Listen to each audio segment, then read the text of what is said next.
When Harry finally faced Voldemort, he saw something else. Something standing behind him, darker, older, watching. The Dark Lord wasn't alone. From the cracks of magic, Vecna had risen, feeding on fear, twisting minds, turning Hogwarts into the Upside Down.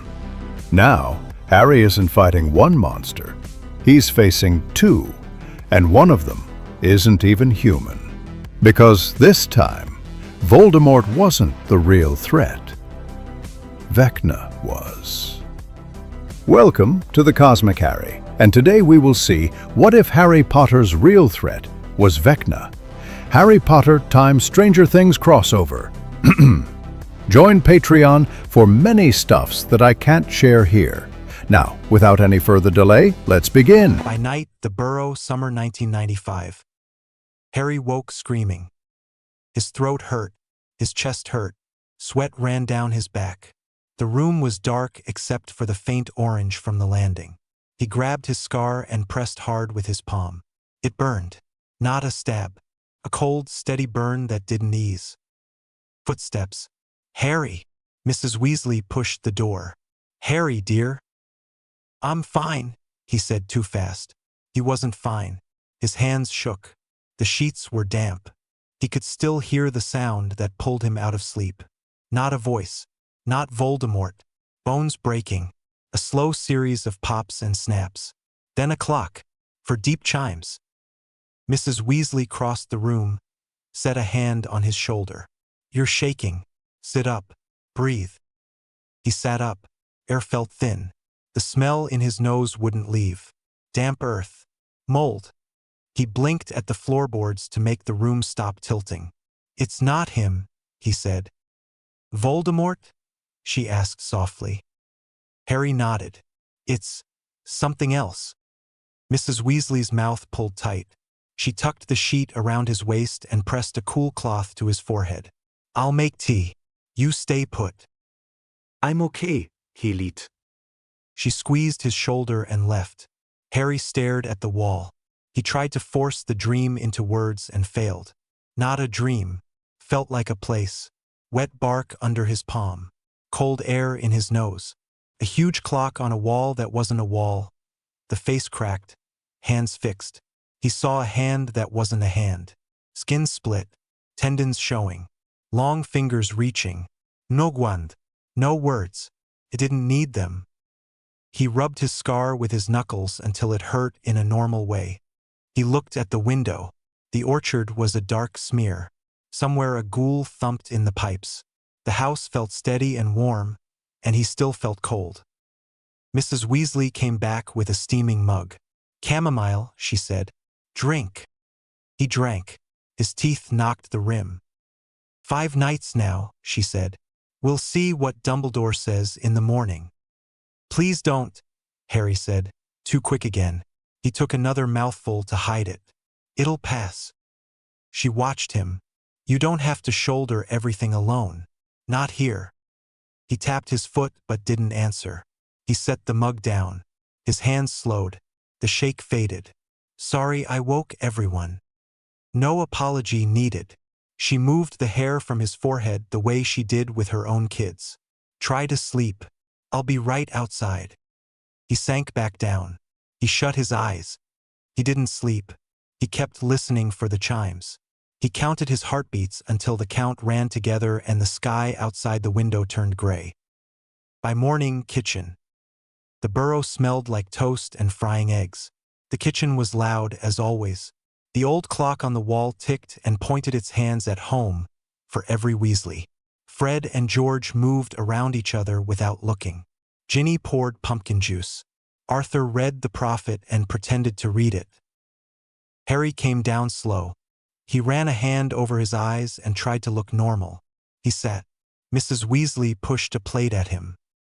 You look like death warmed up, Ron said, then winced. Sorry. I meant, yeah. You look rough. I'm fine, Harry said. You're not, Hermione said. Her hair was up in a messy knot. There was ink on her fingers. She had a book open on the table and another on the chair next to her. You slept 30 minutes? Maybe? Harry shrugged. He cut his toast in neat strips and didn't eat them. Bad dreams. Same, Ron asked. Not exactly. Harry kept his voice low. Not him. Ginny glanced over from the sink. She didn't say anything. She just watched him for a second, then went back to her glass. Fred slid into the seat across from Harry. We could invent something, he said. Nightmare no more. Nifty name. Probably illegal. Possibly addicting, George added. Wouldn't that be exciting? Mrs. Weasley shot them a look. Both twins lifted their hands in surrender and stuffed eggs in their mouths. Arthur folded the paper. Anything you want to share, son? Harry poked a strip of toast. I'll talk to Ron and Hermione after breakfast. Good. Arthur's voice was gentle, but there was a line between his brows that didn't leave. They ate in a soft clatter. Plates scraped. The kettle hissed. Harry forced down 2 bites and some tea that tasted like nothing. Every noise felt too loud. The kitchen clock chimed the hour. He flinched anyway. After Ron hooked his sleeve. Come on. Hermione snapped her book shut and stood.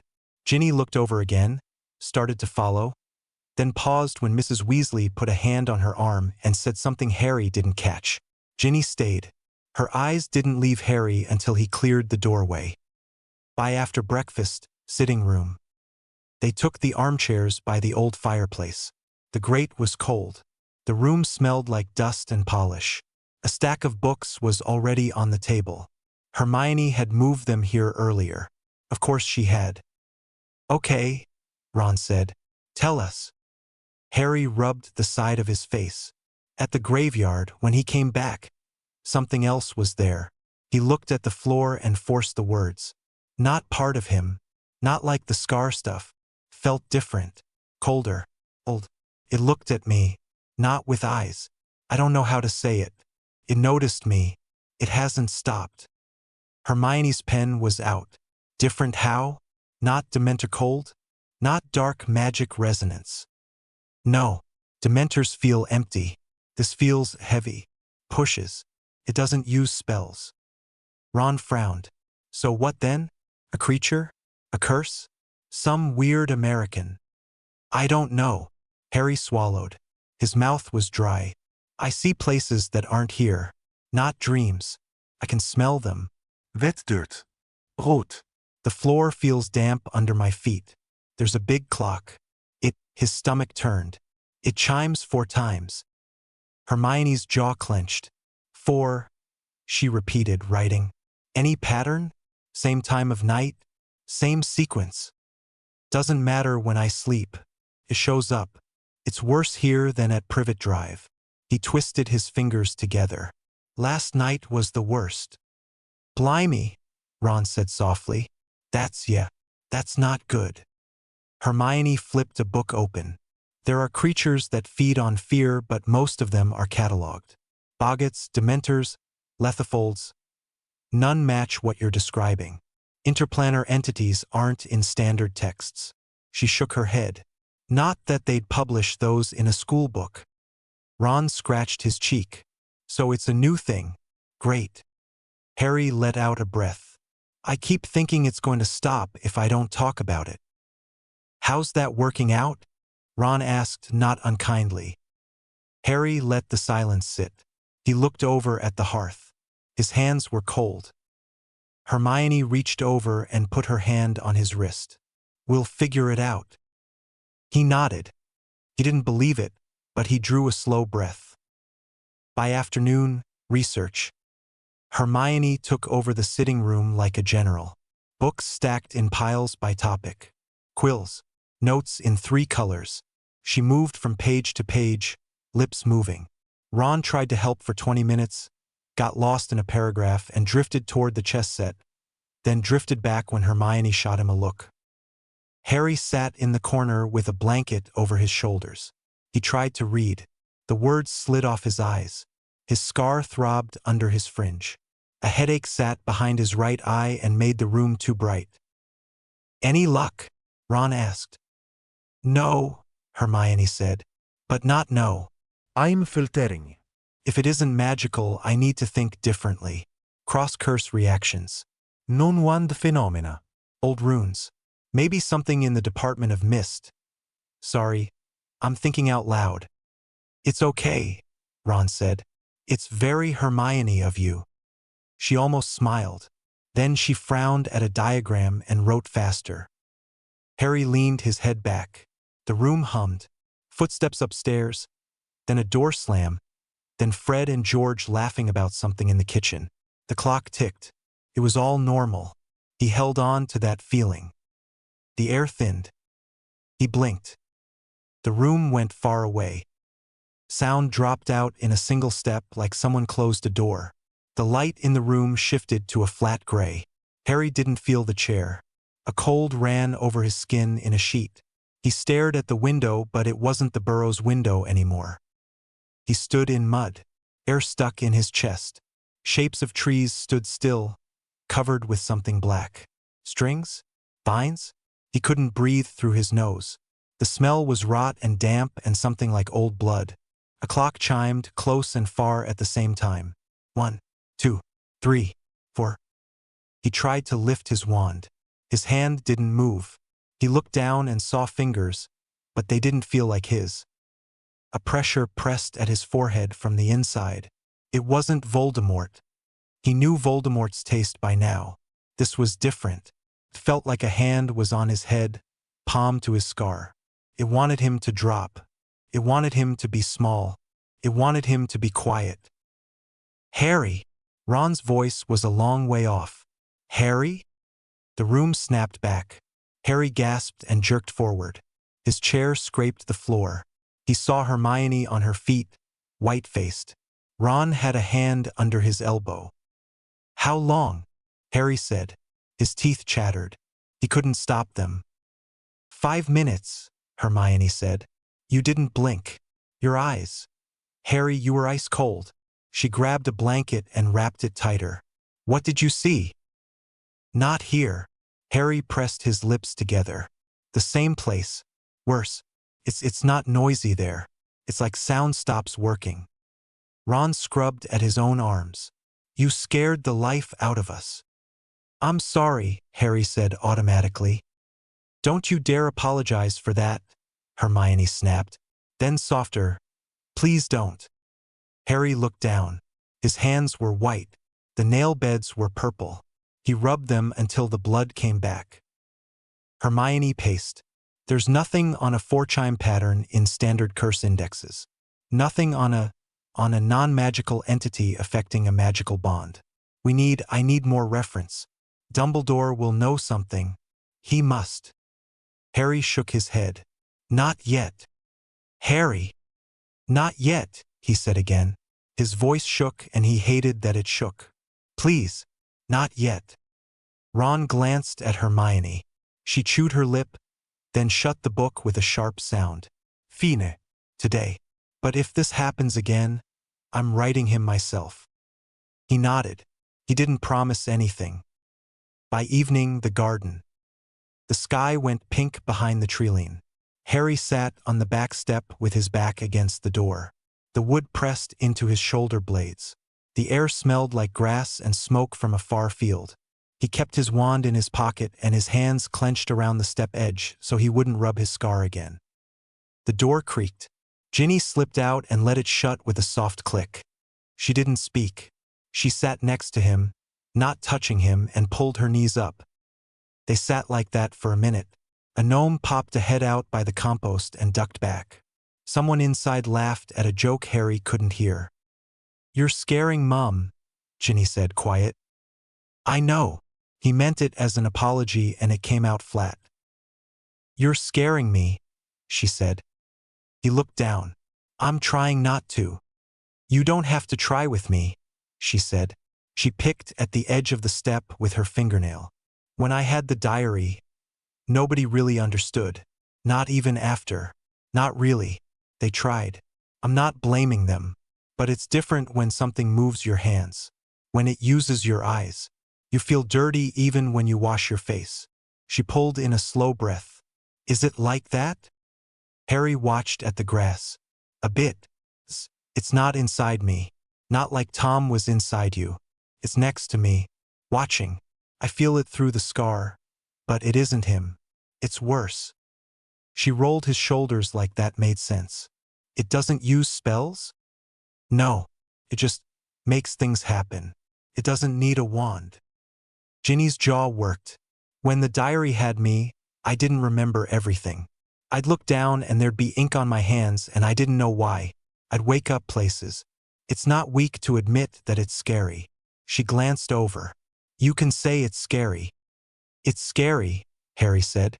He let the words out like he was putting down a heavy bag. His shoulders dropped a fraction. I'm tired of being brave about it. I'm not. Good. She nudged his shoe with hers. I like honest better than brave. He breathed out.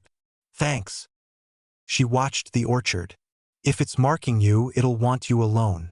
So stop going off alone. I wasn't. You were, she said.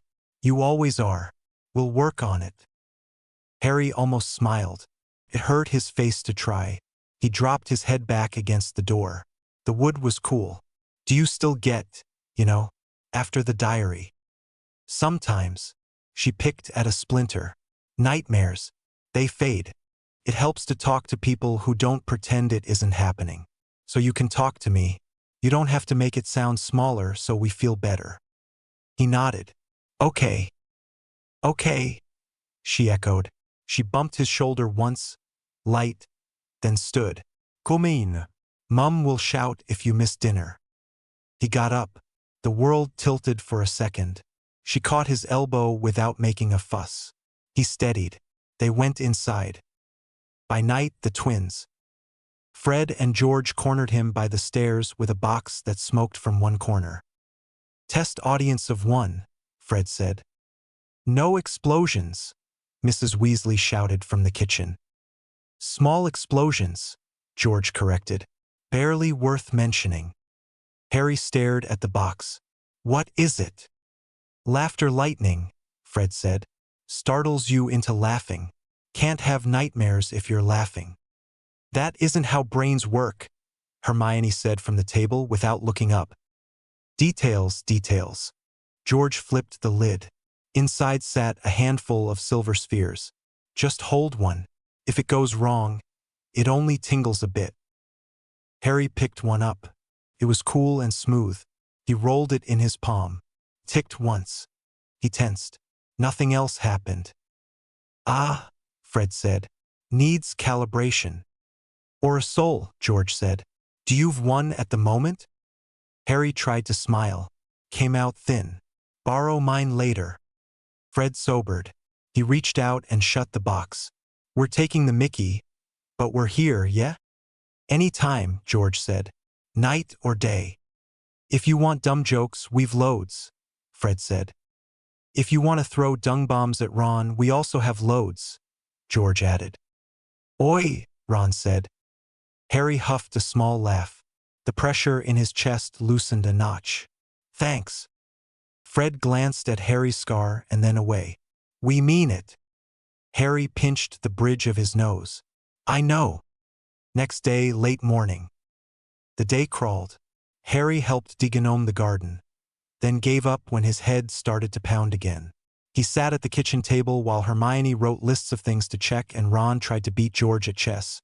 Lost twice, and pretended he meant to. Mrs. Weasley chopped carrots with short, sharp motions. Arthur came and went for work, came back again, forgot a screw in his hair, went back up to his shed. Around noon, the air went thin again. Harry's fork froze halfway to his mouth. The kitchen smeared. Sound dulled. The smell of stew snapped into the smell of damp earth. He didn't feel the chair. He stood in the mud again. The cold slid under his shirt. He wasn't in the woods this time. He was far away, looking down at stone towers and a lake. The shape of the castle sat under a gray sky. Hogwarts.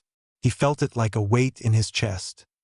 He could see the grounds from above, like he was on a high hill, not flying, not on a broom, higher than that, watching.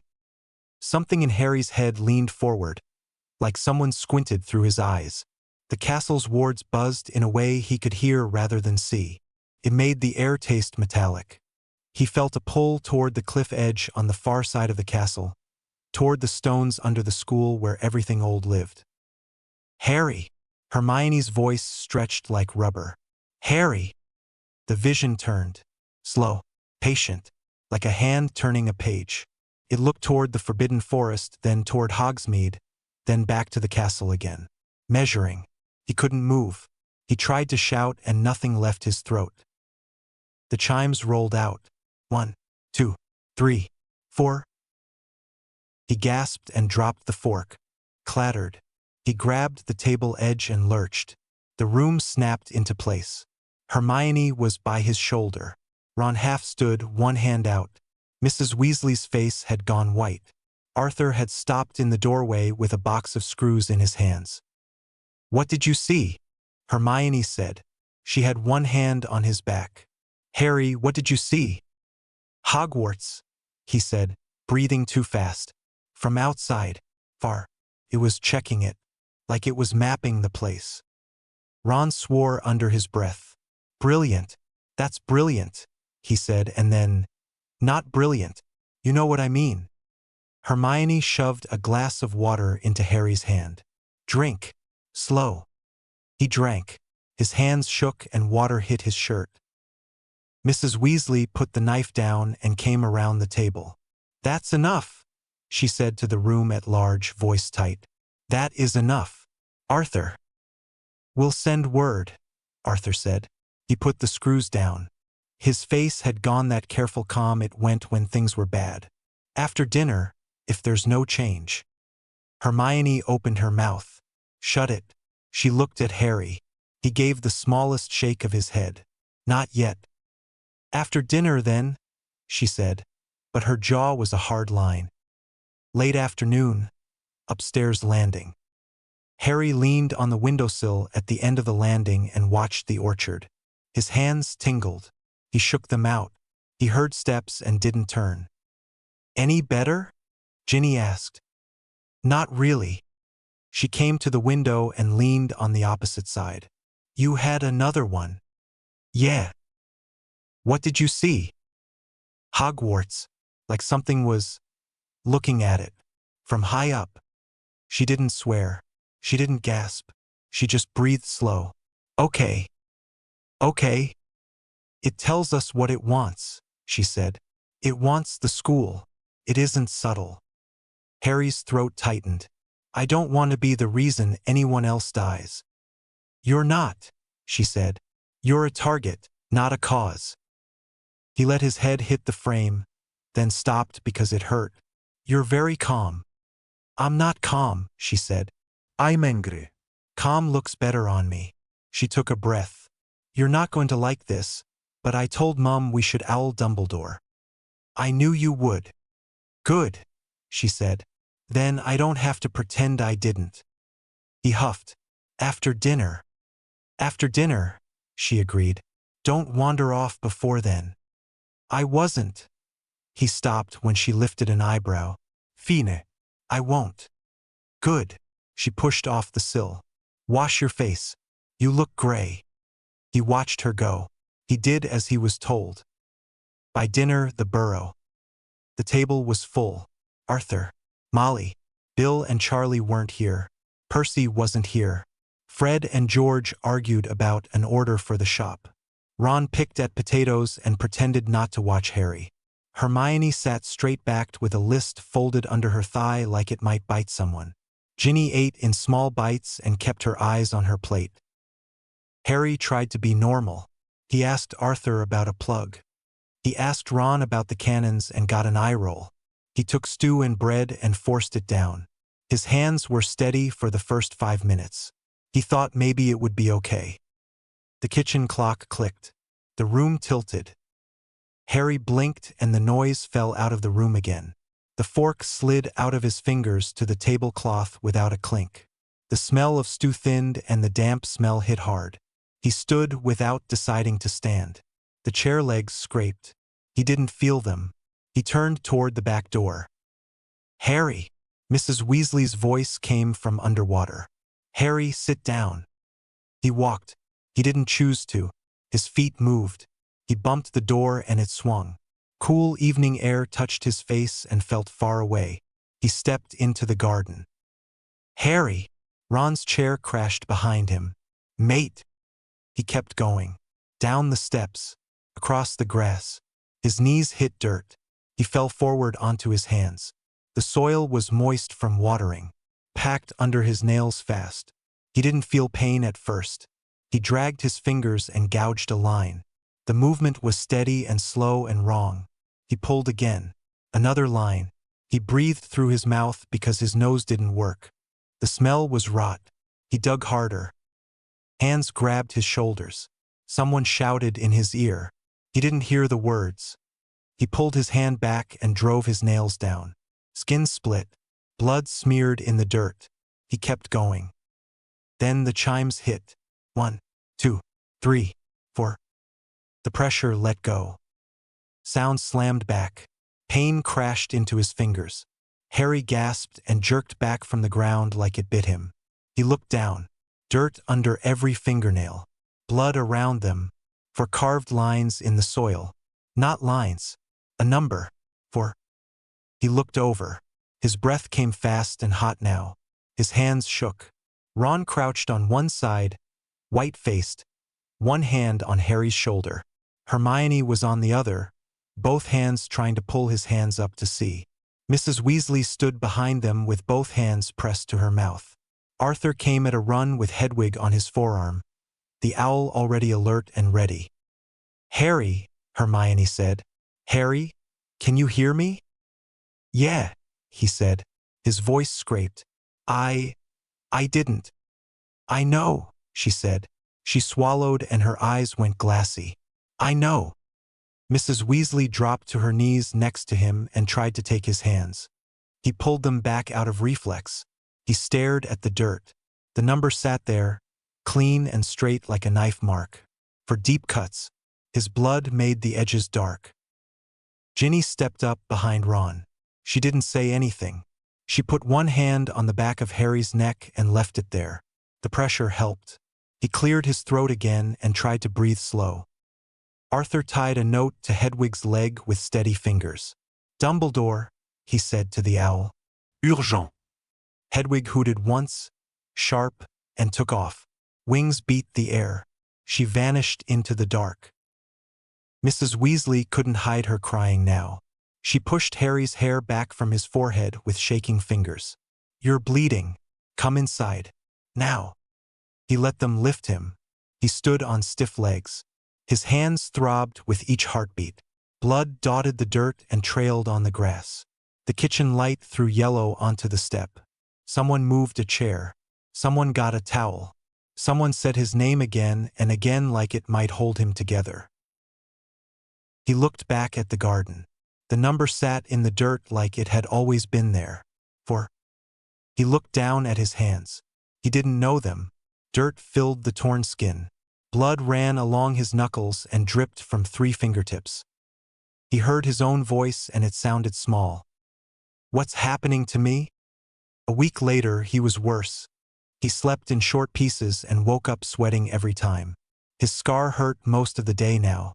He ate because Mrs. Weasley put plates in front of him and watched until he did. He kept his wand in his hand when no one was looking. Hermione and Ron stayed close. They didn't say it out loud, but they were afraid to leave him alone. The fire whooshed green in the middle of lunch and threw soot on the hearthrug. Dumbledore stepped out, brushing ash from his sleeve. The room went quiet. Mrs. Weasley's smile didn't reach her eyes. Arthur set his fork down. Fred and George shut the joke box without a word. Ginny's chair scraped back. "Good afternoon," Dumbledore said. He looked at Harry first. He always did. "May I?" Mrs. Weasley nodded and tried to make it sound normal. "Of course, Professor." There. "Later, Molly." "Thank you." He came to the table, put a hand on Harry's shoulder, and squeezed. "Harry, we should go." "Now?" Harry asked. His mouth went dry. His fingers flexed on the chair. He felt stupid for wishing they could wait until night. "Now," Dumbledore said. We've called an emergency meeting. Mrs. Weasley stood, then sat again because her knees looked weak. You'll send word. I'll. Dumbledore's voice softened. He'll be with me. We will take care. Ginny wetschet Harre stand. She didn't say anything. She just worked his jaw once, like she was telling him to keep breathing. Ron clapped his shoulder. Hermione pressed a parchment into his hand. It was a list of everything she wanted him to tell Dumbledore. He didn't read it. He shoved it into his pocket anyway. Flew? Harry asked. Side along, Dumbledore said. Quickest. Harry swallowed. Right? They stepped into the yard. The air was warm. Dumbledore gripped Harry's arm. The world twisted. Harry's stomach lurched up into his throat. They landed hard on stone and damp air hit his face. He bent over and put his hands on his knees. Easy, Dumbledore said. Breathe. Harry shut his mouth bile and nodded. The hallway was narrow and cold. It smelled like old wood and something sour. Grim old place. The door closed behind them with a heavy thud. Who dares foul the house of my fathers? The portrait started screaming before they reached it. Curtains snapped open. Mrs. Black's painted face twisted with hate. Harry flinched. The sound drilled his skull. Shut up, Sirius said, already moving. He yanked the curtains together and tied them off in 3 quick motions. His hands shook. He turned. He looked terrible. Too thin. Shadows under his eyes. He still moved fast. Harry, he said, and pulled him into a hard hug before Harry could say anything. Harry's chin hit Sirius's shoulder. Sirius smelled like smoke and old soap. His chest heaved like he'd been running just from walking out of a room. You all right? No, Harry said into his jacket. The truth surprised him as much as it surprised Sirius. Sirius pulled back and searched his face. Okay, good. Honest is good. He pushed Harry's hair back to look at the scar and then stopped because his own hand was shaking. He put both hands on Harry's shoulders instead and squeezed. Come on, they're downstairs. They went to the kitchen. It was crowded and hot. The ceiling felt low. A pot of tea steamed on the table and nobody was drinking it. Lupin stood by the stove with his arms folded. Moody sat at the far end with his stick propped against his chair. Tonks leaned on the wall next to the door, hair flashing brown, then pink, then settling on dull brown again. Kingsley tapped his foot once. Arthur and Molly were already there, called by separate message. Molly had a hand around her teacup that looked like it had cooled 10 minutes ago. Snape stood alone in the corner, half in shadow, arms crossed. He didn't sneer. He watched. His eyes flicked to Harry's scar, then away, then back. Dumbledore took the end of the table. Thank you for coming on short notice, he said. His voice filled the room without getting louder. As you all know, Voldemort has returned. The room shifted. The truth still hit, even after a week. We have also, Dumbledore said, detected something else. He looked at Arthur. Arthur cleared his throat. The site of the resurrection was surveyed. Traditional traces, yes. Dark curses. Blood. A ritual. But there was a second signature. Not magical. Not on any index. Our instruments. Well, they didn't quite know what to do. He glanced at Dumbledore and then at Harry. We shouldn't be able to pick up anything non-magical with those charms. But we did. What kind of signature? Kingsley asked, all business. Field disturbance, Arthur said. Stable around a point and then migrating. I'm not a researcher. Snape spoke without shifting from the wall. The Dark Lord has changed his approach. His voice was even. His instructions to his followers are more disciplined. He is waiting, not lunging. He speaks of power that doesn't rely on a wand. He paused. This is new language. It unsettles them. Power without a wand? Tonks said. What's that mean? Fists. Moody snorted. Don't assume we know the rules anymore. His magic eye spun and then snapped to Harry. He squinted with his normal eye and adjusted something under the patch with 2 fingers. Come here, Potter. Harry walked to him. He stood still while Moody leaned forward so close Harry felt the old Auror's breath. The blue-eye whirred, then slowed, then slid off Harry's scar like oil on glass. Moody scowled. He tried again. The eye rattled, then jerked away like it hit a wall. Well? Sirius asked, tense. Your scar's all wonky, Moody said. It's like looking at two images that don't line up. I don't like it. Molly made a sound in her throat. Arthur set his hand over hers on the table. The room didn't breathe. Dumbledore broke the stillness. We won't wait for answers to fall into our laps. Harry, you need to learn occlumency. Harry's stomach dropped. Now? As soon as we can begin, Dumbledore said. He turned to the shadowed corner. Severus. Snape's jaw tightened. I'll teach him. Sirius looked like he'd swallowed a bee. You're joking. No, Dumbledore said, calm. Severus is the most skilled mind in this room at closing doors. Sirius glanced at Harry. We can find someone else. Snape knows what he's doing, Lupin said. His voice was quiet, steady. You know he does. Sirius pressed his palm to his forehead. He looked at Harry again. You okay with that? No, Harry said. He couldn't help it. But I'll do it. Snape's mouth twitched. Not quite contempt. Not quite approval. Just a small shift. We start tonight. Tonight?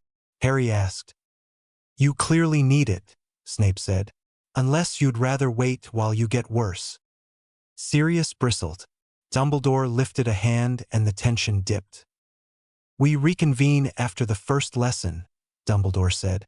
Plan accordingly. People started talking at once. Tonks bumped the table and slopped tea. Kingsley and Moody bent their heads together. Molly stood and tried to straighten plates that didn't need it. Arthur asked Lupin something about a charm. The noise bounced in the low room and made Harry's head hurt. Sirius grabbed Harry's sleeve. Upstairs. 2 minutes. He didn't wait for an answer. He hauled Harry up the stairs 2 at a time to his room and shut the door with his foot. He paced twice, then stopped, then started again. He pulled a cigarette from a crumpled pack and lit it with his wand. He took a drag and exhaled hard toward the ceiling. I know you hate it, Sirius said. I do too. Him teaching you. But if it keeps you safe, you do it. Harry sat on the bed and watched the smoke spin. I don't hate occlumency. I hate him. He'll be rough, Sirius said. He doesn't know how to be anything else. It doesn't matter. You learn anyway. Harry pressed his thumbs into his temples. I'm so tired, Sirius. I know. Sirius ran a hand over his jaw. The cigarette shook between his fingers.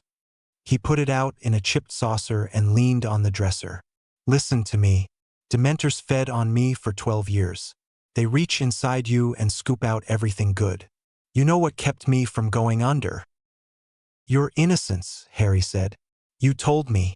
You knew you didn't do it. Right, Sirius said. He pointed at him. It wasn't hope. It wasn't happy thoughts. It was a fact. I clung to it every minute. Guilt is a weapon in the wrong hands. They use it to drown you. If this thing is poking you through your scar, it's going to use guilt. Cedric, your parents, me. It'll play them like a wireless until you break. You need something solid to hang on to when it starts. Harry watched at the floor. Like what? That none of this is your fault, Sirius said. He looked Harry dead in the eye. Not Cedric. Not your parents. Not Voldemort coming back. Not this new thing. You didn't choose any of it. You hear me? Harry pressed his lips together. I hear you. Sirius came closer and put his hands on Harry's shoulders. Say it. It's not my fault, Harry said, quiet. Felt wrong in his mouth. He tried again. It's not my fault. Again, Sirius said. It's not my fault. Good, Sirius said. He pulled him into a quick, hard hug. We'll keep saying it until you believe it. Harry's chest loosened a little. He let his forehead rest on Sirius's shoulder. He breathed in and out once, twice.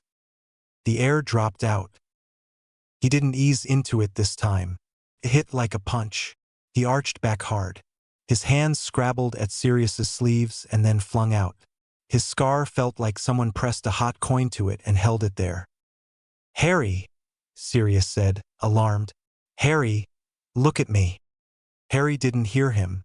His body jerked like a string pulled it. The room grayed out. He saw a hallway that wasn't here. He smelled wet stone and rot. The clock boomed. He tried to pull his hands back under control and nothing answered. Sirius grabbed him from behind, arms across Harry's chest and shoulders.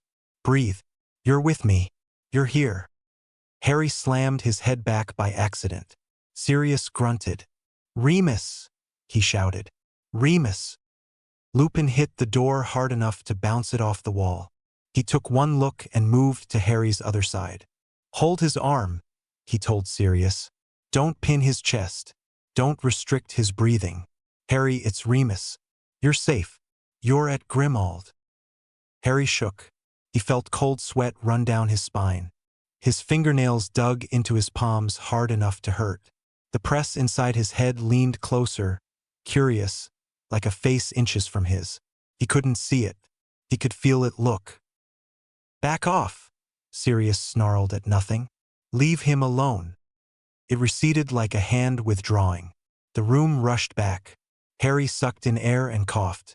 His throat hurt from nothing. He looked at Sirius. A bruise already bloomed on Sirius's cheekbone where Harry's head had hit. Lupin's hands were steady on Harry's wrist and shoulder. "You back?" Lupin asked. "Yeah," Harry said. He put his head down and fought not to throw up. Sorry. "Stop apologizing," Sirius said, rough. He let go and stepped in front to make Harry look at him. His eyes were wet. "You didn't do that. Do you hear me?"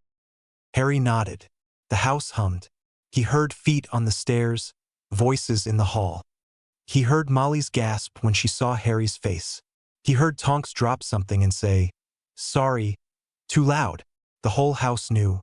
His chest tightened again from that alone. "Let them look," Sirius said under his breath. "Let them know what we're up against." Harry wiped his face with his sleeve. His scar throbbed. He was shaking hard enough that his knees knocked together. "Rest," Lupin said. 10 minutes. Then downstairs. Then we start." Harry lay back on the bed. He stared at the ceiling crack. He didn't sleep, but he let his eyes close. Down the hall, behind a door, voices went low. Harry slid off the bed after 5 minutes and padded to the stairs. He sat on the 3rd step from the top and leaned toward the crack in the door of the study. "I'm deeply troubled by the unknown variable," Dumbledore said. He didn't sound like he was making a speech. He sounded tired. "We aren't dealing with a discipline I understand." "I've studied the dark arts for 3 decades, Snape said. He didn't bother hiding the strain in his voice. "This isn't the dark arts. It doesn't answer to the rules we know. I can't anchor myself to it. It slips." Harry gripped the banister until his fingers hurt. "Take care in his mind," Dumbledore said. "Go no deeper than you must. If it's using Harry's scar as a window, then we must try to close the shutters." "And if it breaks them open?" Snape asked. "We will cross that bridge," Dumbledore said, and the pause after made Harry feel sick. "When we come to it." The basement used to be a pantry or a workspace. It smelled like damp stone and stale air. There were jars on a shelf that Harry didn't want to look at. Snape lit 2 lamps with sharp flicks and the shadows got sharper instead of smaller. "Stand there," Snape said, pointing to a scuffed patch on the floor. Harry stood. "Occlumency is the art of ordering the mind. You aren't good at it." Harry bristled. "I haven't learned it." "That is what I said." Snape moved in front of him. "You will build a structure to hold your thoughts. You will practice until your first instinct is to close the door rather than throw it open and shout welcome." "How?" Harry asked. "By doing it," Snape said. Legilimency allows me to enter your thoughts. You will resist. Harry drew a slow breath. He licked his lips. His mouth was chalk dry. Snape lifted his wand. Look at me, he said. Clear your mind. Harry thought about nothing for half a second, then thought about how he was thinking about nothing, which was thinking about something, which meant he was failing. His heart sped. He tried to breathe in a slow count of 4. The number made his stomach clench. Legilimens, Snape said. Harry didn't move. His body didn't. His head tipped and the world went like water.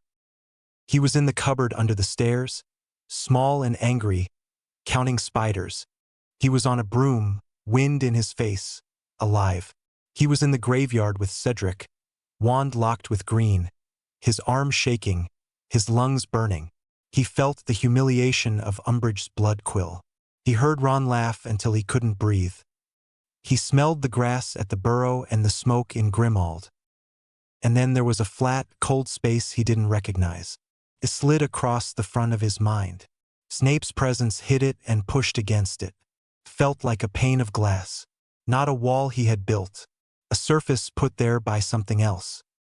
Snape pressed. The thing pressed back. It didn't push hard. It just met him. It watched. Harry felt the attention like cold on his scalp. Snape jerked out so fast Harry staggered forward. The connection broke with a snap. Harry's nose started bleeding, sudden and hot. He put his hand up and saw blood on his palm. He bent over and braced on his knees. His head pounded. Snape had stepped back 3 full paces. His face had lost color. Sweat ran at his hairline. His wand hand shook once before he stilled it. "What was that?" Harry asked, voice thick from blood. Snape glared at the floor, not at Harry. "That wasn't you," he said. "Nor was it the Dark Lord." "It watched you," Harry said. He wiped his lip with his sleeve. "Yes," Snape said. He hated the word. "It is aware. I've never felt that from a mind I entered. Minds are untidy rooms. This is a face at the window." Harry swallowed hard. "Can you block it?" Snape dragged in a breath and let it out slow. "Not tonight." He flicked his wand. A tissue zipped from a shelf into Harry's hand. "Press. Tilt your head forward, not back. You won't faint in my classroom." "This isn't a classroom," Harry muttered. "It is now," Snape said. Some color came back into his face. He watched Harry press the tissue to his nose. He watched Harry's shoulders shake. He kept his own hands still. "Again tomorrow." "That's it," Harry said. "We tried once." "And you're bleeding," Snape said. "And if I push further, I may make the window larger." He glanced up like listening. "Dumbledore will want to know what I saw." He paused. "You did well." Harry looked over at him. He wasn't sure he'd heard right. "What?"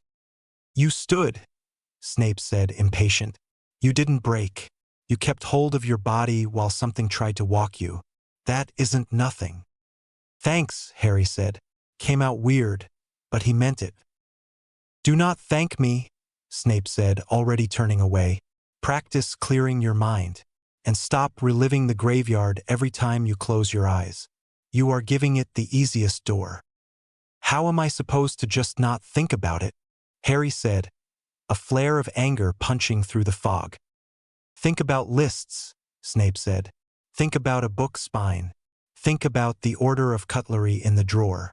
Anything stupid and dull. You aren't seeking poetry. You are seeking quiet." "I don't do poetry," Harry said. "Good," Snape said. "Upstairs." The kitchen felt tighter after that. Everyone looked at him like he might fall over. Tonks changed her hair to blue by accident when she saw the tissue and swore. Molly shoved a plate under his nose and then burst into tears when he didn't pick up the fork, then apologized, then cried again. Arthur patted Harry's shoulder twice and then picked up a spoon and realized he had nothing to stir. Kingsley asked 3 precise questions and left to follow a lead. Moody tapped his stick and stared at the far wall like it might attack. Sirius paced the floor until the boards creaked, then lit another cigarette and stood at the sink blowing smoke out the cracked window. Lupin made tea and handed a cup to everyone even if they didn't want it. Dumbledore listened to Snape with his eyes closed and his fingers steepled. He looked older than he had that morning. Hermione had a pile of books open on the table already. She didn't speak while Snape talked. She didn't look at him either. She took notes fast and then stopped when her hand cramped and flexed her fingers and bit her lip. Ron sat next to Harry so their shoulders touched. He cracked his knuckles and then stopped when Molly shot him a look. "Enough for tonight," Dumbledore said. "Rest. We continue tomorrow." People drifted out in twos and threes. Doors clicked. The house settled. It never really rested, but the noise dropped. Harry watched at the ceiling in the small bedroom they'd given him. He didn't undress. He lay on the quilt and tried to do what Snape said. Think about a drawer. Knives, forks, spoons. 3 sections. He pictured moving spoons back to the spoon section. He pictured nothing else. His brain kept throwing up Cedric's face. He pushed it away and pictured a fork. He counted the tines. He tried to breathe in 4s that didn't match the chimes he heard in his head. A soft knock. "It's me," Hermione said. She came in and sat on the end of the bed. "Can't sleep." No. "Me neither." She curled her legs up and hugged her knees. "I keep thinking I'll find something if I read every book. There isn't anything. It makes me feel useless." "You're not useless," Harry said. "You're not either," she said. "Even if you need help." She glanced at his face. "You look worse." "Thank you," he said, dry. She rolled her eyes. "You know what I mean." He nodded. "I don't like it when they look scared," he said. "Dumbledore, Snape, Moody. It makes it worse." "I know." Hermione rubbed the blanket with her palm. "It's awful when the adults don't have answers. But it's also honest. I trust honest." They sat in the quiet for a minute. Pipes clanked in the walls. The house breathed. Far away, something thumped. Maybe the ghoul, maybe just Oldwood settling. "You can say you're scared," Hermione said. "I'm scared," Harry said. "Me too," she said. "We'll still do it." "Yeah." She stayed until his eyelids dropped. "Try to sleep," she whispered. "I'll be right outside." He slept. It wasn't long. He was in a room with no windows. It was dark but not empty. He knew it was far from here. He knew it the way you know when you're deep underground. The air tasted old. He smelled damp stone and something rotten. He heard a soft, wet sound like mildew pulled off a wall. He didn't want to see, but he saw anyway. Voldemort stood with his back to Harry. Robes moved when he breathed. His wand was loose in his hand. He didn't use it. He didn't need to. He spoke without turning his head. "You promised me results." The other figure wasn't really there. It flickered like a bad reflection, in and out, but the shape stayed. Tall, thin, skin split in places. Long, pale fingers. No wand. No lips moving when it spoke. The voice arrived inside Harry's head without crossing the air. It wasn't human. It was flat and cold. It made Harry's teeth ache. "We proceed," it said, not with a sound but with a pressure. "The castle sits on what I need. Your war is noise. My work is structure." Voldemort's laugh was small and honest and wrong. "You will address me with respect," he said, and that made the air ripple like heat above a fire. The figure didn't react. It didn't need to. Harry felt it look at Voldemort and then past him sideways toward Harry. It wasn't really looking with eyes. It pressed against the place where Harry's scar lived. Harry's chest clenched. He couldn't move. He couldn't even blink. "You have brought me a key," the voice said, like it was reading a list. "The boy, the nexus, the many wounds. We use them. You will get your victory. I'll get my door." Voldemort's shoulders lifted and fell. "We are partners," he said, "not master and servant." Partnership, the voice said like it was a new word it was trying on. It stretched the idea and set it down. Then it was done with it. The pressure eased, then pushed back in. It enjoyed that Harry could hear. That was clear. It liked the fear. pressed harder against the scar. Harry jerked awake with a shout. His throat burned. Hermione was there in a second, hand on his shoulder. "Harry!" He shoved off the blanket and swayed. The room doubled. He grabbed the wall and pulled himself into the hall, and he was loud enough that doors opened. Feet pounded. Dumbledore reached him at the stairs. "Professor," Harry gasped. I saw him. Voldemort. And something else. They were talking. They said. He struggled for the word. It sat at the top of his throat like a stone. His legs went weak. "Steady," Dumbledore said, catching him under the arms before he fell. Harry's head thumped Dumbledore's shoulder. Dumbledore's robe scratched Harry's cheek. "What did they say?" "Partnership," Harry said. The word came out on a breath. His vision tunneled. He felt himself drop, but Dumbledore held most of the weight. People crowded the hall. Sirius pushed through first, eyes wild. Lupin, Molly, Arthur. Snape at the back, face unreadable and too pale. Dumbledore looked up. He looked older than Harry had ever seen him. "Whatever this is," he said to the room, and his voice carried flat down the stairs. "It's not working alone. Voldemort has found an ally, and we've no idea what we're truly facing." The platform smelled like steam and grease. People shouted goodbyes over whistles. Owls hooted. Harry felt the train's heat through his shirt. He held onto the handle of his trunk a second longer than he needed and then pushed it toward the nearest door. Ron took the other end without being asked. Hermione checked the list in her pocket again. Ginny scanned the crowd, tense and ready. Neville hurried up with Trevor already escaping. "Get in before Mum tries to feed us a third breakfast," Ron said. Mrs. Weasley pulled Harry into a hug anyway. "Right if anything changes. Don't be alone if you can help it." "I won't," Harry said. He meant to sound sure. He didn't. Arthur rolled his shoulders at him. "Mind the scar," he said quietly, and then louder, "Have a good term, all of you." They squeezed into a compartment. Harry dropped into the window seat. The whistle blew. The train jerked forward and settled into the steady clack that usually calmed him. It didn't today. They talked about summer in the way people talk about something they want to make normal. Ron told a story about the twins charming a kettle to sing. Hermione explained a new prefect rota. Neville listed herbology assignments he already knew about. Ginny spun her wand between her fingers and watched the corridor. Every few minutes someone checked Harry without making eye contact. He stared at the countryside sliding past and kept 2 fingers pressed under the fringe over his scar. It ached in a slow, mean way. He didn't tell them yet. The door slid open.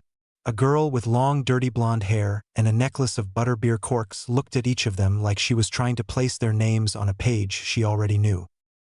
"Hi, Luna," Ginny said. "There's room." Luna sat on the floor first to retie her shoes, then stood and took the corner seat by the door. She set down a magazine with a spinning man on the cover. She looked at Harry for a long second. "You have something following you," she said in her light voice. "Not something magical. Something from outside. Can't you hear it?" Hermione's quill stopped. Ron said, "Air." And then nothing. Neville pulled Trevor closer. Harry scrubbed at his temple. "What do you mean, outside?" Luna tilted her head. "Outside the way you're outside when you put your head against a window and look into a room. The walls are thinner around you. There's a clock. It ticks when you speak." No one breathed. The carriage rattled on the tracks. "How long have you heard it?" Hermione asked. She wasn't mocking. She leaned forward, eyes sharp. "Since June," Luna said. "It got louder at the end of August. It's louder now you're near me." "Brilliant," Ron muttered. "That's great." "Do you see anything?" Harry asked. His mouth was dry. "Shadows that move wrong," Luna said. "Edges that don't join. Your Patronus will be difficult." Harry frowned. "Why my Patronus?" "Because it wants to eat light," Luna said, calm. "It wants to make things still. Your Patronus will try to push it away and it will grab on. Hermione looked like she might cry and argue at the same time. She cleared his throat both. We'll work on it. Luna opened her magazine and read upside down. I've brought parchment, she said. For mapping. Mapping what? Ron asked. Thin places, Luna said. Harry looked over out the window again. The fields blurred. The ache behind his scar pulsed in time with the train joints. He counted his breaths until the platform at Hogsmeade showed up suddenly, still and cold. The air on the platform felt crisp and wrong. He couldn't place it. It smelled like wet stone. He and Ron hauled the trunk down. Hermione did a quick head count like she had a list in her head of people she had to keep safe. Ginny stuck close to Harry's elbow without making a big show of it. Hagrid waved and shouted. The lake was dark under a gray sky. Inside the castle, the Great Hall looked normal until he paid attention. The air was a little colder. The candles guttered once and then steadied. The ceiling didn't show stars. It showed a flat stretch of cloud. A portrait near the door stared at Harry without blinking. He glanced back at it twice. It didn't move either time. They sat. First years filed in, some shivering because the entrance hall had a draft that never had a draft. The Sorting Hat sang something that wasn't catchy and Harry didn't take it in.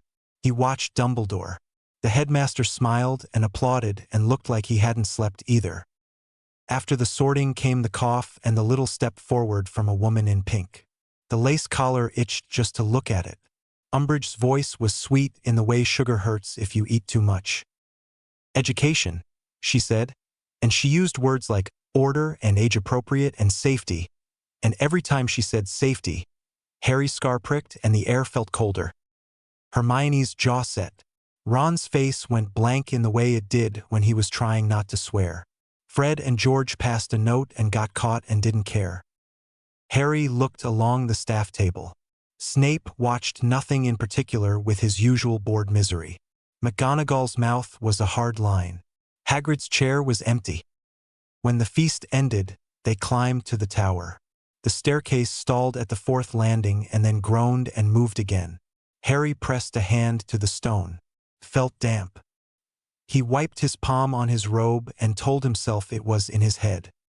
Gryffindor common room was loud and warm. Settled his chest for a minute. He sat by the fire because it helped. He only lasted an hour. By lights out his head hurt worse. He dreamed he was walking through walls and waking up inside paintings that weren't moving. Morning wasn't better. The corridor outside Transfiguration had a cold draft that made the hair on his arms go up. A portrait by the stairs whispered to another portrait and both went quiet when he passed. Defense against the dark arts was after lunch. Umbridge made them sit in rows and take out quills and copy a sentence from the first page of a useless book. Professor, Hermione said, when will we learn defensive spells? Wands away, Umbridge said with a smile that didn't reach her eyes. This year we'll focus on theory. There is no need to frighten yourselves with dramatics. Voldemort is back, Harry said before he could stop himself. We need more than theory. The whole class flinched. Umbridge's smile flickered. Detention, Mr. Potter. And 10 points. Harry sat back. His hands shook. After, in the corridor, Ron said, Brilliant. The castle's haunted and we've got a teacher who thinks homework stops curses. Hermione walked fast. We can't wait. We start training. Tonight. Room of requirement. If it shows up. It will, Harry said. The ache in his scar agreed. They spread word with a quiet list and a quick nod. It wasn't like last year. No secret club for a thrill. People said, yeah, with tight mouths and didn't joke much. By evening the room opened like it remembered them. It smelled like chalk and broom wax. Practice dummies leaned against the wall. Cushions covered the floor. Shelves held basic texts. Someone had put out a water jug and cups. Harry stood in front of them and tried not to look like all he wanted to do was lie down. We'll start easy, he said. Stunning spells. Shields. We'll get to more. They paired up. Spells flew sloppy at first. Dean hit Seamus in the shoulder and apologized 3 times while Seamus rubbed his arm and said it was fine. Lavender's wand shook. Parvati steadied her wrist. Neville kept his stance exact and threw clean, quiet stunners that landed where he meant. Ginny's spells were sharp and fast. She didn't waste movement. She and Harry met eyes once across the room. He felt his chest settle when she did. Halfway through, Harry's vision slid. Not a big one. A small step away from his body. The room dimmed around the edges. He felt cold under his shirt. "Harry," Neville said from 2 paces away. He had seen. He didn't shout. He stepped forward, lifted his wand and said, "All right, everyone swap partners." Like that was always the plan. People moved. The room noise covered the gap. Harry breathed slow until the ache faded. He gave Neville a short nod. Neville nodded back once and didn't make a fuss. They trained an hour. People missed and adjusted. The room filled with heat and the metallic smell of spell light. Harry corrected grips. Hermione walked the rows and gave clear, quick tips. Ron fetched water and shoved cups into hands. When they finished, students left in 2s and 3s, talking low. No one bragged. No one smirked. It felt like the start of a team and not a secret game. Luna stayed last. She took a folded bit of parchment out of her bag and gave it to Harry. "It's a map," she said. "Not of people, of places, thin spots." He unfolded it. The lines weren't perfect. Her notes were neat. Arrows marked corridors and closets and half-familiar turns with small words next to each. Colder here, picture stops moving here, echo here, wrong smell here. The Chamber of Secrets was a circle with a double underline. The Room of Requirement had 3 small X's around it. The Astronomy Tower had a note, "Don't stay long at night." "These match where I've had problems," Harry said. He didn't say episodes. He didn't like how that sounded in his mouth. Luna pointed. "There's a pattern," she said. "A line from the lake to the forest through the castle. It's pulling along that." Hermione leaned over Harry's shoulder and read. "You did all this alone?" "Yes," Luna said. "Thank you," Hermione said, and meant it. They left together. Hermione peeled off to the library. Ron went to the tower to finish something for McGonagall. Ginny and Harry kept walking. "You're starting this without me?" Ginny asked. She wasn't angry. She was checking. "You were there," Harry said. "I mean in charge of it." She stopped near a window and faced him. "I want in. Properly." "It's dangerous," he said by reflex. Came out wrong as soon as it left his mouth. She gave him a hard look. "I survived possession. I fought in the department last year. I can cast a stronger bat bogey hex than anyone you know. Don't push me out because you think you're protecting me." He held up a hand. "I'm not. I just want me safe," she said. "I know. I want you safe too. We can do both and still fight." He let out a breath. "All right, you're in. You were already in." Her mouth eased. "Good." She looked down the corridor. The torches flickered again and then steadied. "You all right?" "No," he said. "But I'm going to be." She touched his sleeve. "Quick." "Good." Nights blurred. Homework. Detentions. Umbridge's pink office and stupid quill. He wore his sleeve long and didn't show anyone the words on his hand. He kept up with occlumency. Snape pushed and stopped the moment that cold pain met him and never talked about how it rattled him. Harry practiced thinking about cutlery and the order of plates in the kitchen. It helped for 5 breaths at a time and then didn't.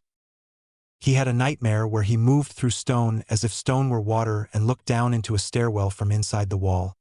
He woke up with his mouth open and no sound coming out. Ron sat up, hair sticking up, and said, "Breathe," until he did. Students talked in corners. "Potter's losing it. Did you see him flinch in Transfiguration? He looks wrecked. If you know who's in his head, should we be around him?" Harry heard it and pretended he didn't. It stung and then got numb. He focused on practice. He focused on spells. He focused on keeping people close. Hagrid came back 2 weeks into term with more cuts on his face than usual and a story about important business. He pulled Harry, Ron, and Hermione to the edge of the forest and spoke low. "Creatures are actin' odd," he said. "Acromantulas are movin' deeper. Centaurs are keepin' to themselves. Somethin's pushin' everything." "From where?" Hermione asked. Hagrid shook his head. "Dunno. Feels wrong in the soil. You watch yourselves inside the castle, not just out here." Harry's episodes sped up, from every few days to daily. The cold patch in the corridor outside the charms classroom got wider. A portrait on the 3rd floor stayed still for 3 days. When it moved again, it cried. Filch grumbled about damp stone and slipped once and swore in a way that echoed oddly. DA meetings picked up pace. Stunners, shields, disarms. Harry corrected wand angles and foot placement. People improved. Neville took a hit full-on in the chest one night and got up slower and still came back the next night. Luna kept updating the map with clear notes and small arrows in pencil. Hermione piled books on a table in the room and snapped at Ron once and apologized and then bent over a page with him and worked it out. Ron joked to break tension and it only worked half the time. It still helped when it did. Harry and Ginny stayed after twice a week. She didn't waste time. "Your wrist is tense," she said, and pressed his forearm until he dropped his shoulder. He did the same for her grip on a shield. They stood close. They didn't make it weird. Sometimes their hands brushed. He felt steady when it happened and then felt foolish for noticing. They decided to try patron uses. It made sense. He needed the practice. He needed something bright to push against the cold. "Happy memory," Harry said, standing in front of the group. "Hold it and don't let it slide. Expecto Patronum on 3. 1, 2. Silver wisp after silver wisp filled the room and then died. A few held. Hermione's otter darted and thinned. Ron's terrier growled and faded. Ginny's horse flashed into the air and stamped once and held, bright and solid. People cheered for her because they needed to cheer for something. Harry lifted his wand. He swallowed and chose one. Sirius's laugh in the kitchen at Grimald when the bread had burned and no one cared. "Expecto Patronum," he said, and the stag burst out of the wand and ran the length of the room. The light hit his face and warmed his skin. His chest loosened in a way it hadn't in days. He kept breathing steady and kept the image steady. The light shook. It wasn't a flicker. It shuddered. The silver bent like something put a hand into water. The stag turned its head toward Harry and froze mid-stride. A shadow overlaid it. Not a trick of the light. A shape where light went dark. Tall, bone-thin, edges wrong. No eyes, still somehow staring straight at him. Cold hit the room. Not Dementor cold. Meaner. It grabbed the sweat on his back and made it ice. People gasped. A cup cracked on the floor from the change. "Everyone back," Hermione said, voice sharp. "Get away from Harry." Ginny's Patronus lunged, tried to push between the shadow and the stag, and it slowed as if something held its legs. The room lights dimmed. Harry gripped his wand harder and thought of Sirius harder and tried to pour light into the stag, and the shadow pushed back. It wasn't a mind in the way he understood. It was a pressure with a taste he knew from his scar. It was pleased he was trying. Luna screamed, not loud, a short, cut-off sound. She had both hands over her ears and her eyes squeezed shut. "Harry," Ron said from somewhere to Harry's left. "Drop it." If he dropped it, the room might warm. If he held it, he might drive the thing back. He tried to hold it. The ache in his scar turned into a spike. He felt something behind his right eye like a knife. He couldn't see for a second. He felt his knees loosen. The shadow spread across the walls for 1 second that felt long. The stag broke under it. The light went out. The cold held. Harry's wand slipped. He hit the floor. He heard someone shout his name through a tunnel, and then he heard nothing. When he woke, the ceiling wasn't the room. It was white.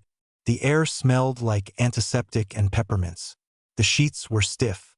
His head felt stuffed. His mouth was dry. Madame Pomfrey leaned into his vision. "Finally," she said, relief and annoyance in one. 3 days. He blinked. 3. Yes. She checked his pulse and the light in his eyes. "Your friends have been underfoot. I've moved them into chairs and out of my way a dozen times." Harry turned his head. Ron was asleep with his mouth open, hair everywhere, hands still curled under his chin. Hermione had a book face down on her lap and an ink stain on her thumb. Ginny was on the far chair, jacket over her knees, head on the back of the chair, breathing even. All three looked like they hadn't slept properly in a week. His scar ached in a steady throb. He lifted a hand to it out of habit and stopped when Dumbledore's voice came from the left. "Please don't touch the scar," Dumbledore said. He sat in a chair pulled close to the bed. He looked like the last week had happened to him twice. "You gave us quite a fright." "What happened?" Harry asked. His throat scraped. Madame Pomfrey gave him water and tilted the cup so he didn't choke. "Diagnostics show nothing," she said. "No curse. No hex. Your body is fine. Your mind." She stopped. "Well, rest." Dumbledore waited until she moved away. He leaned forward. "Harry," he said, careful. "We need to talk about what you saw in that room, because everyone else saw it too." Harry watched at the ceiling for a second. He shut his mouth. He looked at Ron's hand twitch in sleep, at Hermione's ink stain, at the crease on Ginny's forehead even when she was out. The hospital wing hummed. The castle creaked once in the walls. "This is getting worse," he thought, "and I don't know how to stop it." He woke up to white light and the smell of potions. The sheets were stiff. His mouth was dry. His scar throbbed in a steady, mean way that didn't care he'd been unconscious for days. "Finally," Madame Pomfrey said, leaning over him with a hand already on his wrist. 3 days, Mr. Potter. Don't try to sit up too fast." Harry blinked hard. The ceiling swam once and settled. His throat hurt. "Water." She slid an arm behind his shoulders and held a cup to his mouth. Small sips. He drank. The water tasted faintly of mint. She watched his eyes, then put the cup down and checked the back of his head with quick fingers. "No concussion I can find. No curse I can detect. No infection. Your body is fine," which is both a relief and extremely unhelpful. "What?" His voice cracked. He coughed. "What happened?" "You collapsed in that ridiculous club everyone pretends isn't happening." She shot a look at the far end of the ward like the room of requirement had grown legs and walked in. "Your friends carried you here. I tried everything I know. Nothing responded. You slept. You didn't starve because I fed you potions by the teaspoon like a baby bird, which I hope you appreciate." "Thanks," he said, came out hoarse and a bit useless. "Rest," she said. "Don't move unless you've to. Don't touch your scar. And if you see anything strange, don't try to be brave. Call for me." She walked away, muttering about stubborn children and useless books. Harry let his head sink back. The ward was quiet except for a clock ticking and the soft clink of glass. He turned his head and saw Ron in a chair, neck bent at a bad angle, mouth open. Hermione sat next to him with a book face down on her lap and ink on her thumb. Ginny was in a third chair with her jacket over her knees, asleep but not relaxed. All three looked wrung out. Something flickered near the door. He focused on it. At first it looked like heat shimmer. Then it didn't. The air wobbled in a thin oval, like glass with a crack. The edges didn't line up. He stared, skin prickling. As he watched, the oval cooled the air around it. His breath came out in a small cloud. The wall behind the shimmer changed for half a second. Gray stone went slick and dark. A patch of black growth spread like rot. Tiny motes floated, and the smell of damp earth and something sweet and wrong hit his nose. The patch snapped back to plain stone. Harry sucked in air and grabbed the bedsheet. His heart thumped hard enough to shake his chest. He swung his legs over the side of the bed before he could talk himself out of it. His feet hit the floor. The flagstones were cold. He stood slowly, hands out. Madame Pomfrey wasn't looking his way. He took 2 steps toward the door and the shimmer, then stopped when the cold climbed his ankles. Felt like walking into a freezer. The oval pulled at his eyes. He could almost hear something under the ticking clock, like a low, steady hum. "Mr. Potter," Madame Pomfrey said without turning, "if you fall, I'll hex you to the bed." He forced himself back to the mattress and sat. His hands were shaking. He wiped them on the blanket and looked over at the spot. Stayed normal. The ward door opened without noise. Dumbledore stepped in. He looked older than a week ago. The lines around his eyes were deeper. His left hand trembled once before he folded it into his sleeve. "Harry," he said softly, "may I?" Harry pinched the bridge of his nose. Dumbledore took the chair near the bed. He studied Harry's face and then the room like he could see what Harry had just seen. "How long have I?" "Since the Patronus lesson," Dumbledore said. 3 days. Madame Pomfrey has been excellent. Your friends have been present." He glanced at the sleeping chairs and his mouth softened for a second. "How do you feel?" "Like I got hit by a bludger," Harry said. He ran a hand over his forearms. "And cold. And it's different. I can see things. Not always. Spots." "Describe them." "Like a crack in the air. Feels cold when I get close. For a second things change. I saw," he swallowed, "fungus. Spores. I smelled it." Dumbledore's eyes sharpened. "Here? In the ward?" "By the door," Harry said. "It stopped." Dumbledore nodded once. Slow. "Tell me about the Patronus. Before you fell." Harry told him. "No fleriscis." The stag. The shadow. The sudden cold. Luna's scream. How the shadow felt like pressure with a taste he knew now. The same taste as the pain in his scar. Saying it out loud made him sweat. He wiped his palms on the blanket again. Dumbledore listened without interrupting. When Harry finished, Dumbledore exhaled. "I've never seen a Patronus behave in that fashion. I've read of interference, usually in the presence of very old wards, but this is different. Thank you. You should rest." "Rest isn't fixing this," Harry said. "It's getting worse." "Yes," Dumbledore said. "It is." He reached out, and for a second Harry thought Dumbledore would touch his forehead. He didn't. He stood instead. "I'll return later. Your friends have been waiting to see you awake." When he was gone, Harry stared at the place by the door until it stayed stone long enough to be boring. He lay back and shut his eyes. It didn't help. He could still feel the cold in his knees.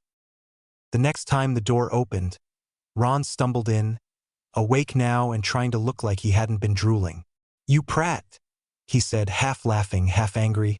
3 days. Hermione ran in behind him, already talking. "You scared us half to death." Madame Pomfrey said no magic registered, which isn't possible because something happened. So either it's not magic as we understand it or the magic is masked. Which? She stopped. "You're pale. Are you cold? Do you need?" "I'm fine, Erilid." Ginny walked in and stopped at the end of his bed. "Are you really?" He held her gaze. "No. But I'm here." She worked his jaw once. "Good." Hermione dropped a bag on the next bed and pulled out 3 books and a roll of parchment. "I've been cataloging everything we've noticed. Temperature changes. Places where portraits stop moving. Echoes. Smells." She unrolled the parchment. "If you can see them now, we can compare." "I can see them," Harry said. "Like heat shimmer but not. And when I get close it hurts and I see."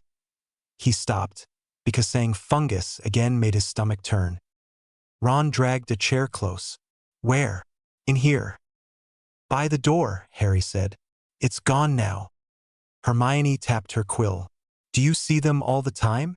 Or only sometimes?" "Sometimes," Harry said. "They move. Or I'm missing them." "How long do the changes last?" Hermione asked. "Seconds? Longer." "Half a second. Maybe a second," Harry said.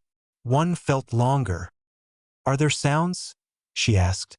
She was in full flow now, and her voice sped up. Apart from the cold, any smells? Rot. Damp, he said, like a cellar that's flooded.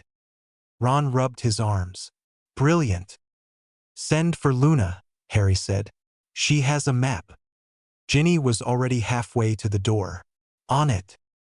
Luna came in 10 minutes later with her satchel, and that calm look she got in the middle of everyone else's panic. She set the map on his blanket and smoothed it with her palms.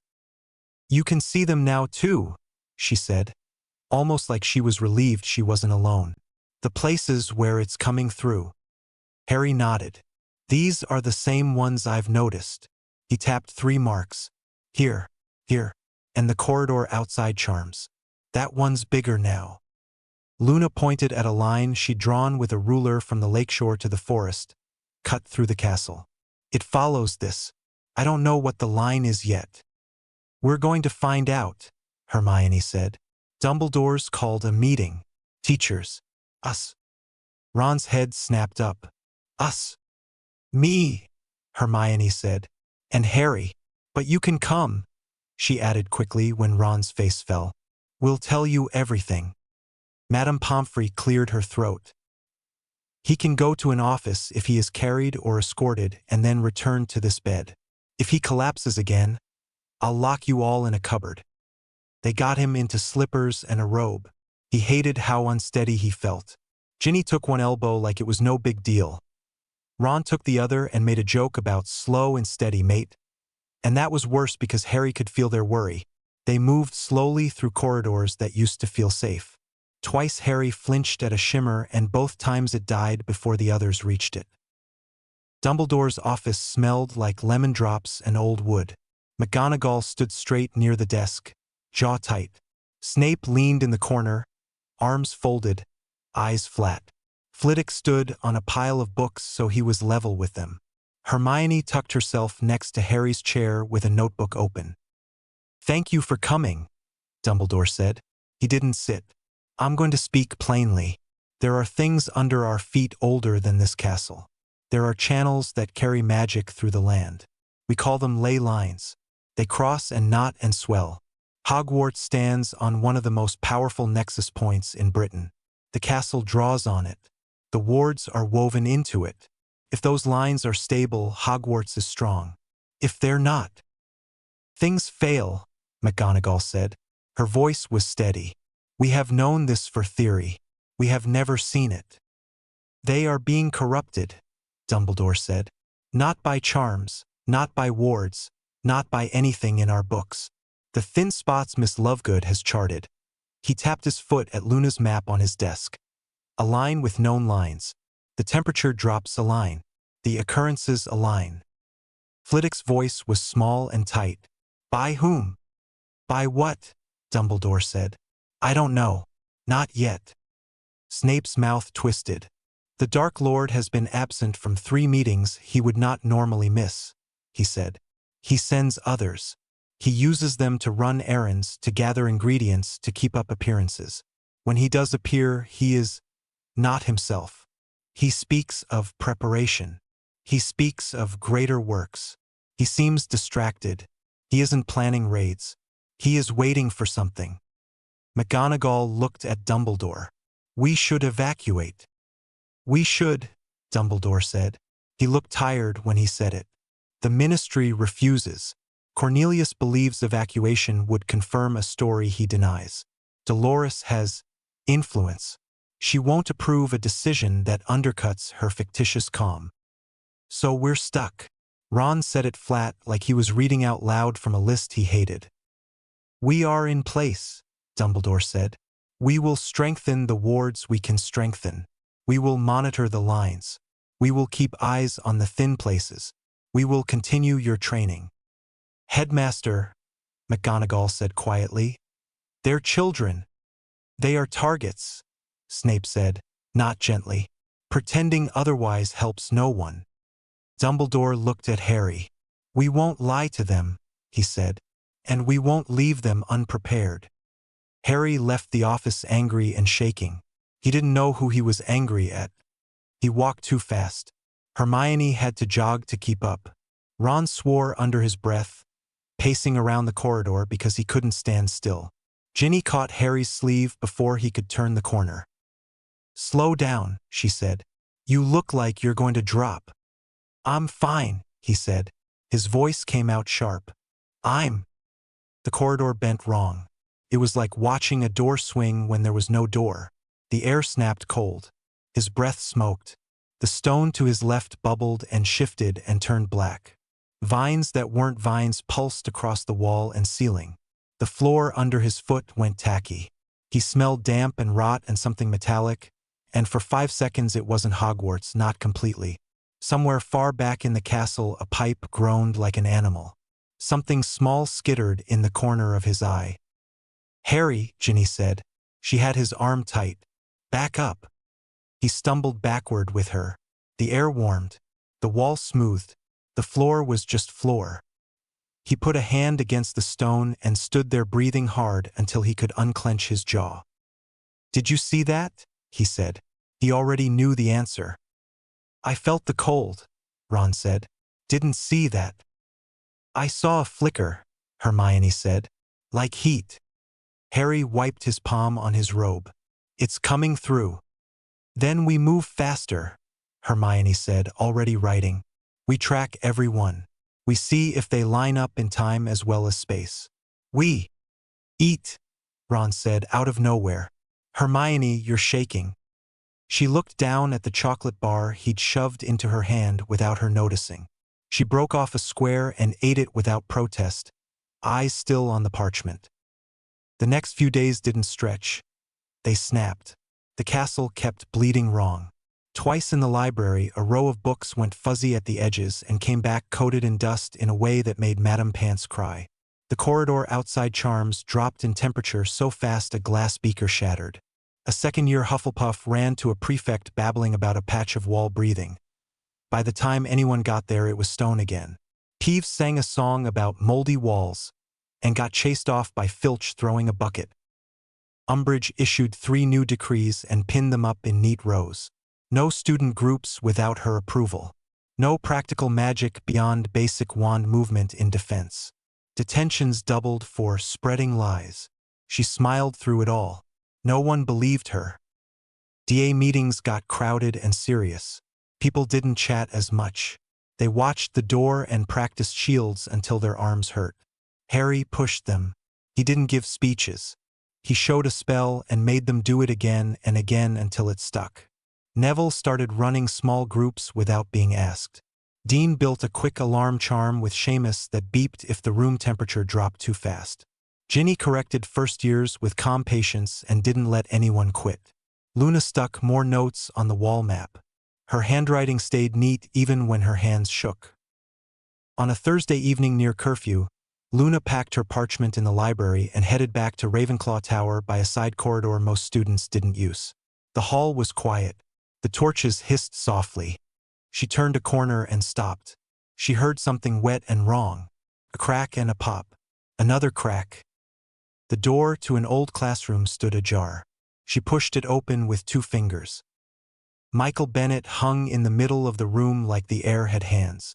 He was 3 feet off the ground, back arched, head thrown back. His right arm bent the wrong way at the elbow. His left leg was twisted so the foot pointed behind him. Bones pressed white against skin along his ribs. His mouth was open.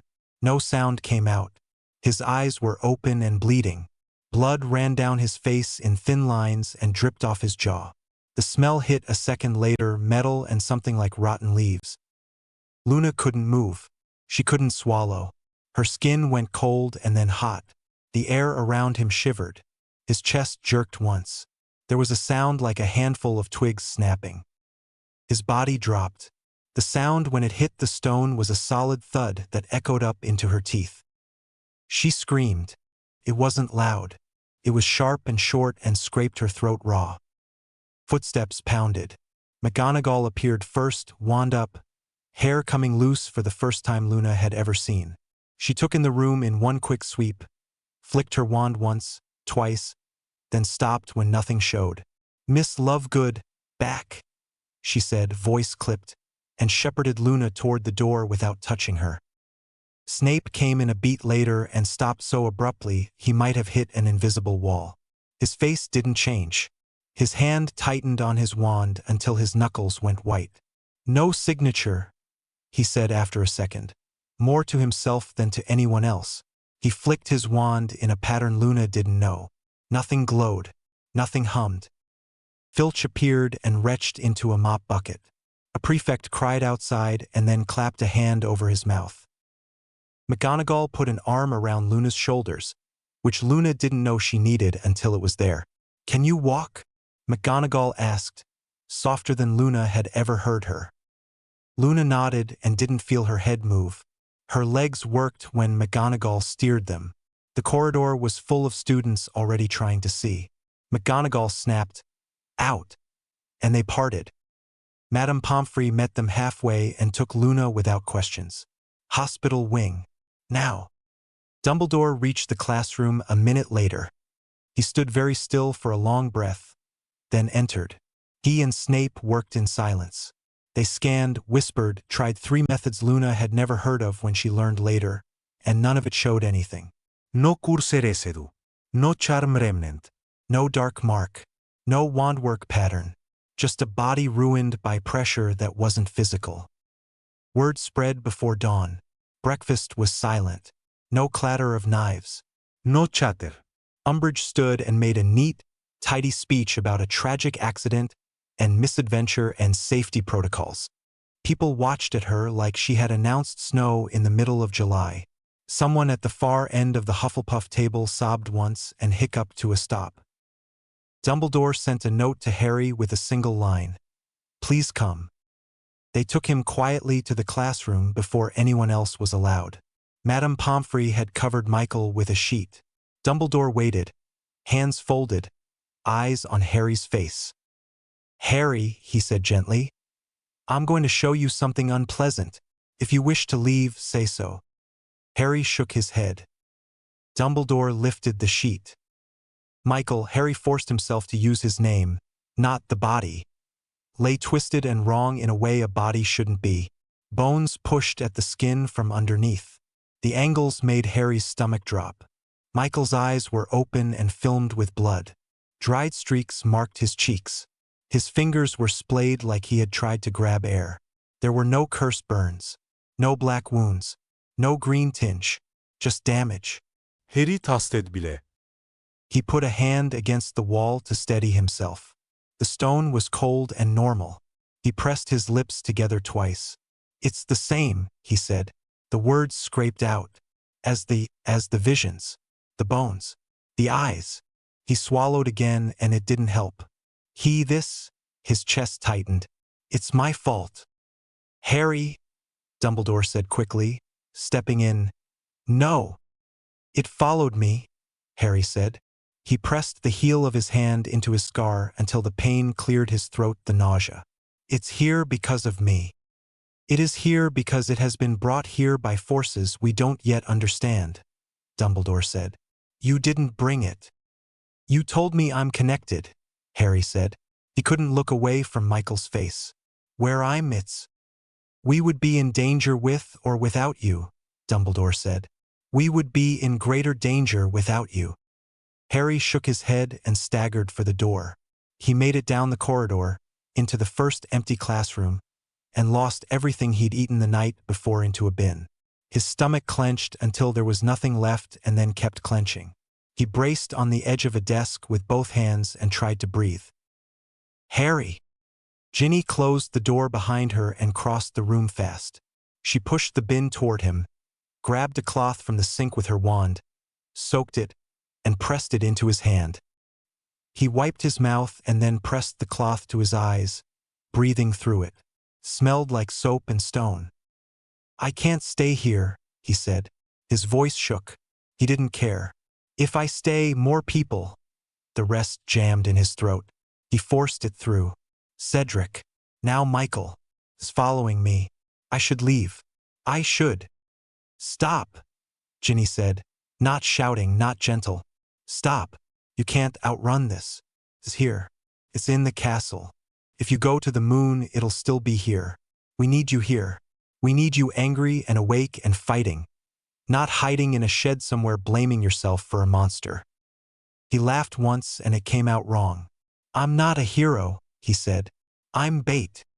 "Then be bait with teeth," she said. "Use it. Make it hit you where we can hit it back. But don't run. If you run, it wins." He gripped the edge of the desk until his knuckles ached. "I don't want anyone else to die." "Me neither," she said. Her mouth trembled and she forced it steady. "So we make it as hard as possible for this thing to take anyone. We train. We plan. We keep each other in pairs. We keep Luna close. We don't leave people alone in corridors. We do the boring, practical things that save lives." He drew a slow breath. It wasn't agreement.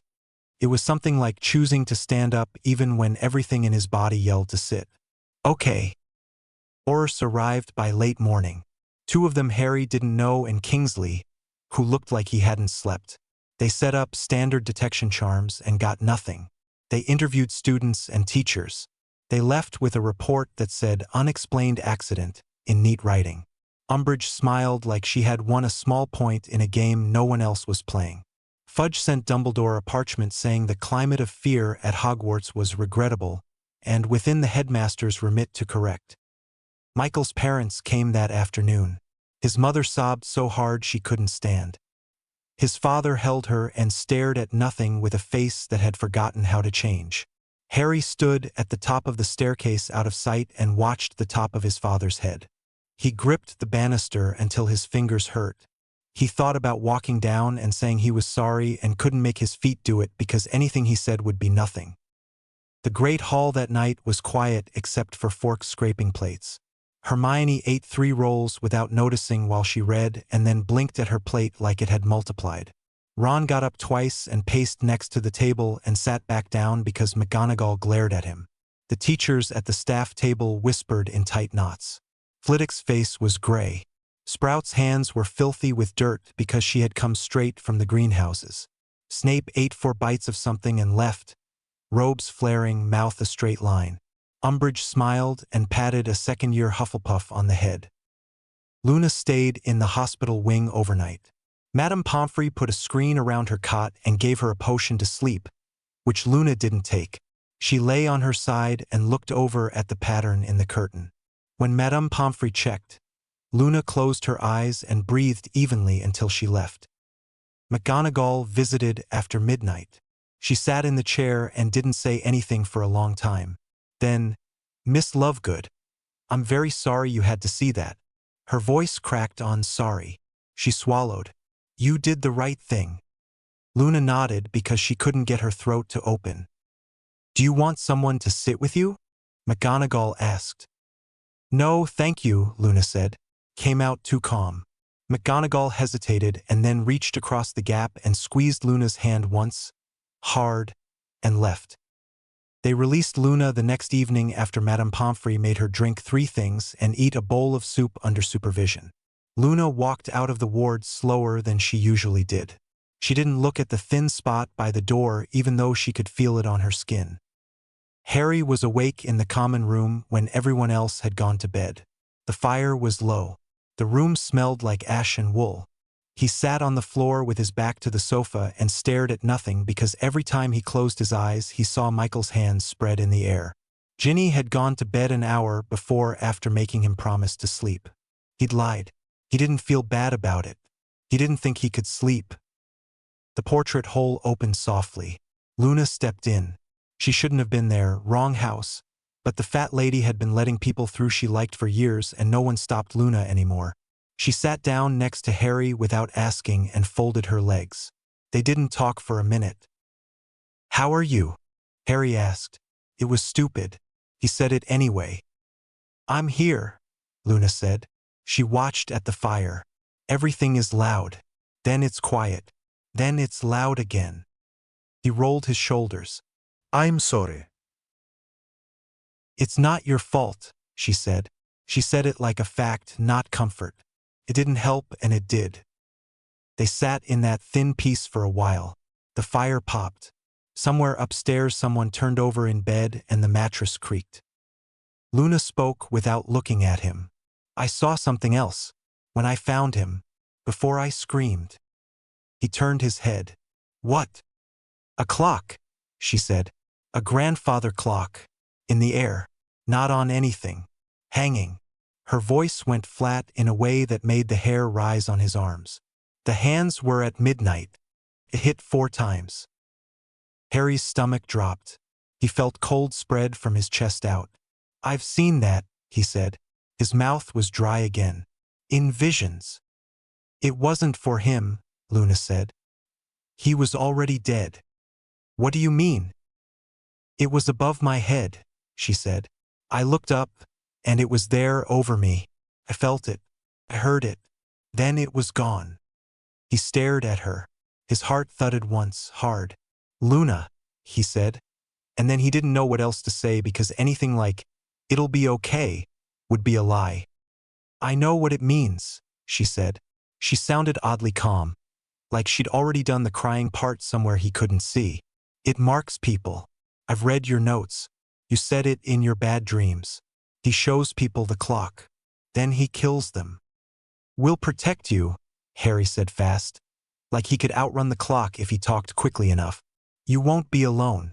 You'll sleep in the hospital wing. We'll...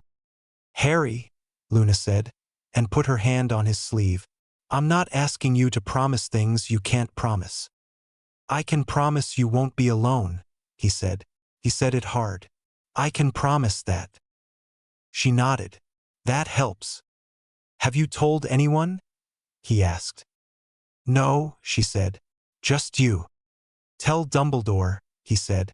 First thing in the morning. She said. They watched the fire go down another inch. The room settled around them. The castle creaked once like it was breathing in its sleep. Luna rested her head against the back of the sofa and shut her eyes. Harry watched the curve of her cheek in the firelight and thought of the map with its neat arrows and how small her writing looked next to the enormous thing under their feet. He looked over into the coals until the shapes blurred. He thought, I couldn't save Michael. I couldn't save Cedric. I can't keep losing people. I won't let her die. Harry didn't wait for morning. He left the common room, took the stairs 2 at a time, and didn't care that the portraits hissed at him for running. His scar burned steady and hard. Not a spike, just a mean line of heat that kept him focused. The gargoyle blocked the spiral stair. He didn't know the password. He pounded on the stone with his fist. Headmaster, it's Harry. I need to talk to you right now. The stone scraped.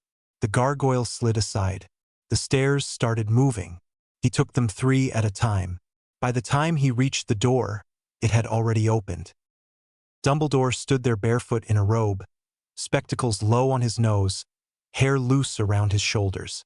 He looked awake in a way that meant he hadn't been sleeping much anyway. Harry! Dumbledore stepped back to let him in. What has happened? Luna saw the clock, Harry said. He was breathing too fast. He forced it down. Not in a dream. She saw it. Above her own head.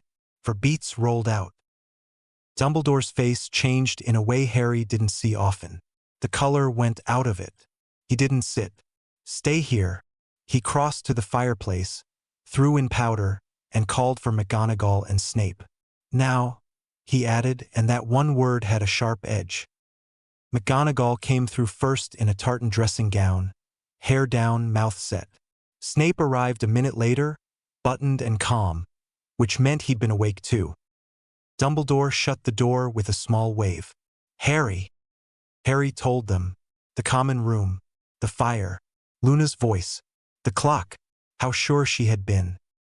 McGonagall's hand went to her throat and stayed there. Merlin, help us. Snape didn't move. So the creature marks its prey, he said, and plays with time. His jaw shifted. How long between the marking and the result? I don't know, Harry said. His palms were wet. He wiped them on his jumper. Sometimes it's hours, sometimes days. In my visions it felt like a countdown. I don't know how fast it's counting. Dumbledore stared at the model of the castle on his shelf like he could see lines running under it. We can't keep Miss Lovegood alone. We can't leave her unprotected. He looked up. Protection may not be enough. We can put bodies around her, Snape said. It won't matter if it kills without touching. Hospital wing? McGonagall said. Poppy can keep watch. She can't reach into Luna's head and pull anything out, Harry said. His voice came out rough. Sending her home puts her dad in danger. Hiding her won't fix this. He looked at Dumbledore. You said the lines under the castle are thin. Don't lie to me. He's using them. He's coming through them. Yes, Dumbledore said. He didn't try to soften it. The ley lines are the roads. We have blockades on some roads. Not all. Not enough. So we stop him getting to her, McGonagall said. How? Occlumency, Snape said immediately. If she can close her mind, he can't use guilt and fear to worm in. He said it like a man grabbing the first tool on the bench even if it wasn't perfect. Her mind doesn't work like mine, Harry said. It's open. We try, Dumbledore said. We try everything. He looked at the clock on the wall. 2 o'clock. We wake who we must and we begin at first light. Harry, go and rest. I can't sleep, Harry said. Lie down anyway, McGonagall said gently. Close your eyes. That is an order. He left with his chest tight and his legs shaky. He didn't sleep. He watched at the ceiling and counted his breaths until the window glass started to turn gray. By breakfast, everyone who needed to know knew. Ron, Hermione, and Ginny met him outside the Great Hall. None of them had eaten. They went straight to the room of requirement. It opened with cushions, a kettle, and a big empty space, like it knew they'd be here a while. Luna walked in 5 minutes later with her satchel and that odd, steady calm. You sent for me, she said. She looked at each of their faces and set the bag down. It's about the clock. Harry told her everything. He didn't try to hide parts or make it sound nicer. He explained what he'd seen since the graveyard. The Upside Down. The way Vecna killed. The way fear made the attacks worse. The lines under the castle. The bleed. He kept his voice low and regular so he didn't start shaking again. Luna listened without interrupting. When he finished, she pinched the bridge of his nose. I thought it might be something like that, she said. The sound isn't the same as Dementors. It's flatter. Ron blinked. You, okay. It makes sense, Luna said simply. The thin spots, the smell, the clock, it fits. We're going to teach you occlumency, Hermione said, rapid already. It's mental defense. There are techniques, focus points, walls. You can learn. It's hard, but if we start now. We've asked Professor Snape to help, Harry added. He didn't look at Ron when he said it. Luna nodded again like Snape was a fact, not a person. All right. They started that afternoon in the basement classroom Snape used for private lessons. It smelled like stone and old potions. Luna sat in a chair with her hands loose on her knees. Harry stood against the wall with Hermione, Ron, and Ginny. Snape paced once, stopped in front of Luna, and studied her like a specimen. I'll attempt legilimency with the gentlest touch possible, he said. If you feel me, you push back. Imagine a barrier. A blank wall, a closed door, whatever you can keep steady. All right, Luna said. If you see Nargles, don't panic. They're not real, but they're very enthusiastic. Snape blinked once. Look at me, he said, and then, soft but exact, legilimens. Harry had seen legilimency from the inside. It felt like being dragged through your own cupboards with someone slapping labels on boxes. This looked nothing like that. Snape flinched in the first second. His eyes narrowed. His wand hand steadied. His jaw set. Luna's expression didn't change. She kept breathing. Her fingers stirred once on her knees and then went still. Snape lasted 10 seconds, then 15. At 20, he tore the connection like he'd touched a live wire. He took a step back and hit the edge of the table behind him with his hip. Color had drained from his face. A line of sweat was visible at his hairline. "What?" Ron said. He couldn't help it. Snape shut his mouth, glanced at Dumbledore, who was watching from the corner, and looked back at Luna. "Your mind," he said slowly, like he was picking words off a high shelf, "doesn't present like others. There is no corridor. There are no doors. It is open space, light, sounds. You don't file memories. You hold them." He shook his head once. "Quick. Walls aren't your language." "Can I learn?" Luna asked. She didn't sound scared. She sounded like someone checking a train timetable. Snape looked like he wanted to lie and couldn't. "I can try to teach you a different metaphor," he said, "but he'll exploit your openness." "Then we make him pay for coming in," Harry said before he could stop himself. The words were out in the room and everyone turned. Dumbledore's eyes went to him. "Explain." "If she can't keep him out, we can use it," Harry said. His heart sped up. His mouth was dry. "He has to connect to kill. We let him try. We build a trap around that connection. If we can grab the line when it forms, we can trace it back to wherever he's anchored and hit it." "That isn't a plan," Snape said. His voice went harsher. "That is inviting a wolf into your sitting room and hoping it eats from the right bowl." "It's better than waiting," Harry shot back. "He's already marked her. If we do nothing, he takes her and we watch. If we try, we might stop him. We might learn something. We might find where he is." McGonagall, who had slipped in halfway through and posted herself by the door, folded her arms. "Headmaster." Dumbledore didn't answer immediately. He walked to the window, looked at the lake like he always did when he was doing math in his head, and turned. "We will make a plan for both possibilities," he said. "We will continue to try occlumency with Miss Lovegood in a way that suits her mind. And we'll draft a binding that uses a psionic contact as a conduit." He looked at Luna. "If we choose to try it, it will be your choice, not ours." "Yes," Luna said right away. "Miss Lovegood," McGonagall said, halfway to a scold, halfway to a plea. "I don't want to die," Luna said, "but I don't want anyone else to die either." She lifted one shoulder. "If he's already coming, I'd rather meet him where my friends can see him." The next days blurred into work. Hermione took over a table in the library and covered it with parchment. Arithmancy charts, runes, old ritual texts. She talked to herself and chewed the ends of quills and, once, started crying without noticing until Ron pushed a tissue into her hand, and she blinked like she didn't know where it came from. Dumbledore pulled dusty books out of his private stacks and brought theories no one had used in 100 years.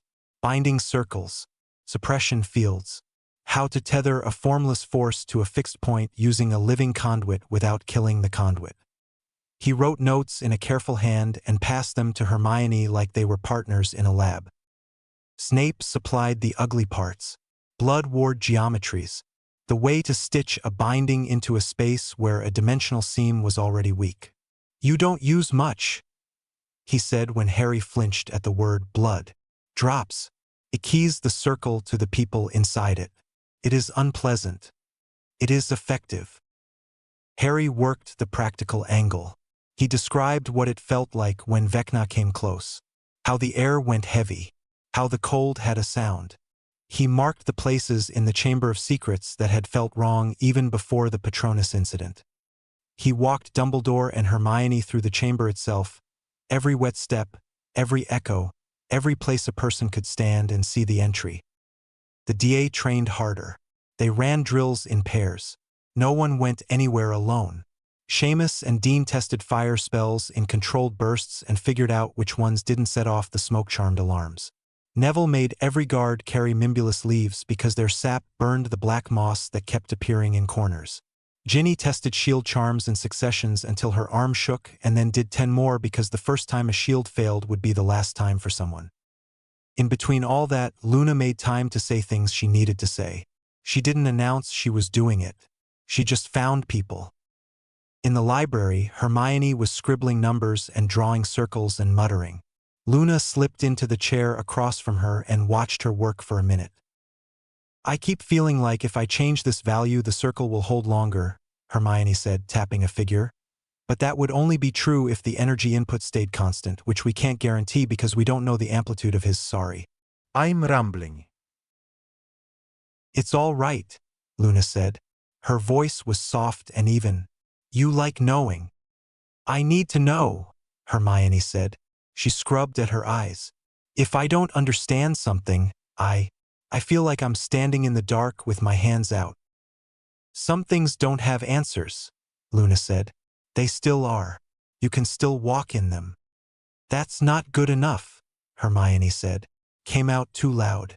She winced and lowered her voice. Sorry. It's not. I know, Luna said. That's why you'll live. You'll keep looking. You won't give up.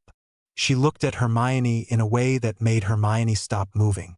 Thank you for trying for me. Hermione's mouth trembled. Don't talk like that. I'm not giving up, Luna said. I'm making lists. She reached across the table and touched Hermione's hand once. Awkward and quick. You're a very good friend. Hermione started crying properly then. Not loud. Just steady tears while she kept breathing like she was trying not to make a sound. Luna slid a tissue box across and patted the box like that helped. In the common room, Ron dumped a pile of cushions on the floor and set up a target. All right, he said. Defensive basics. If anything moves wrong, you blast it and then you blast it again. No fancy stuff. Luna worked his jaw and pointed her wand. Her spell was a little slow but accurate. Ron corrected her stance, then stopped touching her elbow like he realized he was doing it. Sorry. It's fine, Luna said. I don't mind. Ron cleared his throat. You've got people. In Ravenclaw. Friends. I've friends, Luna said. I used to eat alone a lot. Then I didn't. She tilted her head. What's it like to have 5 siblings? Loud, Ron said. And then he laughed. A small puff of sound that surprised both of them. Crowded. You never get the last biscuit. Someone's always nicking your jumper. But you don't go to sleep wondering if the house is empty. He looked at the cushions. I moan about them, but, I know, Luna said. She fired again. The cushion spun. My mum died when I was 9. Ron's mouth opened and then closed. I'm sorry. It was an accident, Luna said. She liked doing spells to see what they did. People say that's reckless. I think it's brave. She aimed again. I'm not like her, but maybe I can borrow it for a bit. He didn't have a good line for that. He sat next to her on the floor when they were done and didn't talk. They stared at the fire and listened to people coming and going and for once didn't fill the space. By the lake, Ginny paced 3 times before she stopped and stood shoulder to shoulder with Luna. The air was cold and clean. The water lapped quiet. Are you scared? Ginny asked. Yes, Luna said. I don't want it to hurt, but fear is just a thing. It doesn't get to make the decision. I thought I was going to die in the chamber, Ginny said. I don't remember parts. I remember waking up and Harry was there and I thought, I'm not dead. And then I felt guilty for being relieved. Her voice shook. She made it stop.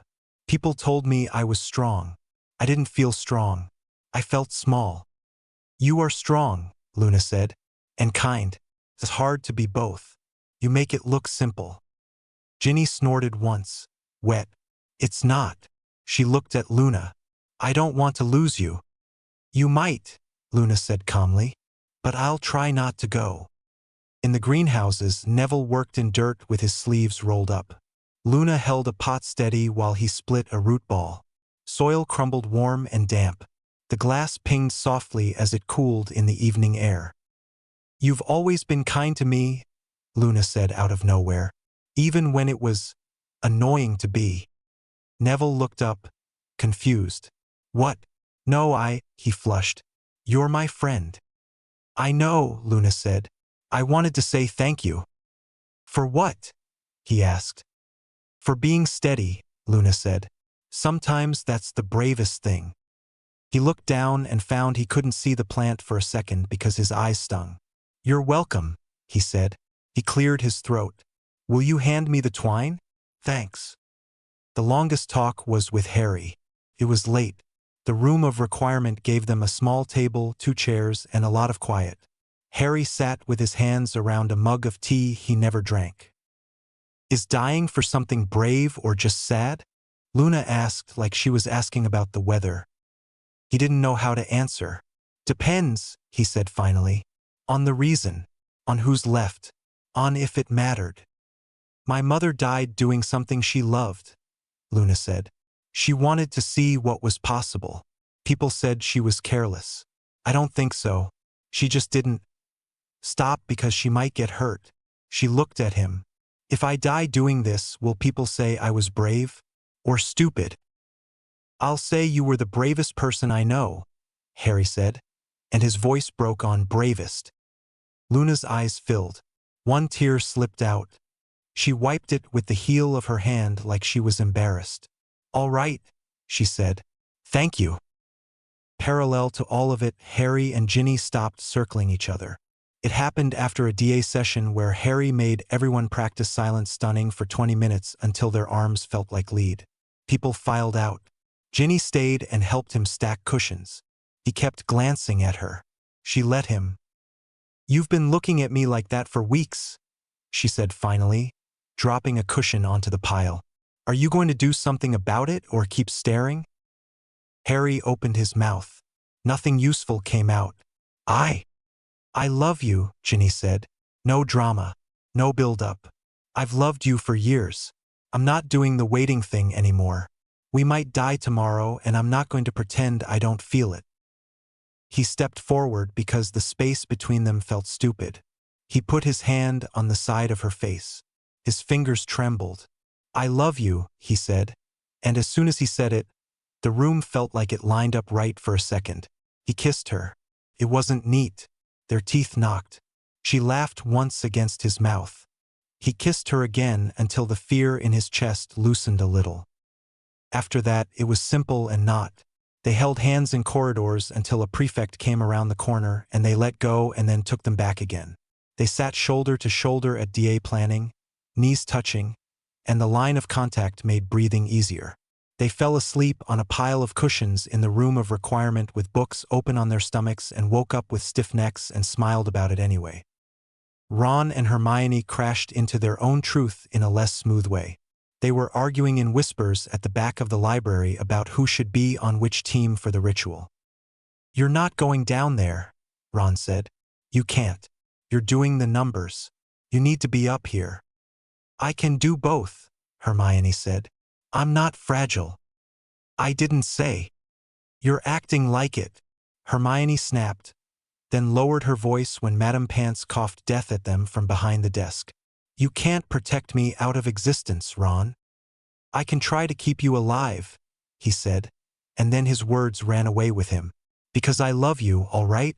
I love you and the thought of you dying makes me feel sick and I can't stand it." Hermione froze. A dozen answers ran across her face and none of them came out for 3 long seconds. "I love you too," she said, quiet and certain. "But loving me doesn't mean making choices for me." Ron closed his eyes and let out a breath like he'd been punched. "Okay. It means standing next to me," she said, touching the back of his hand. "Even when I'm doing something you hate." "Okay," he said again. He didn't smile. He looked wrecked and relieved at the same time. He took her hand properly then and didn't let go. They didn't announce anything to anyone. Everyone knew. The plan locked in piece by piece. The Chamber of Secrets was the site. It was a thin place and defensible. The circle would go where the basilisk skeleton still lay in a half-moon. Dumbledore and Snape argued about anchor placements for an hour and then agreed without saying the words "you were right" to either of each other. Hermione calculated the timing windows for when the binding would be strongest. Harry walked the path again and measured steps so no one would trip where the stone dipped. Snape brewed 3 phials of something that smelled like iron and cloves and told them not to drink it unless he said so. "It will steady your focus for 30 seconds, he said. It will also make you nauseated and it will taste like a rusty spoon. Do not sip it to see. The DA volunteered in a flood. Dumbledore cut the list down with a face that looked like he hated it. Not this time, he told terrified fourth years who wanted to help. You help by staying in groups and staying alive. Fred and George turned up the day before with bags of products and faces that didn't joke as easily as usual. Heard a rumor the chamber's open for events, Fred said, forcing a grin. We brought fireworks and a portable swamp. Molly came with them and took over the kitchen in an hour. There were biscuits and sausage rolls and something in a tin that steamed when you opened it. She cried while she stirred and then smiled too hard when anyone looked at her. Eat, she kept saying. You can't fight on an empty stomach. Harry, you look thin, have too. Arthur hovered at doors with a wrench in his pocket for no reason and put his hand on Harry's shoulder every time he passed like he was grounding them both. That last night before dawn, Luna found Harry in the empty classroom off the corridor to the dungeons. He had a candle lit and was pretending to read. He stopped pretending when he saw her. She held out a chain. It was silver, thin, with a small crescent moon and a star. The metal was worn smooth in places. My mother left me this, Luna said. She said it was for protection. She smiled a little. I don't think it does anything. I wore it anyway. She lifted it. If this works, I want you to have it. If it doesn't, make sure my dad knows I wasn't afraid. Harry's chest hurt. He didn't reach for it right away because his hands were shaking and he didn't want to fumble it. We're going to save you, he said. He knew how thin it sounded. Maybe, Luna said. She stepped closer and put the chain around his neck herself. Her fingers were cool. The pendant rested against his skin. Just in case. He swallowed. Okay. She looked up at him for a second and then stepped into him and hugged him. She wasn't a hugger. Neither was he. He hugged her back and didn't let go for a long time. When she pulled away, her eyes were bright and her mouth was steady. They met in the great hall before sunrise. The windows were gray. The candles burned low. People moved quietly and slowly, the way soldiers probably moved before battles they didn't want. Molly hugged Ginny so hard Ginny squeaked and then hugged her again softer. Arthur kissed the top of Ginny's head and whispered something that made her nod rapidly. The twins stood on either side of their sister and touched their foreheads to hers for a beat, then let go like it hurt. Hermione held a picture of her parents in her hand for a second, looked at it like she was memorizing their faces, and slid it into her pocket. Ron bumped Harry's shoulder with his. We've done dragons, he said. We've done spiders. We've done snakes. We can do this. Yeah, Harry said. His stomach flipped. We can. Neville checked his wand like it might have changed in the night and nodded to himself. Cho, Dean, Seamus stood together in a small line, exchanging quick looks that said, I'm scared, and me too, and we're going anyway. Dumbledore spoke to them in the stone corridor before the sinks. We have rehearsed, he said. No big speech, just the facts. I'll handle the circle. Severus will handle the bindings. Hermione will watch the timing and call the cues. Harry, you'll anchor Miss Lovegood and call out any change in the air before we feel it. The rest of you hold the perimeter. If anything touches the circle, you remove it. Snape's eyes flicked over each of their faces. If I say down, you go down, he said. If I say run, you run. This isn't theatrics. You don't improvise. Ginny squeezed Harry's hand once, hard, and let go. He could see she was scared. He was too. They didn't say it out loud. They opened the sink. The pipe gaped black. The smell of damp stone and old water rose up. Harry slid down first because it was his path. The metal scraped under his palms. His shoes hit the wet tunnel. The others followed, boots thudding. The sound echoed forever. The walk to the chamber felt longer than it had in second year. The tunnel walls sweated. The floor slicked under their feet. Harry felt the cold before he saw the shimmer. The thin place in the last turn was visible like a bruise on the air. His scar pulsed.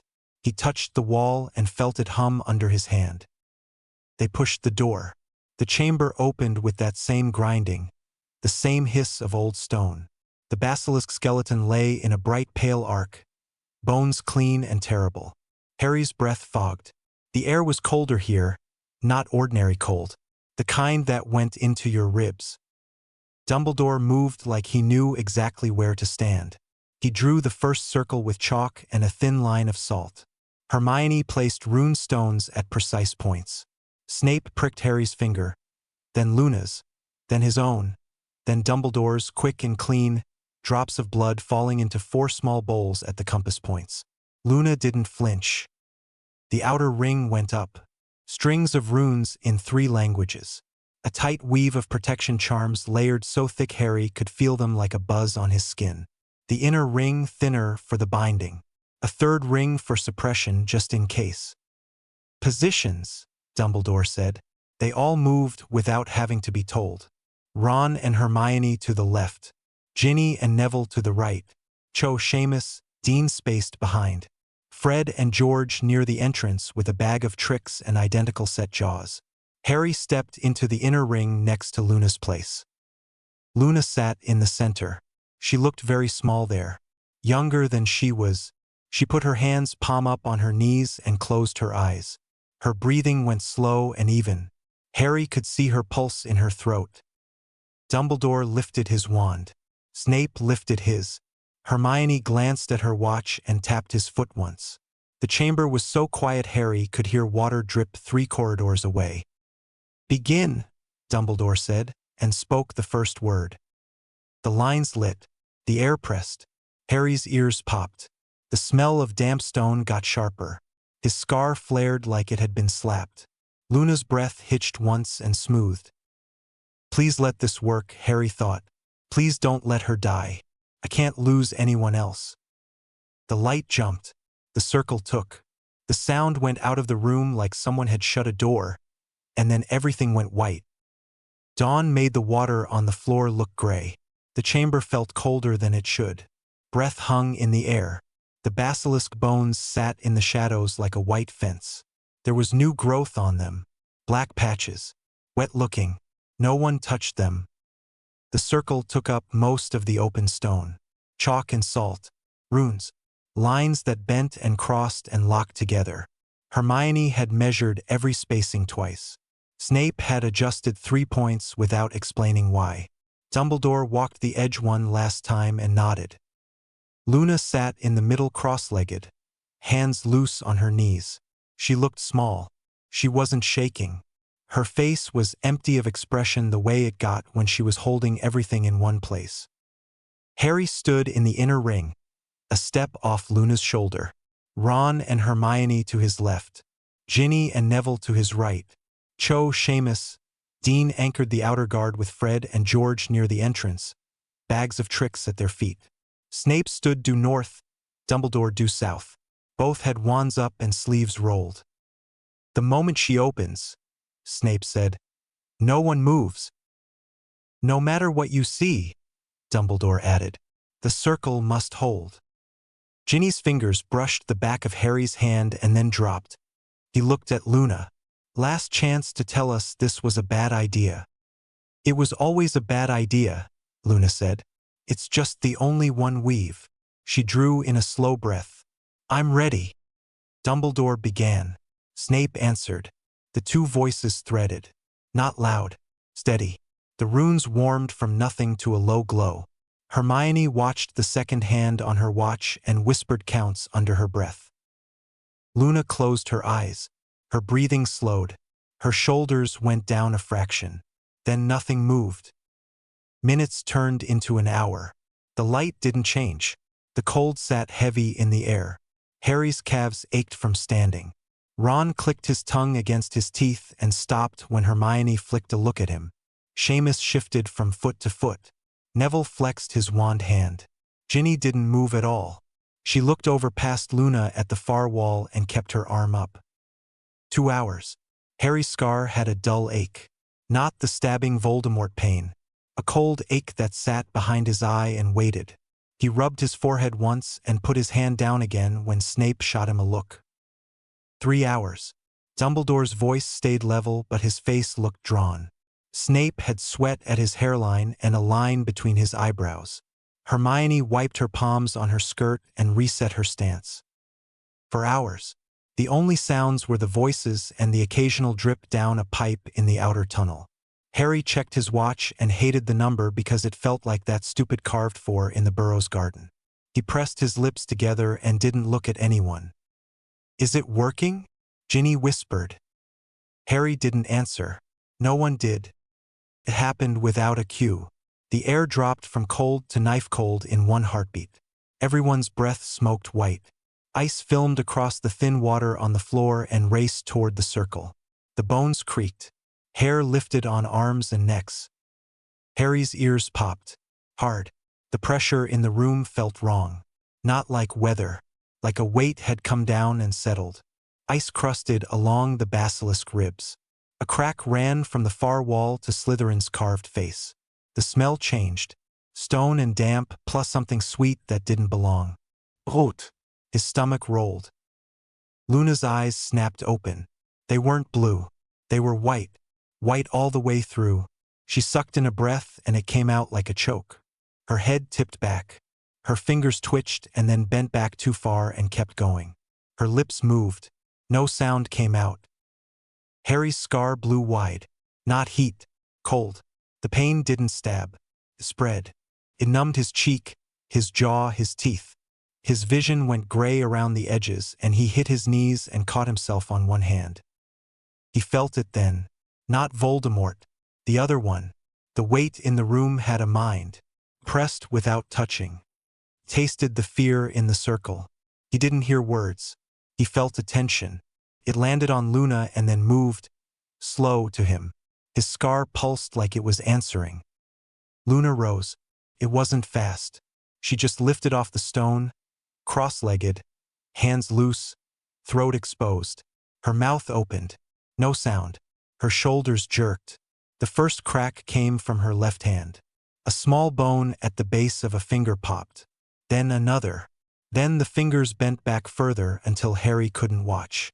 Tears slid from her white eyes and ran into her hair. "Hold," Dumbledore said. His voice didn't shake. The runes flared twice and settled. He shifted his wand an inch. "Hold." The chamber changed. It didn't grow vines slowly. They simply existed where there had been stone. Wet, black ropes, slick and breathing. They ran along the walls, across the ceiling, over the carved face. They stopped at the chalk line like it stung them. The smell got stronger. Seamus gagged. Hermione snapped, "Bubblehead?" And then, "All of you." And everyone snapped their own bubbles into place. The sound went muffled inside the charms. The water that had iced went solid, then cracked straight through. Something pushed up from underneath. Hands, arms, bodies, not fresh bodies. The kind of dead you didn't want to think about. Except there was growth on them too. The same black stuff. It was inside their skin in places, stretching it, moving it. Their joints bent wrong. Their heads turned too far and then snapped back. They came for the circle. "Don't break the line," Snape snapped. He didn't look away from the binding ring. "Fire only. Control it." Seamus's hand shook as he cast. The first wall of flame surged up between the circle and the nearest two bodies. It burned them. They kept walking through it for a step, and then parts of them gave out and they fell, still twitching. "More," Hermione said sharp. She had her wand up with her left hand and her right palm flat over a rune stone, holding the pattern steady. "Keep it between us and them. Do not cross the edge." Harry split his attention for a second because he had to. Ron was blasting one down that kept trying to crawl. Neville timed shots to catch ones that made it through gaps. Ginny hit knee joints. They blew and the things dropped and had to drag themselves. Cho and Dean stood back to back on the far side, firing tight, clean spells. They were good. They kept their arms steady and their feet in the marks they chalked. Harry looked up at Luna again and almost lost the bubble. Her elbows were bending wrong now. Invisible force pulling up and out. Little cracks running up her forearms. Her shoulders shuddered. Her mouth was open in a silent scream that didn't stop. His scar pulled hard toward her. The weight in the room pushed down harder. It felt like standing under a full bucket that would tip if he breathed. This isn't a trap, he thought. It's a door. Dumbledore felt it too. Harry saw it in the way the headmaster's shoulders changed. Snape's eyes cut to Dumbledore and then to Luna and then to Harry. They had a whole conversation without speaking. Snape gave a tiny shake of his head. Dumbledore's face went very old. Dumbledore lifted his wand. He aimed at Luna's breastbone. His hand trembled once and went still. Harry didn't think. No! He threw himself across the inner ring and hit Dumbledore's arm. The green burst slammed into the floor and blew a hole the size of a cauldron out of the stone. The circle lines split like a net under a knife. Magic snapped. It didn't drift. It went off like a blast. The rush shoved everyone back. Hermione cried out and lost her hold on the stone and grabbed it again. 2 of the runes blew off the floor and shattered. The vines on the walls surged in like they'd been waiting. The bodies hit the gap. Hold the center, Snape barked. It sounded like a shout even through the bubble. He stepped into the broken line and drew a fast, dirty fix with his wand just to buy seconds. Get them back! The things hit the edge. Ron met one with a reductor straight to the face. Ginny took another one at the spine and it folded. Seamus sobbed once and kept throwing fire. Dean had to kick one off his boot and then blasted it flat while it crawled. Cho didn't flinch. She kept her wand arm tight and took them at the joints. Neville moved like he had a plan he hadn't told anyone. He burned the vines near their feet and the bodies slowed like they'd been cut off from a current. Harry didn't care about any of it more than he cared about the girl in the middle of the room coming apart. He crawled to her because his legs didn't want to obey him. His hands were numb. He reached up and closed his fingers around nothing and still felt the cold coming off her like air off ice. He could feel the connection through his scar like a rope. Not a real one. A line. A place where he and the thing were both touching the same point. He grabbed it. Not with his hand. With whatever part in him the scar had opened. It hurt. Felt like he'd shoved his face into winter water and stayed there. Felt like he'd been buried. He pushed anyway. The chamber dropped away. He was in a house he didn't know but somehow did. The walls leaned. The roofline sat wrong. It smelled like dust and tea and something burned years ago. Pictures on the walls. Odd devices on shelves. It was being eaten. Not by something with teeth. It just fell apart in front of him. Plaster crumbled without a hand on it. Wood bowed. The floor broke in places and went dark. Luna crouched in the corner under a window. She had her knees to her chest and her chin tucked down. She cried without making sound. The tears looked wrong. Too bright. Like someone had turned the light up too high in here. Her hair hung in her face. She wasn't looking at anything. The thing in the room wasn't a shape like a person. It didn't fit. It had too many long parts and not enough skin. Where skin existed, it looked rotten. Where bone existed, it showed. It took up too much space and also none. It pressed on Harry's chest without touching him. It didn't speak with a mouth. Pushed words into him from the inside. The scarred boy. The old cold voice slid in. The one death would not take. The one who carries it with him. Why do you fight for a world that starves you and uses you and leaves you alone? Harry wanted to say, because my friends. But the word stuck. The room shifted. He was in the cupboard under the stairs. He smelled carpet cleaner and damp and dust. He felt hunger in his stomach like a twist. He heard Aunt Petunia laugh at something on the telly. He was smaller. His knees hurt from being tucked up. The scene jumped. He was in the graveyard. Cedric hit the ground again. He watched his friend's eyes go dull again. He heard his own breath come out in a choke again. Wormtail spoke the words again. The knife bit again. Then he was at the veil. He knew this wasn't his timeline. He hadn't lived this here. But he saw Sirius stumble anyway. He saw him fall. He felt the panic in the seconds after. His chest seized like he was suffocating. The thing pushed more. Every failure. Every time he'd frozen or chosen wrong. Every time someone else had paid for his choices, stacked them until breathing hurt. Harry! Luna's voice came from the corner. Small, thready. It's doing tricks. He looked. She made herself look up. They're only memories or fears, she said. Her voice shook. They can't break our bones in here. The cupboards and the graveyard and the veil layered and tried to stick. He took a breath and put his feet flat on the floor that wasn't steady. You're right. The thing turned its head toward Luna. It showed her the lab where her mother died, but not the real one. It made it worse. It showed the spell blowing up and showed Luna in the doorway, and then showed a dozen versions where she ran too slow and a dozen where she ran too fast, and in none of them did her mother turn and smile. It showed the Hogwarts corridor where someone had called her loony and made everyone laugh. It amplified the laugh until it filled the room. Luna flinched. Stop, she whispered. She swallowed. No, she pushed herself up and stood anyway, knees shaking. You don't get to decide what those mean. The pressure in the room spiked. It wanted their heads down. It wanted them curled up and small. Harry stepped away from the cupboard that had appeared by the wall. He stepped toward Luna until he could take her hand. He did. Her fingers were cold and strong. This isn't real, he said. He said it like it was a fact. Those things happened. Or they didn't. But they're not happening now. They're not all we're, Luna said. She squeezed his hand. She looked straight at the thing. Her eyes were her eyes again. I've friends. I'm loved. You can't have that. It pressed harder. Harry's knees tried to go. He made them not.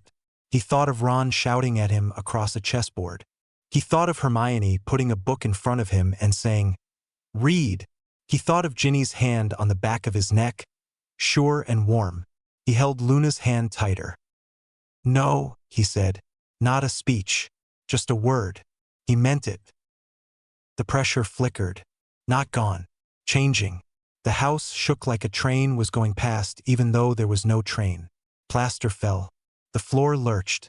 The thing swelled. It reached for them with too many fingers.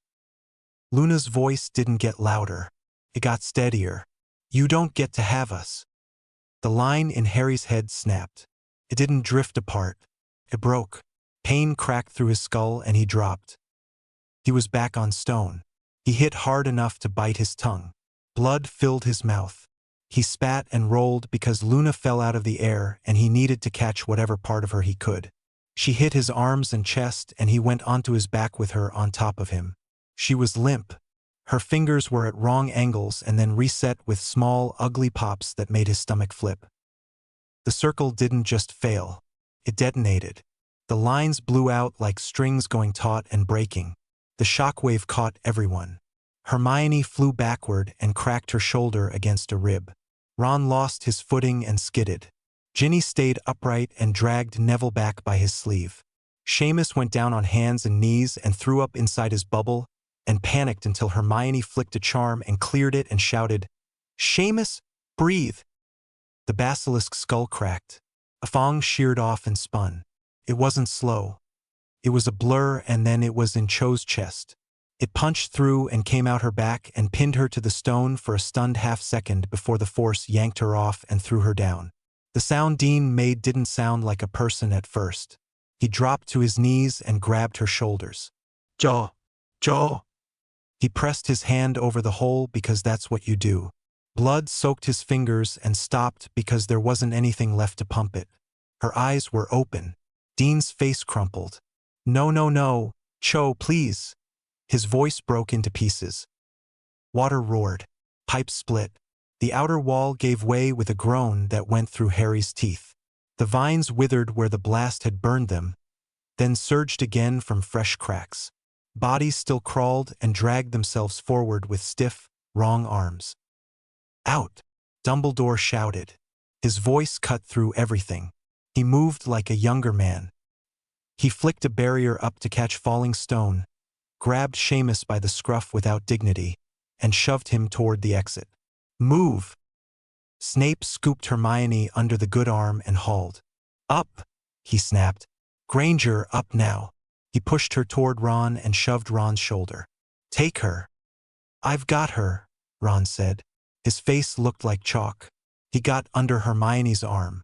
She sucked in air through her teeth and drew a slow breath and moved. He kept her moving. Neville, go! Neville bent to lift Cho and froze. Dean was still on his knees holding her. Dean, Neville said. He didn't try to pry him off. He put his hands on Dean's shoulders. We have to go. I can't. Dean's voice tore. He looked at her face and then at Neville and then at the ceiling that was starting to drop. He choked. He slid his hands under Cho as if lifting would fix it. She'll be cold. Neville put his forehead to Dean's for 1 second, short and hard. We will carry her. Together. He got his hands under her legs. Dean took her shoulders. They lifted. Dean staggered. Neville locked his knees and took more weight. They moved. Fred and George were already at the pipe, blasting loose stones out of the chute. Go! Fred yelled. We'll set a bang behind you. Harry got his legs under him with Luna in his arms. She was breathing. Her chest rose fast and shallow. Her eyes were closed.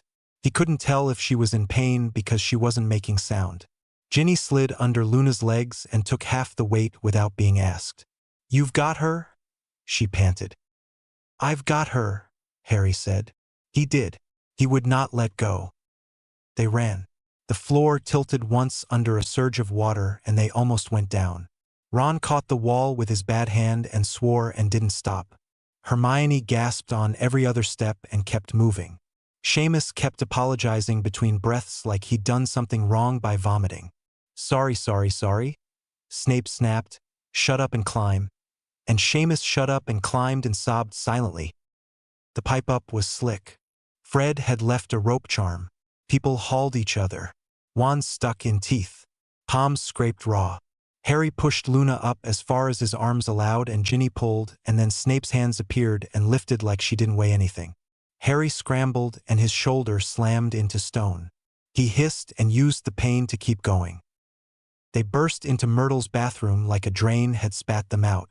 People sprawled on tile. Water soaked everything. Hermione slid down a wall and held her shoulder and shook. Ron sank next to her and pressed his forehead to hers. She let out a sound between a laugh and a sob. He kissed her because words wouldn't do anything. It wasn't neat. Teeth knocked. Nose hit cheek. She kissed him back anyway and then pressed her face into his collarbone and cried. Dean laid Cho on the tile very gently like she might wake and be angry if he did it wrong. He put his hand on her hair and then on her cheek. He whispered her name over and over. Neville crouched with him and kept one hand on Dean's back because it was the only useful thing he could do. Cho's blood made a dark puddle that spread and then stopped. Madame Pomfrey met them in the corridor with a cart and 3 helpers. She saw the group, saw Cho, and stopped for the briefest half-second. Then she moved faster. Alive to the left, injured to the beds. She barked. Dead. Her voice broke for just a word. Dead to the screen. Dean wouldn't move. She didn't force him. She put a sheet over Cho up to her chin and touched Dean's shoulder. You can sit with her as long as you need. Harry and Ginny got Luna to a bed. Pomfrey's wand moved fast over Luna's joints and ribs and skull. The readings didn't make sense to her face. She pressed her lips tight. No curse residue, she muttered. No spell signature. Trauma without cause. She didn't waste time being confused. She set Luna's fingers straight, fixed microfractures, soothed swelling around her spine. She's in shock, she said.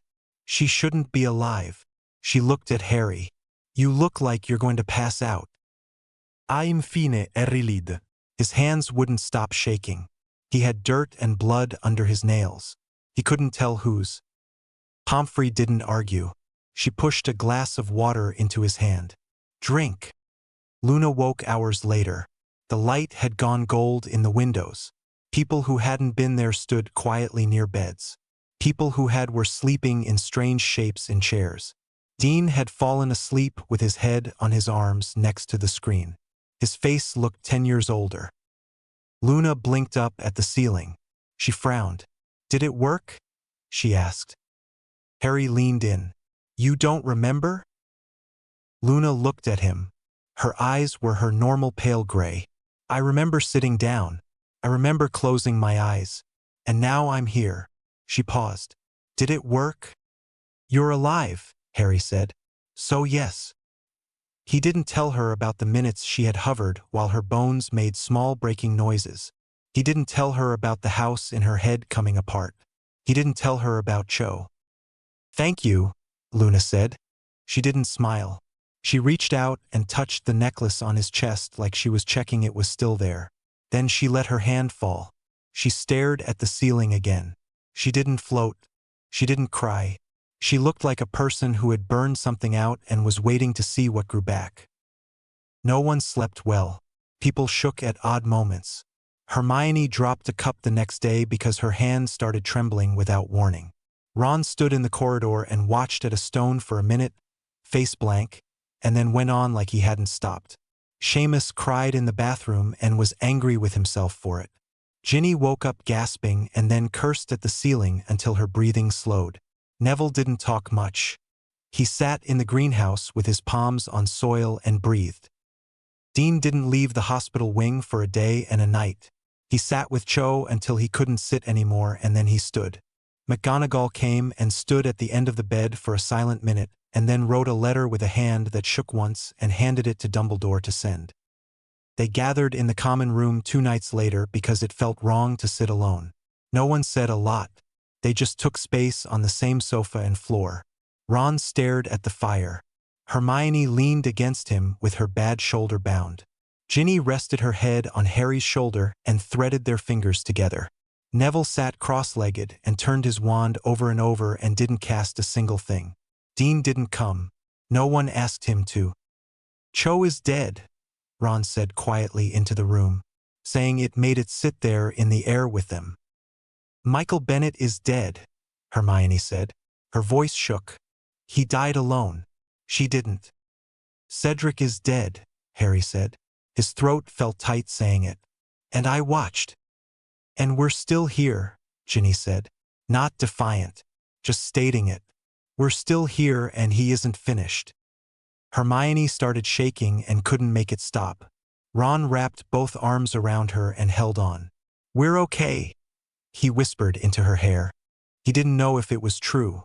He said it anyway. She pulled back and kissed him without thinking about who was watching. It wasn't a pretty kiss. It was wet with tears and raw. It made both of them breathe better. After, they pressed their foreheads together and didn't look up. No one said anything clever about it. Harry felt something in his chest unclench. Dumbledore held Cho's funeral 3 days later on the lawn because the hall felt wrong for it. The sky was clear. The air had that thin cold that made noses red. Students stood in tight groups. Teachers stood close together. The Weasleys came and stood like a wall behind their children. Cho's parents looked like the floor had gone out from under them and hadn't come back. Her mother cried through the whole thing and didn't try to hide it. Her father stood straight and then bent around her at the end like he'd run out of strength to hold himself up. Umbridge tried to step forward at the start. She had a little speech in her hand. Dumbledore moved in front of her without touching her and said, very quietly, "Not today." She opened her mouth. He shook his head once. She backed away and watched from a distance with her lips pressed together white. Dean spoke. He held a piece of paper and read 2 sentences and then shook his head, crumpled the paper and spoke without it. She was brave, he said. His voice broke and he kept going. She was kind. She didn't deserve any of this. I'm sorry I couldn't. He couldn't finish. He cleared his throat and put his hand on the coffin and stood there until he could walk away. People threw white flowers. The ground looked wrong with a fresh hole in it. After, when the crowd thinned, Harry stood by the grave. His hands were in his pockets because he didn't know what else to do with them. He read the name on the wood and the dates and thought about the stupid Fong spinning through the air, and about Dean's hands red to the wrists, and about Luna's white eyes, and about the way the vines had breathed. Ginny walked up without speaking. She stood next to him and didn't take his hand, just stood there and was there. He waited until the muscles in his jaw loosened. I'm done waiting, he said. His voice sounded flat. I'm done letting him choose the place and the time. I'm done losing people. We're going after him. Ginny nodded. Okay. When? Soon, he said. He didn't know the details yet. He knew the shape. We'll make a plan. They walked away together. The grass was damp under their shoes. Behind them, the hole in the ground stayed where it was. Ahead, the castle looked the same from a distance. Harry knew better. Cedric. Michael. Joe. The names lined up in his head and didn't leave. He couldn't bring them back.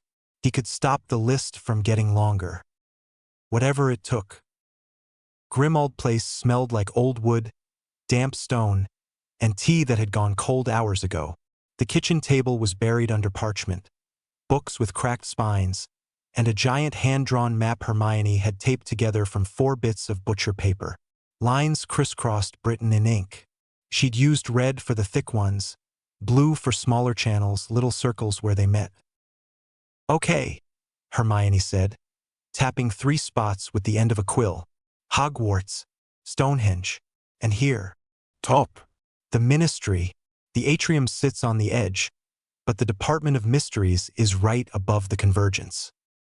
Sirius leaned back in his chair, hair tied up with a bit of string, shirt half-buttoned, eyes bruised from not sleeping. The Ministry? He snorted once and then didn't. That place is locked down even for people who work there. He doesn't need to break in with claws, Harry said. His voice sounded tired even to him. He uses people. Death Eaters walk in with badges and do it for him. Lupin ran a hand over at stubble and frowned at the map. Assuming you're right, what's the plan? You can't just stroll into the Department of Mysteries, plant a flag, and stroll out. We don't need flags, Hermione said. We need ward anchors that redirect and dampen the flow. Arithmancy patterns keyed to the uncorrupted lines. She flipped a page in a thin, battered book. If we get them in place before a big ritual, it should slow or block further damage. Should, Sirius said. Should, Hermione repeated. I don't have a test site. Britain only has 1 ministry. Ron blew out a breath. Brilliant. So we're, sneaking in under noses and sticking plugs in the floor before a bunch of masked nutters show up? Sauds. Fine. Harry looked at the fireplace. We're calling Snape. Sirius made a face but didn't argue. Lupin tossed in powder. Green flame jumped. Snape's head appeared a few seconds later, hair severe, expression worse. Report, Harry said. Good evening to you too, Snape said dryly. His eyes flicked over the room. The Dark Lord is preoccupied. He has delegated. The hub of current planning is the Department of Mysteries. The Hall of Prophecy is mentioned. I suspect more than simple retrieval. Convergence, Hermione said. She pointed at the map, forgetting Snape could only see her face. He's sitting on the 2nd largest nexus in Britain. Snape's mouth tightened. If you're correct, and I stress if, he believes he'll gain access to a power that doesn't behave like any branch of magic I know. You won't stop him with clever wand work. We're not trying to duel the bloody network, Ron said. We're trying to ward it. Snape looked over for a beat, then looked at Harry. If you insist on being foolish, do it with support. The Order will stage outside. I can provide shift schedules. 2 weeks from now, a night rotation is understaffed due to a training conference. He paused. I won't save you if you're inside when they lock down. Noted, Sirius said. We're not sending them alone. Dumbledore arrived via flu an hour later, snow in his beard, hands red from the cold. He didn't sit. He listened. He said no. He watched Hermione twist her fingers and Ron press his lips thin and Harry pick at the edge of the map with his thumbnail, then said, yes, with conditions. Order backup waits 3 minutes away. If you're not out in 20, we go in and pull you out whether you like it or not. We'll be out, Harry said. He hoped that wasn't a lie. They spent 2 weeks buried in prep. Hermione brewed polyjuice in the old scullery, steam making the air thick. Ron and Ginny loitered near ministry entrances and, accidentally, bumped into workers to nick hair off robes. Tonks swapped badges for an hour with a bored night guard who fancied her. Moody arranged a list of names that would not raise alarms if they were in late. They practiced in the drawing room. Ron became a middle-aged wizard named Herbert with a belly and a bald spot. "I hate this," he said in Herbert's voice. "Why are my trousers tighter?" "Because Herbert's trousers are tighter," Hermione said, now a sharp-eyed woman from magical law enforcement. "Stand like you've been sitting at a desk 12 hours. Harry took his dose last. He became a thin, pale intern with a spot on his chin. He looked unthreatening in a way that made people not see him. Ginny became a cursebreaker with a severe plate and a scar on her eyebrow. Neville turned into a quiet unspeakable with tired eyes. "Luna," Dumbledore said gently when she turned up the night before with her bag. "Not this time." She tilted her head. "I'm very good at going unnoticed." "I know," he said. "You've done enough. Rest." She rolled his shoulders. Harry didn't miss the way she looked at him for a second longer than normal. He swallowed. They went in on a Tuesday night. January cold bit at fingers and ears as they walked out of an alley and into a public fireplace entrance with the late shift cleaners and a man carrying a stack of files he could barely see over. The atrium at night felt wrong. The fountain burbled too loud in the quiet. The tiles echoed under shoes. The gold statues looked dull, faces blank. A sleepy guard scanned badges without looking up. The air smelled of polish and old smoke. Harry's scar pricked. Thin spots shimmered along the far wall and near the lifts. He saw a flicker of wrong growth along the seam of a tile and blinked it away. "This place is already bad," he said under his breath. "Don't stare at anything invisible," Ginny murmured. "Interns don't stare." They split at the lifts. Ron, Hermione, and bloody hell Luna, who had slipped into the group with a clipboard and a perfectly bored expression, went left to lay detection wards in corridors and stairwells. Harry, Ginny, and Neville took the lift down. The Department of Mysteries door was black, without a handle. It looked back. Harry pressed his palm to a point Dumbledore had showed him and whispered the phrase. The door slid. The circular room beyond spun slow and stopped. 12 identical doors. "Left," Neville said, pale under the polyjuice. Sorry, it's spinning." "It stopped," Ginny said. "I still feel like it's spinning." They found the Hall of Prophecy by the cold that came off it. The long aisles of shelves glowed weakly with orbs. A fine rime of frost edged the wood. Black growth crawled up supports and across the ceiling. Some orbs were cracked. Whispering bled into the air like radio static. The hair on Harry's arms lifted. His breath steamed. "This is bad," Neville whispered. His breath came fast. He pressed his hand to his chest like he was checking his heart was still there. "I can't. Give me a second." Ginny touched his elbow. "In through your nose. Out through your mouth. Stay with us." Harry crouched and touched the stone between the aisles. The ley lines had a feel he'd learned. Steady, warm, alive. Under his hand now the hum was thin and wrong. Pulsed in a sick rhythm. "We're late," he said. "Then we document." Ginny dug in her bag for parchment and a charcoal stub. "Angles, pulses, anything you feel." Harry started sketching the pulse pattern like he'd seen Hermione do. No flourish, just marks. He stood to move to the next aisle and saw it. His orb, dusty and faint. Next to it, one that hadn't been there when he'd been dragged here a year ago. Pulse dark. Felt like a breath held. "Don't," Ginny said, already reaching for his sleeve. Harry touched it. Cold slammed into his head. The whisper didn't whisper. It spoke clean and inside his skull.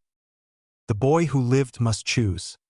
Sacrifice the castle or watch his world decay. For gates will open. For souls will anchor. The hungry god ascends.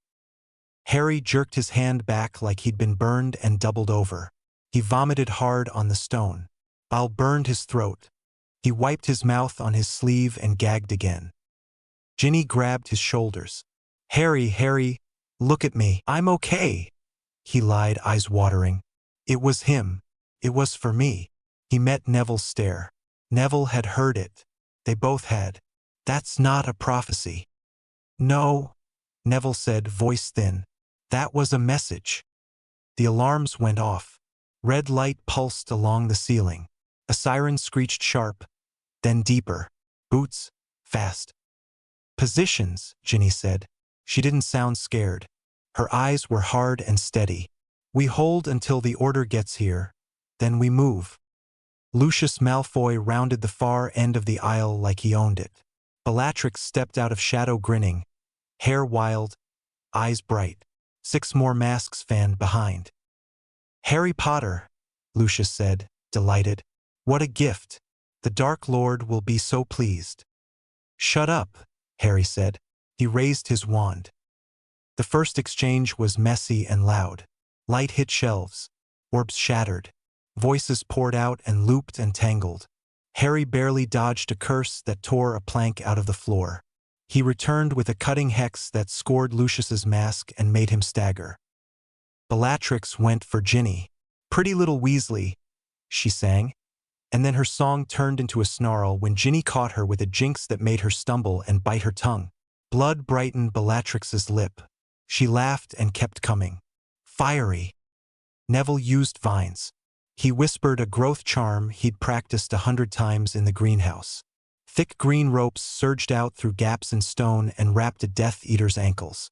The man fell hard, hit his mask on a shelf, and 3 orbs spilled and broke by his ear. Neville gagged at the sound and kept casting until the man stopped struggling. White-eyed figures shuffled out from behind the Death Eaters then. Not dead, not present either. Skin waxy, mouth slack. They moved like their joints were out of order. Spells didn't make them flinch. Stunning did nothing. Harry set one on fire and it kept walking for 2 steps before it fell and curled like paper. Fire works, Harry yelled. Burn them. Prophecy shelves toppled. Glass fell in waves. The whispering rose until it felt like bees in the skull. Harry ducked a curse and stepped into a burst of cold from a thin spot that bled through the aisle and made his breath catch. Back, Ginny yelled.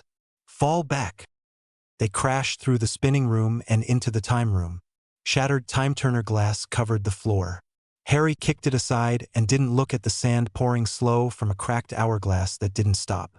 A Death Eater's curse hit a bell jar and a bird flew backward into an egg and then forward again, and it made his head hurt. They took 2 out there fast. Into the brain room. Tanks pulsed on tables. The things inside looked like brains until tentacles slithered around glass and latched onto a Death Eater's mask and yanked him sideways. He screamed. Harry didn't have room in his head for that. They kept moving. The death chamber yawned wide and stone cold. The arch stood in the middle with the ragged curtain hanging still. The whisper from behind it made Harry's skin crawl. Bellatrix landed on the platform like she'd planned the whole chase for this room. Come on then, cousin, she called when Sirius burst in with Lupin on his heels. Tonks and Moody and Kingsley behind. Wands already up. Let's finish what Azkaban started. Sirius's face wasn't charming. It was ugly with fury. Gladly. Spells cracked. The sound slammed around the chamber. Bellatrix moved quick. Sirius moved quicker and wilder. He hit a hex that blew a chip out of stone inches from her feet. She flicked a curse that caught his shoulder and spun him. They edged toward the veil without meaning to. Padfoot, move, Lupin shouted, voice hoarse. Come make me, Bellatrix chanted, and flicked her wand again. Sirius slipped on his own blood. His heel hit the arch's step. He windmilled. Harry's whole body went cold. No! Harry screamed. Lupin hit Sirius like a beater taking a bludger. Both men crashed sideways onto the stone. Sirius's head cracked against the floor. He didn't get up right away. He was breathing. He was breathing. A white-eyed man stumbled blind and went through the curtain. He didn't slow. He didn't resist. He vanished like the other side had shut his mouth him. The curtain tore. It didn't drift. It ripped. Stone above it cracked with a sound that made everyone flinch. The temperature in the room fell. Frost raced across the arch. The curtain frayed and sighed in a way that wasn't a voice and not wind. Through the tear, for one long second, Harry saw growths like the ones in the Chamber of Secrets, black ropes and wet walls lit by a red that wasn't fire. He saw a shadow move that wasn't in the room. Back! Moody roared. Back from the arch. Dumbledore appeared at the top of the steps like he'd been waiting outside the door for hours. He took one look and his face went gray. His wand hand steadied. He spoke a string of words that made the hair on Harry's arms sting. Light wrapped the arch. The tear stopped widening. The curtain shuddered. The cracks slowed. The whispers didn't stop. They changed. Lower. Hungrier. Bellatrix laughed once, high and bright, then disapparated in place with a crack that made Harry's teeth ache. The others followed. The white-eyed puppets that remained went slack and fell where they stood. Kingsley ran to the arch and stopped 2 steps away. "That isn't right," he said. It was the understatement of the year. "No," Dumbledore said. He was breathing harder than usual. His cursed hand shook. "The lines beneath this chamber run through every aspect of magic, including death. Corruption here compromises the boundary." Harry stared at the curtain until his eyes hurt. It moved wrong. He could not unsee what was on the other side. He swallowed hard and tasted bile. "Out!" Moody snapped. "Now, before the minister wakes up and arrests us all." No one argued. Lupin hauled Sirius up by the good arm. Sirius stood and then sat on the floor and put his head between his knees. He shook for a second, then swore and pushed himself up again. "I'm fine," he said, voice wrecked. No one believed him. Tonks's hands were shaking as she steadied him anyway. They stumbled back through corridors and into fireplaces and into Grimmauld. Sirius sat hard on the kitchen floor because the chair was too far.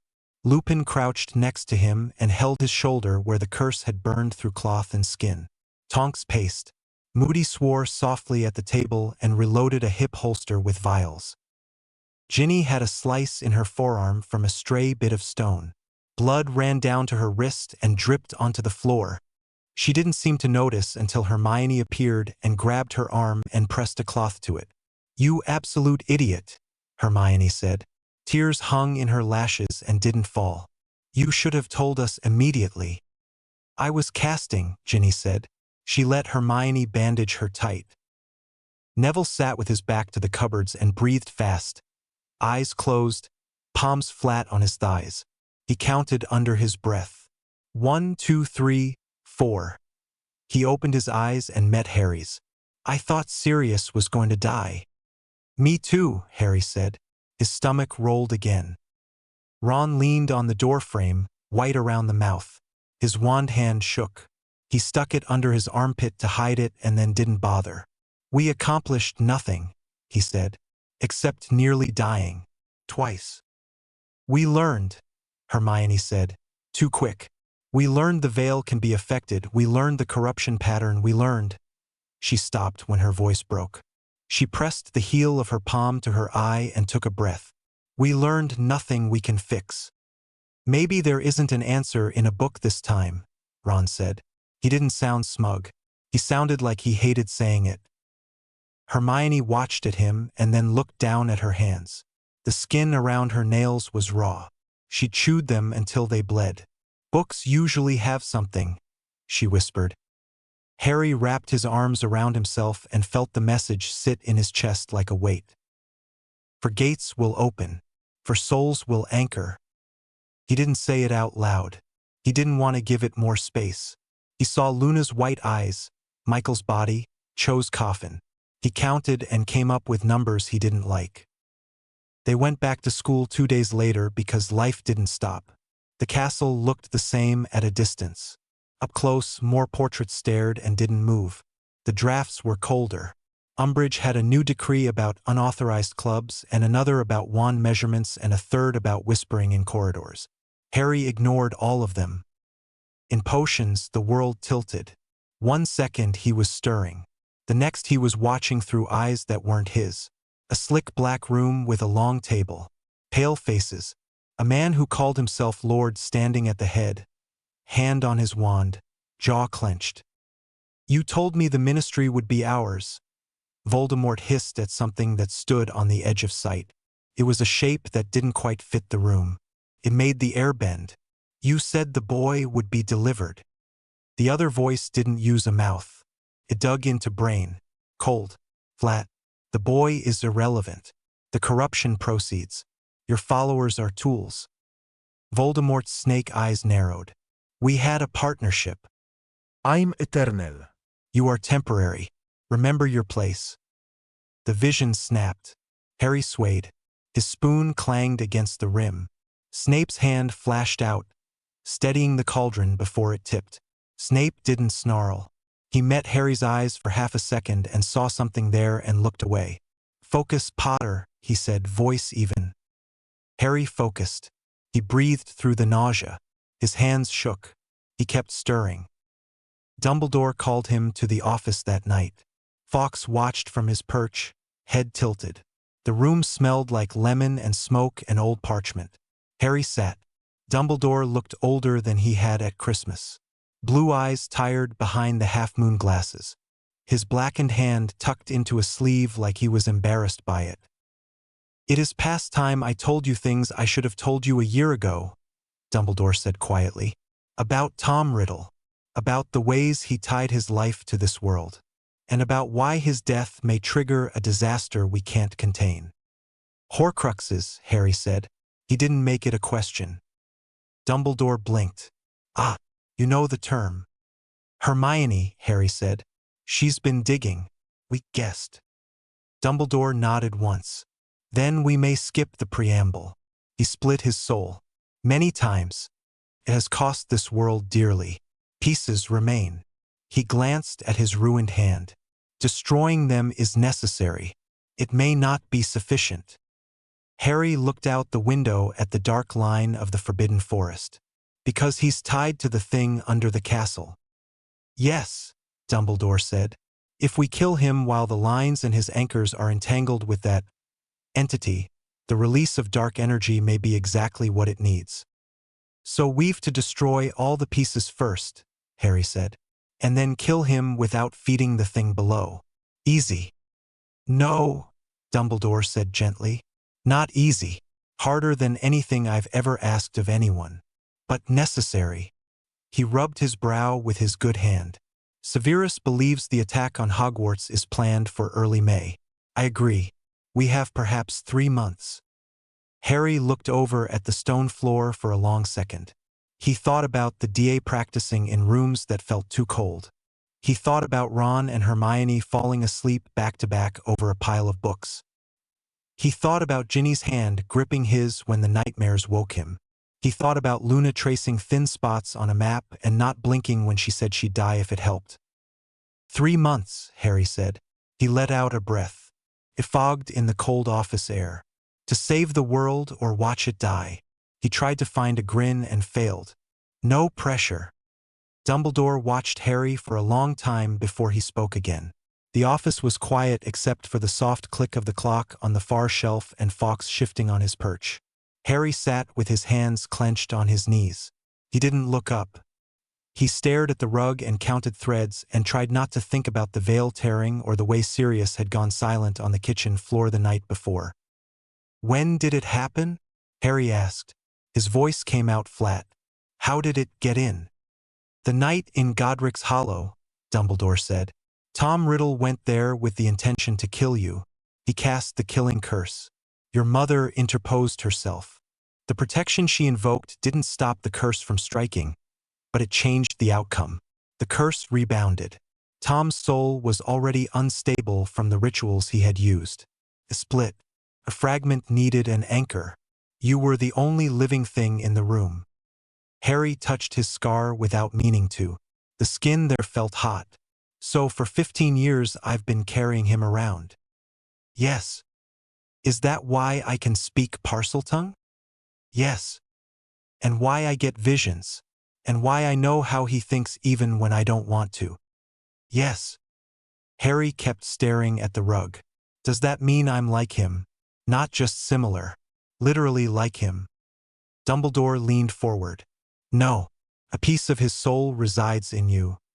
It doesn't control your choices. You aren't Tom Riddle. You have spent your life proving that. Harry pressed his lips together and squeezed his hands tighter until his knuckles hurt. Okay. He took a breath. What else? Dumbledore stood and went to the cabinet with the pensieve. He drew out small vials, each labeled in his cramped writing. There are other anchors. You have seen two. The diary you destroyed in your second year, and the ring I found and destroyed. I was careless. Cursed my hand. That isn't your concern. He set the vials down and didn't meet Harry's eyes for a second. We believe he split his soul 7 times. Fits his pattern. Pieces, Harry said. Objects with significance. Marvolo Gaunt's ring, the diary, Slytherin's locket, Hufflepuff's cup, Ravenclaw's diadem, the snake, Nagini. Dumbledore paused. And you? Harry pinched the bridge of his nose once. It felt like his stomach dropped and then didn't stop dropping. He waited for panic and it didn't come. It was just a heavy, numb feeling. So to kill him, you've to kill me. When I first understood what that was my conclusion, Dumbledore said. He didn't soften it. I believed your death would be required. Silence stretched. Fawkes shifted again. Harry watched at the reflection of the fire in a silver instrument and tried to breathe normally. It gets worse, Dumbledore said quietly. The entity in our world's foundation is using Tom as an anchor. If we destroy the Horcruxes and kill him without preparation, the dark energy released could give that entity exactly what it needs. Harry let out a short, humorless breath. So if we leave Tom alive, the world rots. If we kill him the wrong way, the world tears. Yes. What do we do then? We plan, Dumbledore said. We time the end. We set conditions. Severus believes the attack will come on the 2nd of May. He has heard dates whispered in 2 places. The Dark Lord wants Hogwarts. We set a trap. We destroy as many anchors as we can before that day. We prepare a ritual circle to contain the energy released on his death. We make it so the piece in you is destroyed at the same moment under containment, and we ground the energy into the earth instead of letting the other feed on it. Harry scrubbed at his scar. That could kill me anyway. It could, Dumbledore said. There may be a way to survive the removal of the fragment. We have not found it. We are looking. Harry nodded. It didn't feel like agreeing. It felt like accepting gravity. We don't have a choice. No. They talked logistics until Harry's throat felt raw. Dumbledore showed memories of Tom as a boy and as a young man. A little boy without warmth. A teenager collecting trophies.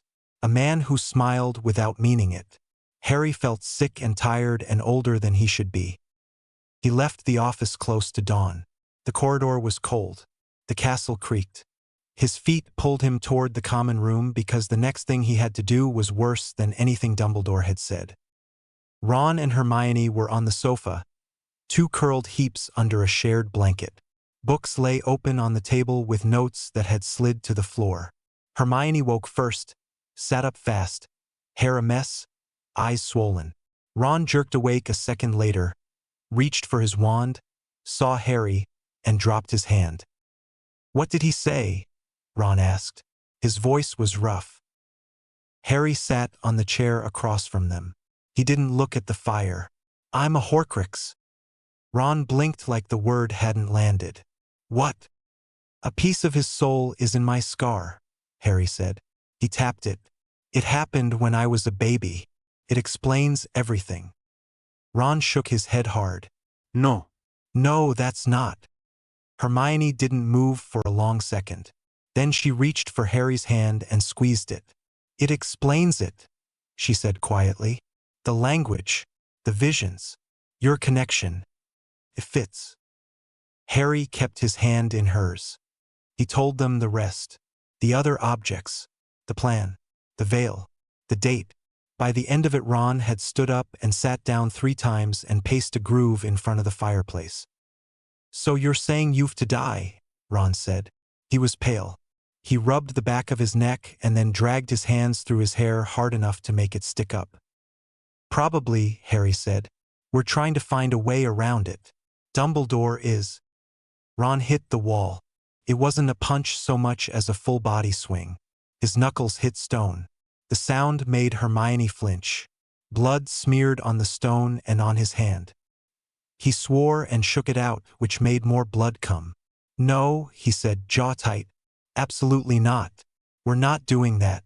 We'll find something. There's always something. Hermione had already moved to him, grabbing his wrist and pulling his hand closer. She cast a quick numbing charm and then a healing one. The skin knit, but it would bruise. Tears spilled over and dropped onto the back of his hand as she worked. She wiped her eyes with her sleeve without stopping. You idiot, she said with a breathy laugh that wasn't a laugh. Does that help? No, Ron said. His voice cracked. I just needed to hit something. Hermione went back to Harry and hugged him hard. Ron hesitated and then leaned down and wrapped his arms around both of them. Harry pressed his face against Hermione's shoulder and closed his eyes. They stayed like that for a while without talking. Later, after the sun came up and classes had started and none of them went, Harry found Ginny in a dusty classroom on the 3rd floor. She was sitting on a desk with her feet on the chair, hands in her lap. She looked up, saw his face, and slid off the desk. What happened? She asked. Harry shut the door. I've to tell you something. She folded her arms. Tell me. I'm a Horcrux, he said. Part of him is in me. She didn't move for a second. Her eyes flicked to his scar and back to his eyes. Okay, she said. She stepped closer. The diary was one. It tried to eat me from the inside in less than a year. I know, Harry said. His throat tightened. I'm sorry. She shook her head. You've lived with one for 15 years and you're still you. You're kind. You're stupid sometimes. You're stubborn. You love people. That thing didn't take you. That's not nothing. She reached out and touched his face, thumb rough on his cheek where he hadn't shaved well. We're going to fix this. Dumbledore thinks I've to die, Harry said. We're going to fix this, she repeated. She didn't shout. She didn't cry. Her hands shook. She put them in his. We will find a way. If there isn't one, we make one. We're not letting him or that thing have you. He wanted to believe her so badly that it hurt. He worked his jaw and pulled her in and pressed his face into her hair. She held him tight. They all started moving like there was a clock ticking. There was. Hermione put the map of Britain back up in the common room and marked Horcruxes in red and maybes in orange. She drew a circle around the 2nd of May and wrote Battle next to it, and no one erased it. Luna came up to Harry in the corridor with a rolled bit of parchment and no preamble. Rowena's diadem, she said. Mum said lost things find their way to the room that hides things. It's where students put things when they don't want them found. It's where people go when they need something they can't have elsewhere. The room of requirement, Harry said. Yes, Luna said, but not for practice or meetings. You need to ask for the place where things are hidden. She met his eyes. Her calm had a hard edge now. It's there, Harry. I can feel it. They went that night after curfew, 6 of them under the cloak in batches. The door appeared as Harry walked past and thought very clearly. I need to see the place where everything is hidden. The room was huge and messy. Mountains of broken furniture, crates, shelves, statues, things draped in sheets. It smelled like dust and old polish and something else that made the hair on Harry's arms lift. His scar pulsed as the thin places swam in the corners of his vision like heat over stone. We split, Hermione said. Her voice echoed and made her wince. Pairs. We mark the path back. They tied bits of red string on the ends of shelves so they wouldn't get lost. Harry went with Ginny, Ron with Hermione, Neville with Luna. They searched for hours and found nothing but weirdness. A music box that played a tune Harry almost recognized and then stopped and wouldn't play again. A broom with no bristles. A cauldron with words scratched on the inside that made Hermione swear and slam the lid back on. A suit of armor that moved 2 inches when they weren't looking and then pretended it hadn't. Harry's eyes kept sliding to the thin patches where the air looked wrong.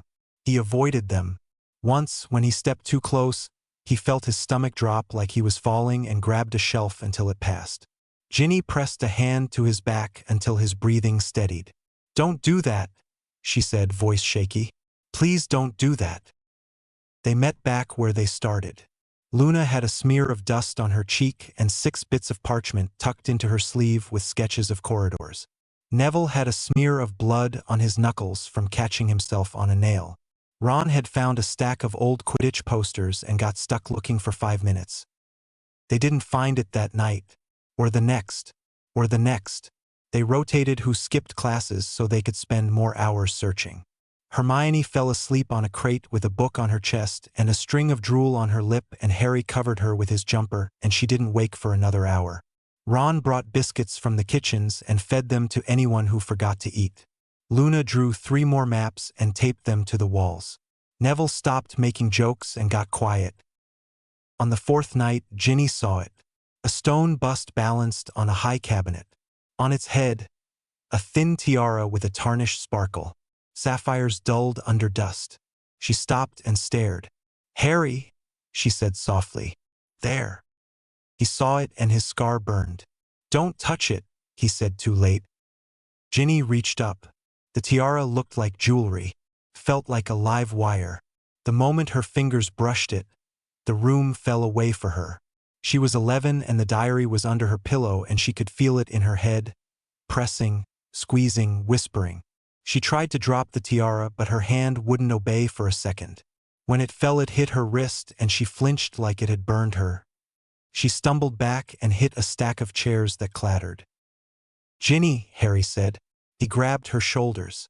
Her eyes were too wide. Her breath came too fast. Her hands clawed at her throat like she couldn't breathe. "Hey, look at me." She wasn't seeing him. "I didn't mean to write," she gasped, voice thin. "I didn't mean to. Please, I didn't." Her feet scrabbled. She started to slide down the cabinet. Harry pulled her into his chest. "It's not the diary," he said hard. "We're in the room. It's March. You're 15. You're safe. Breathe with me. In. Out." Hermione ran from the next aisle with her wand up and cast a tight containment around the tiara where it lay on the floor. The air around it shimmered. The pressure in Harry's head eased a fraction. Ron came a second later. He took Ginny's hand where it clenched at her chest and held it, thumb rubbing her knuckles. "You're here," he said, voice shaking. "You're here with us." Ginny shook and sobbed and shook more. It took almost an hour for her body to settle and her eyes to focus. She was sweating. Her hands cramped. Hermione got water from her bag and held it to Ginny's lips. Ginny drank and coughed and swore once, hoarse. "Destroy it," she said. "Now." "Not here," Hermione said. "We need venom." Harry looked at the tiara in the containment shell. Pulsed. The cold from it felt like it came up through his shoes. He swallowed. "We box it." They put it in a lined lead box. Hermione layered charms until she looked drained. Ron took the box with both hands. He flinched when the weight shifted. "Feels like it bites," he muttered. They went to the Chamber of Secrets at midnight. The entrance felt wrong the way it always did now. Moaning Myrtle peered at them and then turned away, mouth tight. The slide down was slower. Parts of the tunnel had fallen. The chamber itself had been shored up by magic in ugly patches. The air still held that faint smell of rot that didn't go away. The basilisk skeleton lay where it had, but a section near the skull had shifted when the ceiling had cracked months ago. A thong stuck out at an angle. Ron climbed up and braced a foot and pulled. Came free with a jerk and he almost fell off the skull. Harry grabbed his ankle. "Careful," Harry said, heart pounding. Fine Ron granted. He hefted the thong. Venom dripped and hissed on the stone. "Right, let's kill this thing." They set the tiara on the floor. Hermione stepped back and put her hand on Ginny's arm to steady her. Neville stood with his wand out, jaw set. Luna watched the room's corners without blinking. Harry knelt and held the tiara steady. His hands shook and he pressed them harder so they would stop. Ron raised the thong like a stake. "Do it," Harry said. Ron drove the thong down, punched through metal and into stone. For a second nothing happened. Then the world pressed in. The scream wasn't sound. It hit the back of the eyes and the small bones in the ears and the place where Harry's scar met his skull. He gasped and fell on his side. His hands went numb. He saw Tom Riddle's face above him, young and smug, and a second later it twisted and rotted and went to smoke. The smoke curled and clawed at the ceiling and then broke apart. Ginny dropped to her knees and bent over, hands on the floor, breathing hard. Hermione sat hard on a piece of rubble and held her head. Ron made a sound that was half sob, half laugh, and then swore and wiped his face on his sleeve. Neville was white-faced, standing, wand up, eyes darting. Luna had tears on her face she didn't seem to notice.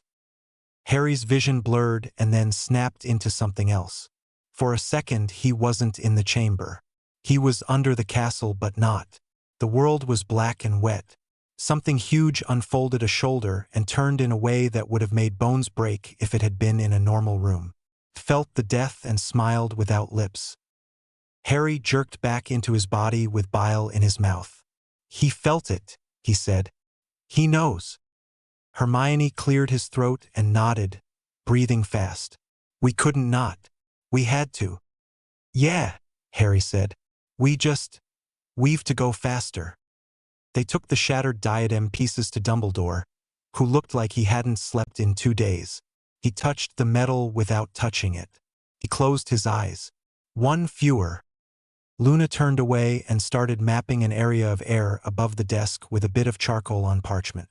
Dumbledore didn't stop her. He just looked old. News came in the next night with Severus's return.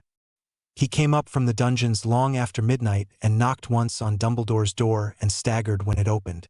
Harry and Hermione were in the office already, yawning over books. Snape looked like he'd been dragged through a wall. His hair lay in damp strips. There was blood on his collar. He held a small wrapped bundle in his left hand and a wand that wasn't his in his right. "I've it," he said. His voice was wrecked. "He suspects nothing." He paused, jaw clenching. "Yet." He put the bundle on the desk and unwrapped it. The cup sat there, small and ugly and heavy, the bad kind of heavy. Dumbledore didn't touch it. "How?" Harry asked before he could stop himself. Snape's eyes cut to him. For once there wasn't contempt there, just exhaustion. "I made a copy weeks ago.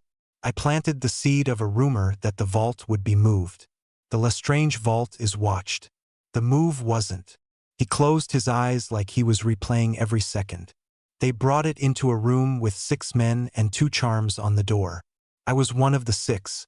The charms were mine to recast after inspection. I did so. I exchanged it for the copy when the others looked away because I made them look away. The rest is uninteresting."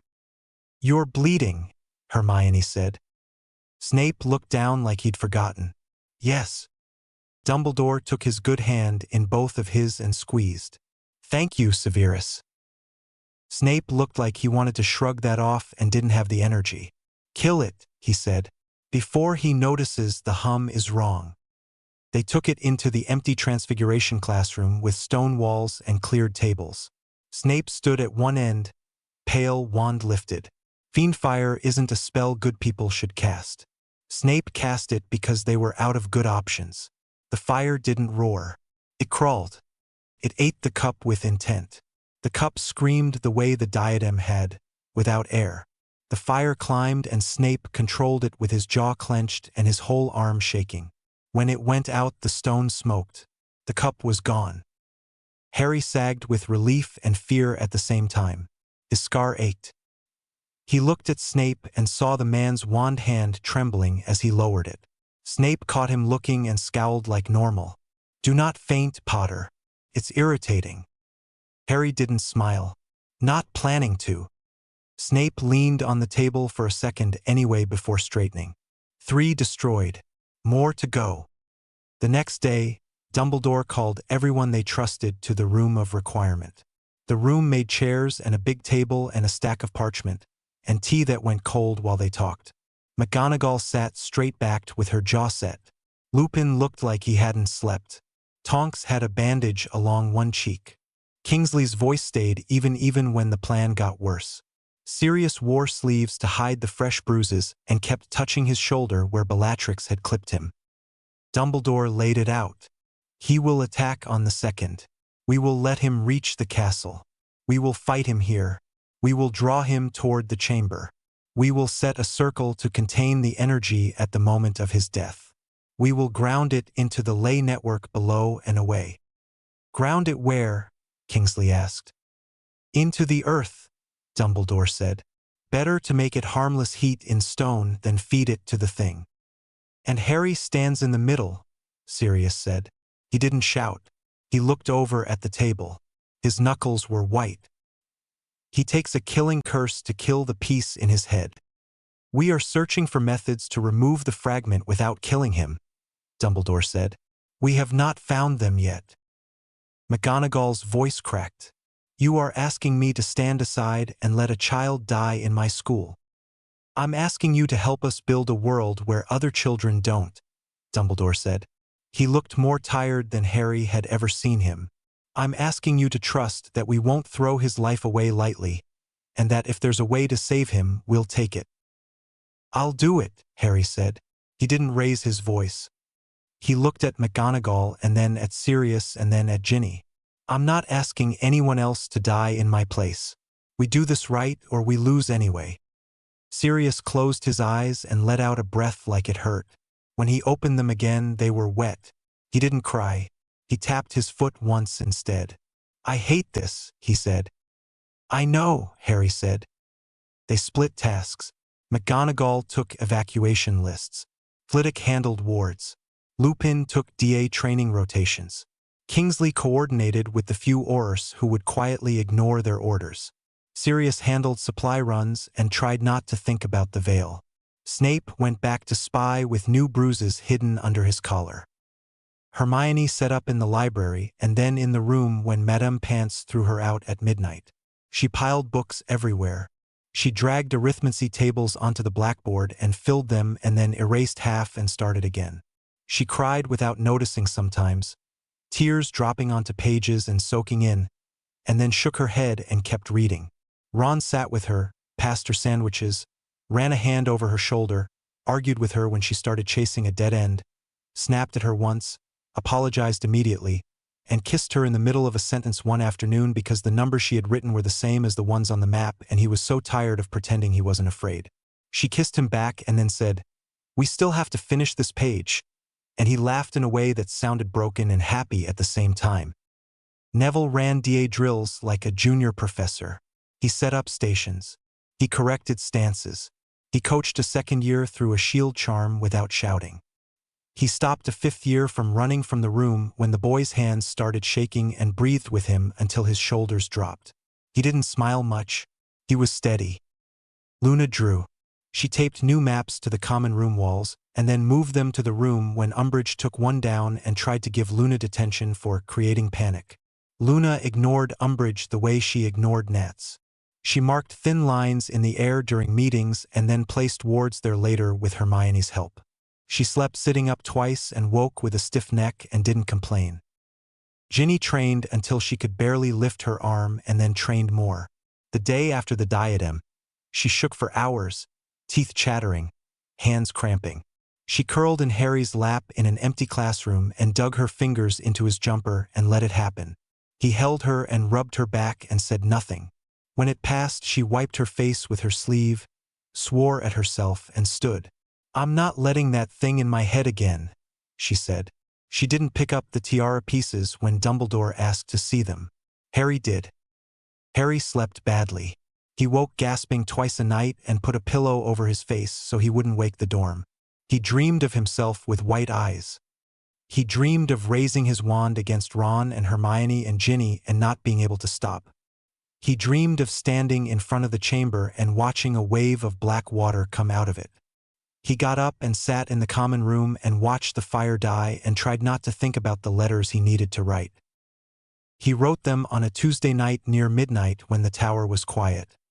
He put his elbows on the desk and bent over the parchment and tried to keep his handwriting from shaking.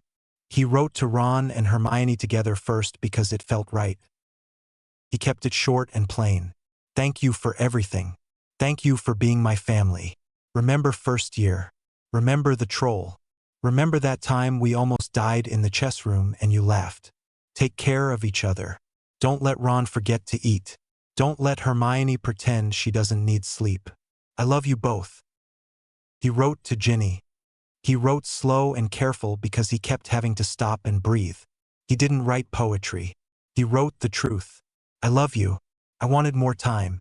You are brave and honest and you make me want to live.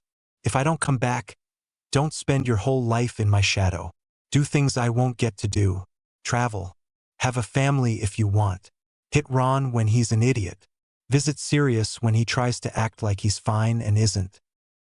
He wrote to Sirius. Thank you for being there because I needed you. You didn't have to be and you were. I forgive you for not always being safe. Please forgive me for not always listening. Don't go near the veil again. He wrote to the Weasleys. Thank you for letting me in when I had nowhere. I'm sorry for the danger. If I don't come back, please still write to Hermione and Ginny and Ron and tell them about stupid things like garden gnomes. He wrote to Neville and Luna. You are both braver than anyone gives you credit for. Keep going. He wrote to Dumbledore. I was angry with you a lot. I get it now. That doesn't make it easier. Thank you for telling me the truth now. He sealed them all.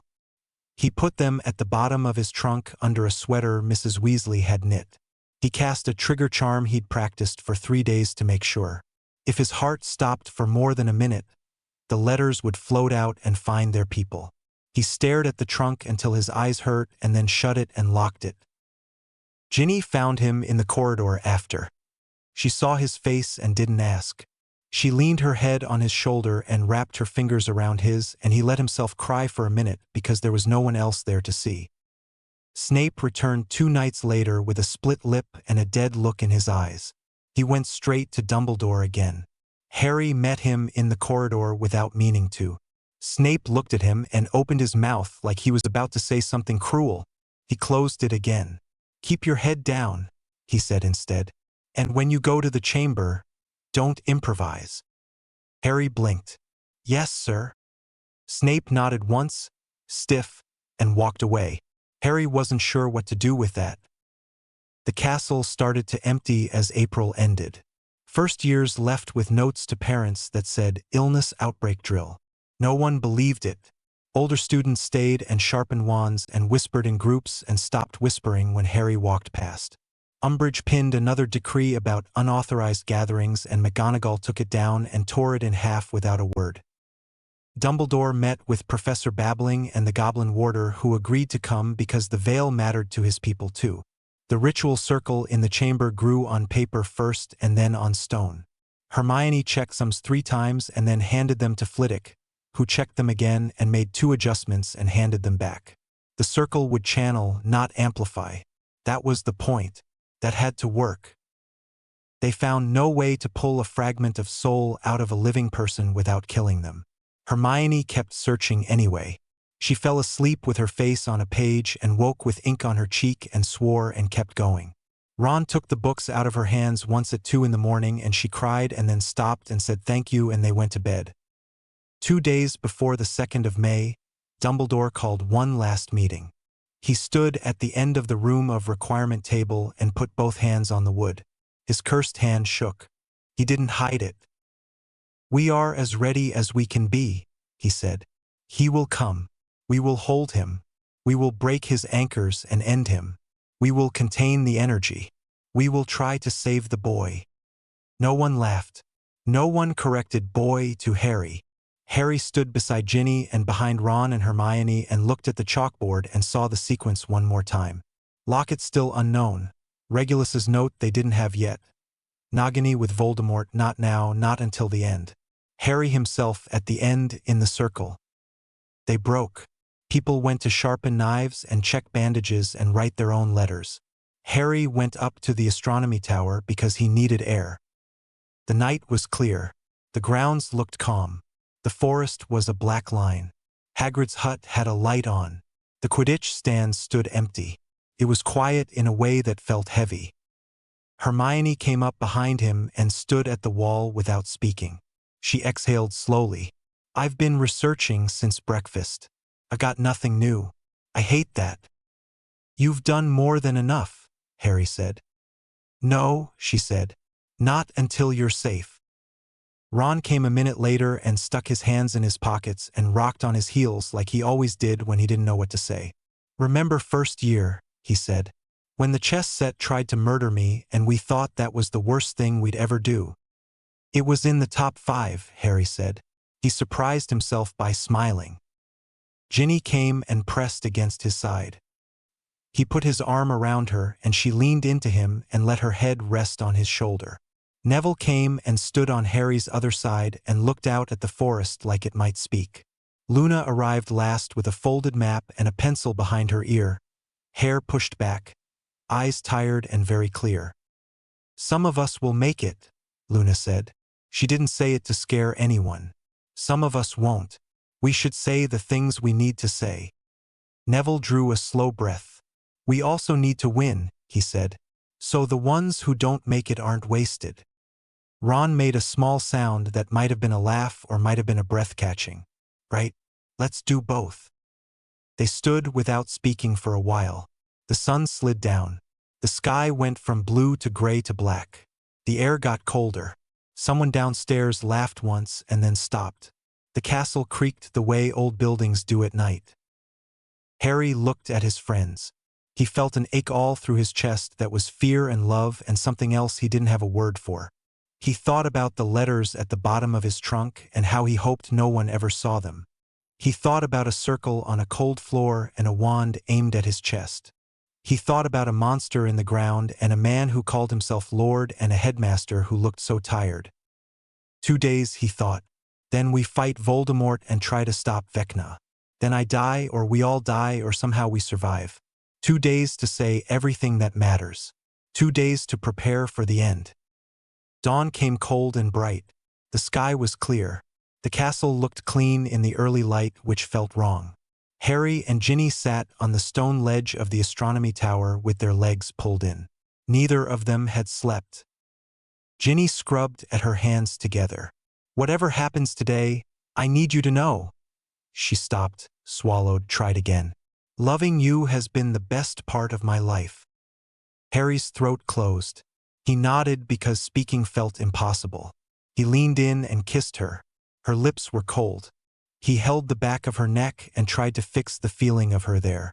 When he pulled away, she kept her eyes on his. "Don't disappear on me," she said. "I'm here," he said. Below them, the grounds were busy. Teachers and older students moved fast. The last groups to leave gathered in the courtyard with trunks and packs. Younger kids looked around with wet faces. A few clung to friends and had to be pulled apart. The Hogwarts Express hissed at the station in short trips that didn't stop long.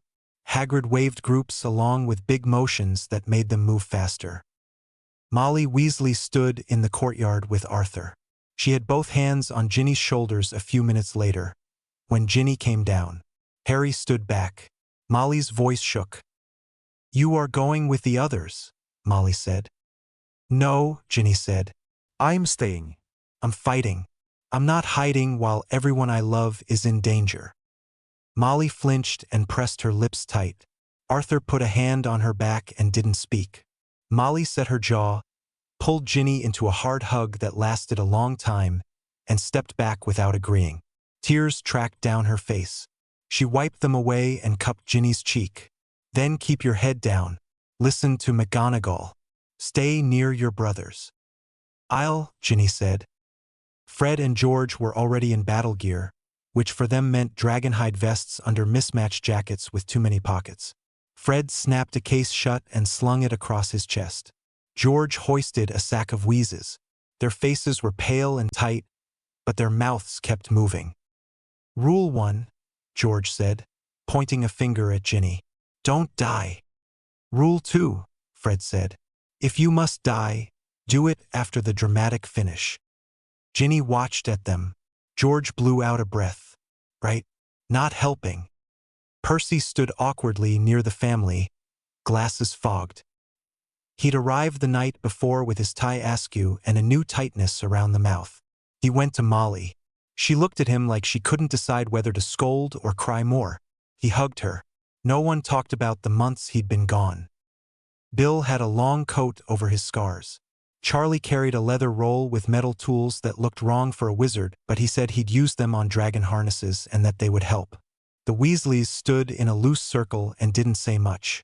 Harry looked away because watching them made his chest hurt. Breakfast in the Great Hall was quiet. People ate because they had to. Cutlery scraped.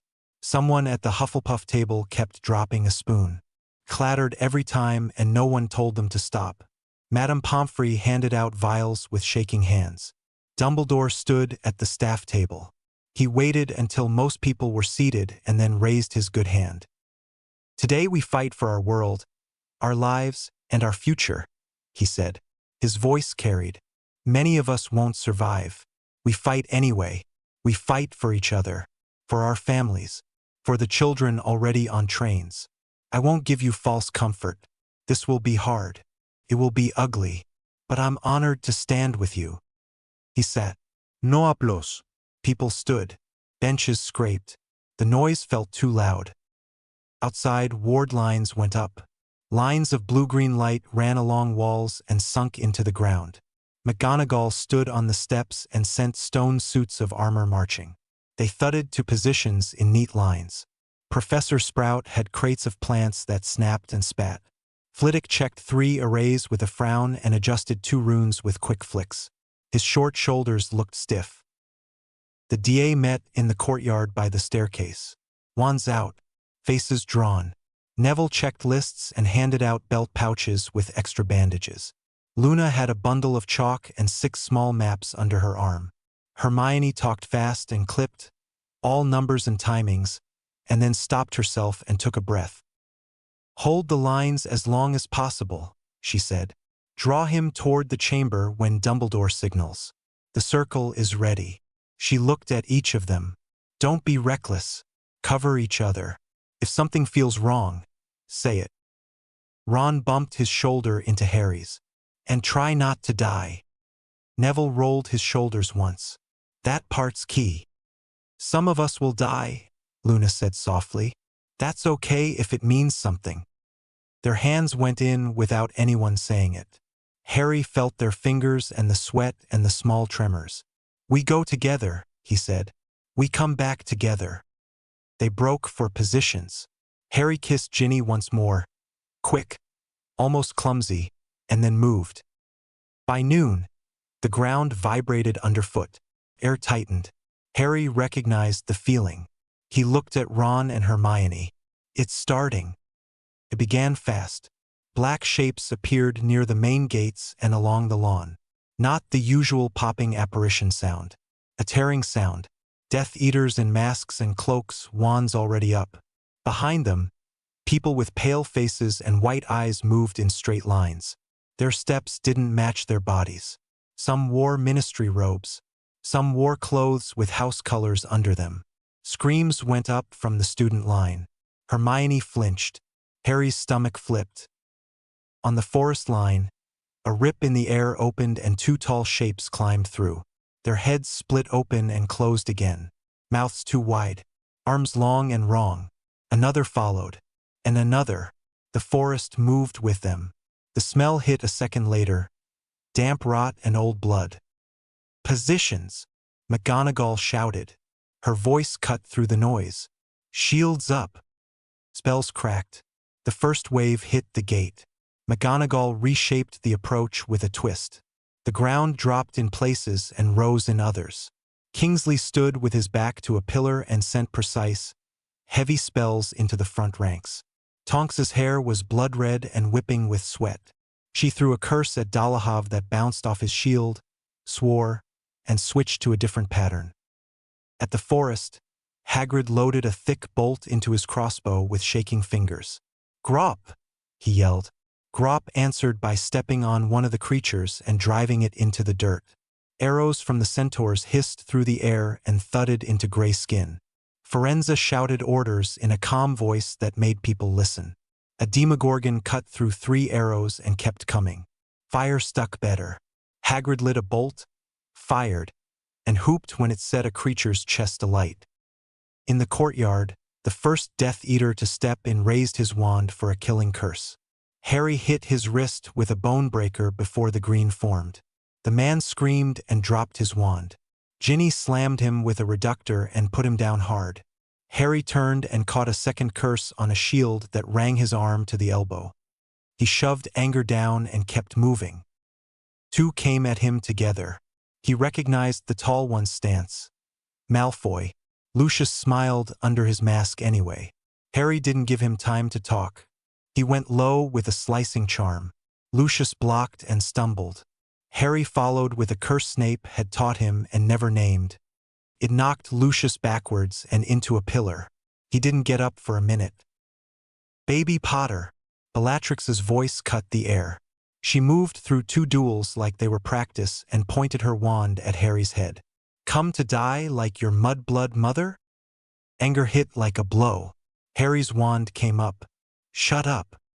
Bellatrix laughed. Then her eyes cut to Ginny. "And you, little blood traitor girl." Ginny's bat bogey hex hit Bellatrix in the face while she was still speaking. It wasn't funny. It was brutal. Bellatrix screamed and clawed at her eyes. Harry smashed the stones at Bellatrix's feet with a reductor. Shards flew. Bellatrix rolled and came up snarling, already starting the mouth shape for fiendfire. "Water!" Harry yelled.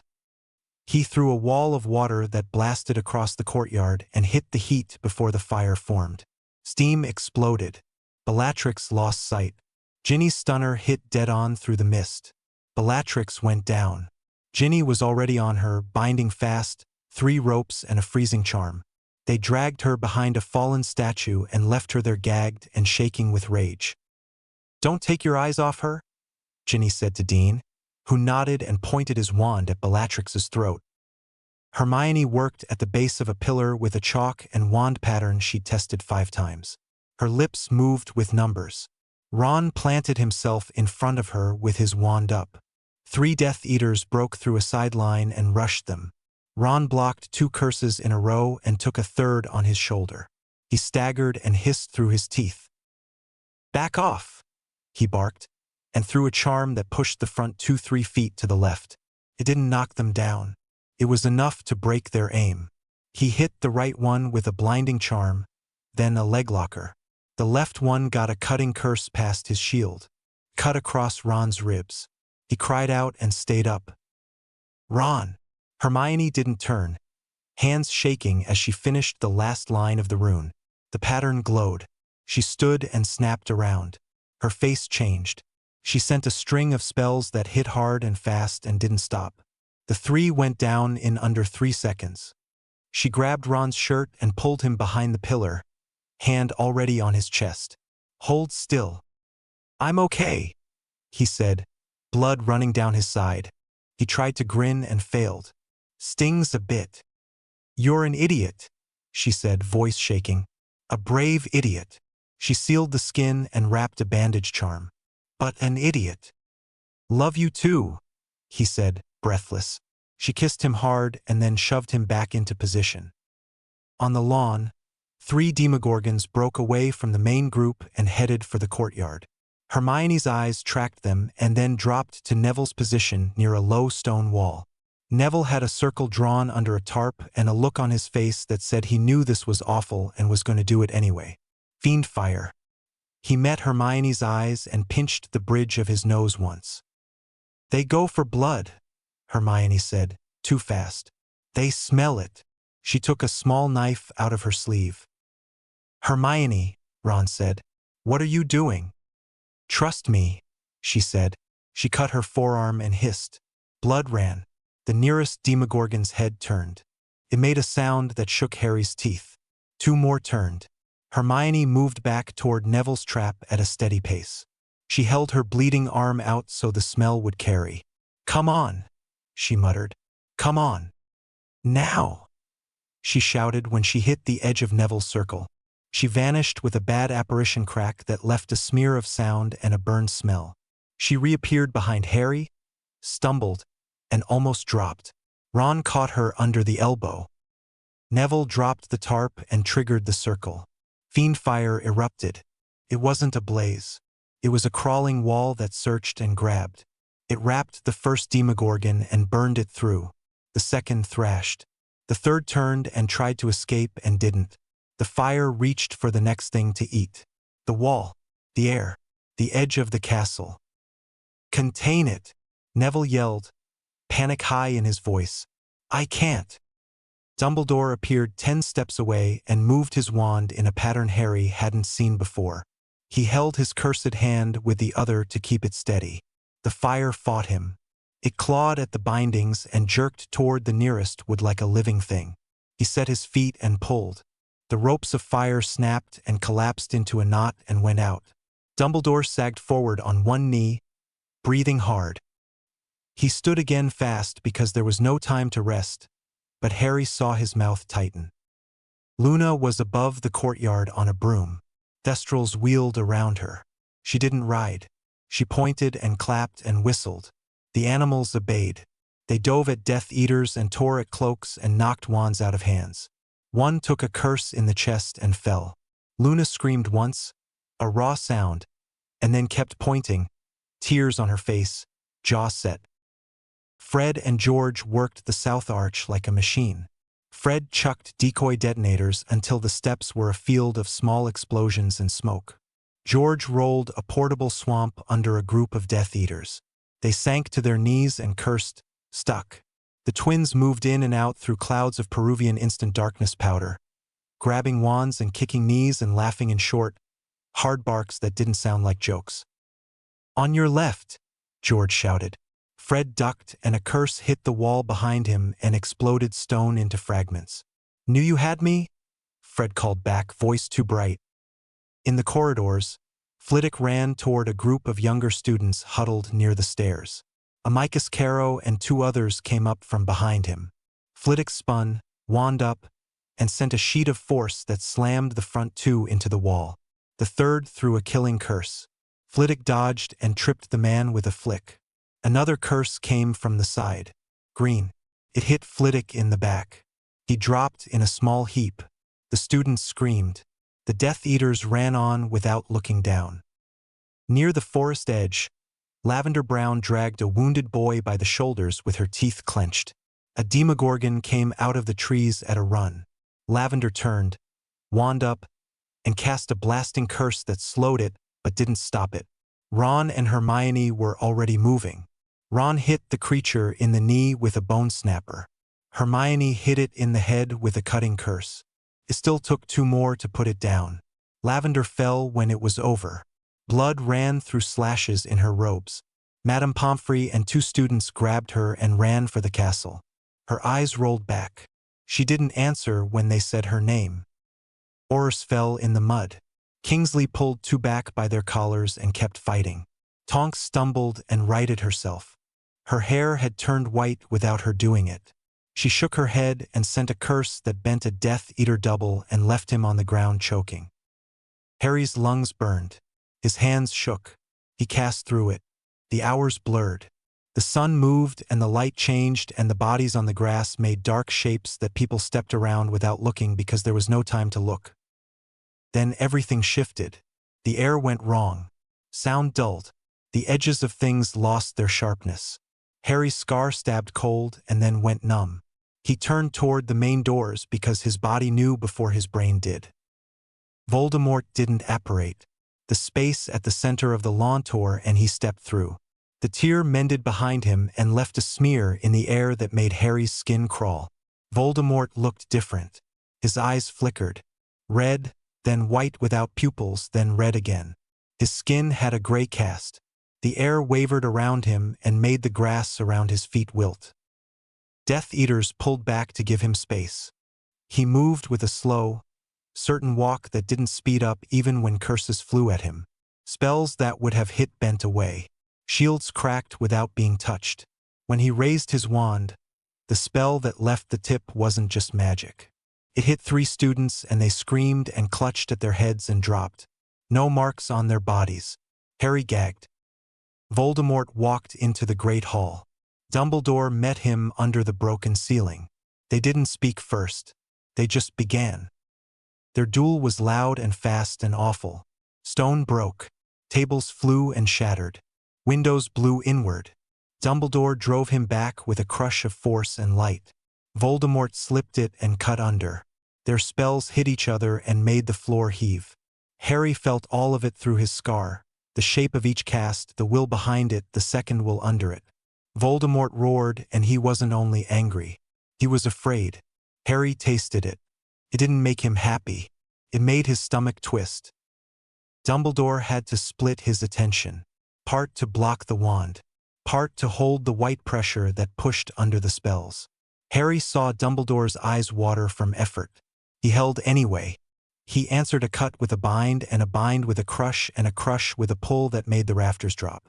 Snape stood at the far end with his wand up, catching stray spells with small movements, jaw tight. A runner stumbled into the ruined classroom where Hermione was printing new wards on the floor with blood because chalk didn't stick anymore. Griphook's name was on the note the runner threw into her hands. Hermione read fast. The color left her face. "No," she said. "What?" Ron demanded. "The vault was emptied months ago." Her voice broke. "Bellatrix's vault. The cup we destroyed was a fake." Harry stared at her. For a second, he didn't hear the battle. He heard the click in his head when a plan falls apart. "So we've the diary and the diadem." He shut his mouth. "The ring, yes, but not ours. The cup is still out there. The locket is still out there. Nagini is with him. And me." Hermione folded the note and unfolded it again with shaking hands. "We can't destroy them all first. Not today." Harry felt something settle. Not calm. A decision. He looked at Ginny. Her eyes were red and furious and scared. He looked at Ron. His jaw worked like he was chewing rocks. He looked at Neville and Luna. They were watching him. "We still have the circle," Harry said. His voice sounded too even to his own ears. "If we can't kill all the anchors first, we can at least keep the energy from feeding him. That means my piece needs to go in the circle at the same moment he dies." Ginny stood so fast her chair clattered over. "No. It's the only option we've left," Harry said. "We can't let the energy go free. If I'm in the circle, if mine goes, then Dumbledore can ground it. It gives us a chance." "You'll die," Hermione said, voice small. "Probably," Harry said. His hands shook. He couldn't stop them. He pressed them into his thighs to hide it. "We already knew it might come to that." "You don't get to decide to die," Ginny snapped. Tears spilled down her face. "You don't get to look at me and decide to leave." "I'm not giving up," Harry said. His chest hurt. "I'm not running. I'm doing what has to be done." "No," she said louder. No, Harry. "You don't get to say has to be done and expect me to smile and wave you off. I watched you die in my head for years. I won't watch you do it for real." "It isn't about." "It is," she said, voice breaking. "It is about you leaving and me staying and having to live with it." Ron put a hand on Ginny's shoulder and she shook him off. He wiped his face with the back of his hand. "Blimey, mate," he said hoarsely. "You're sure?" "No," Harry said, "but I don't see another way." Hermione looked over at the floor and then at him.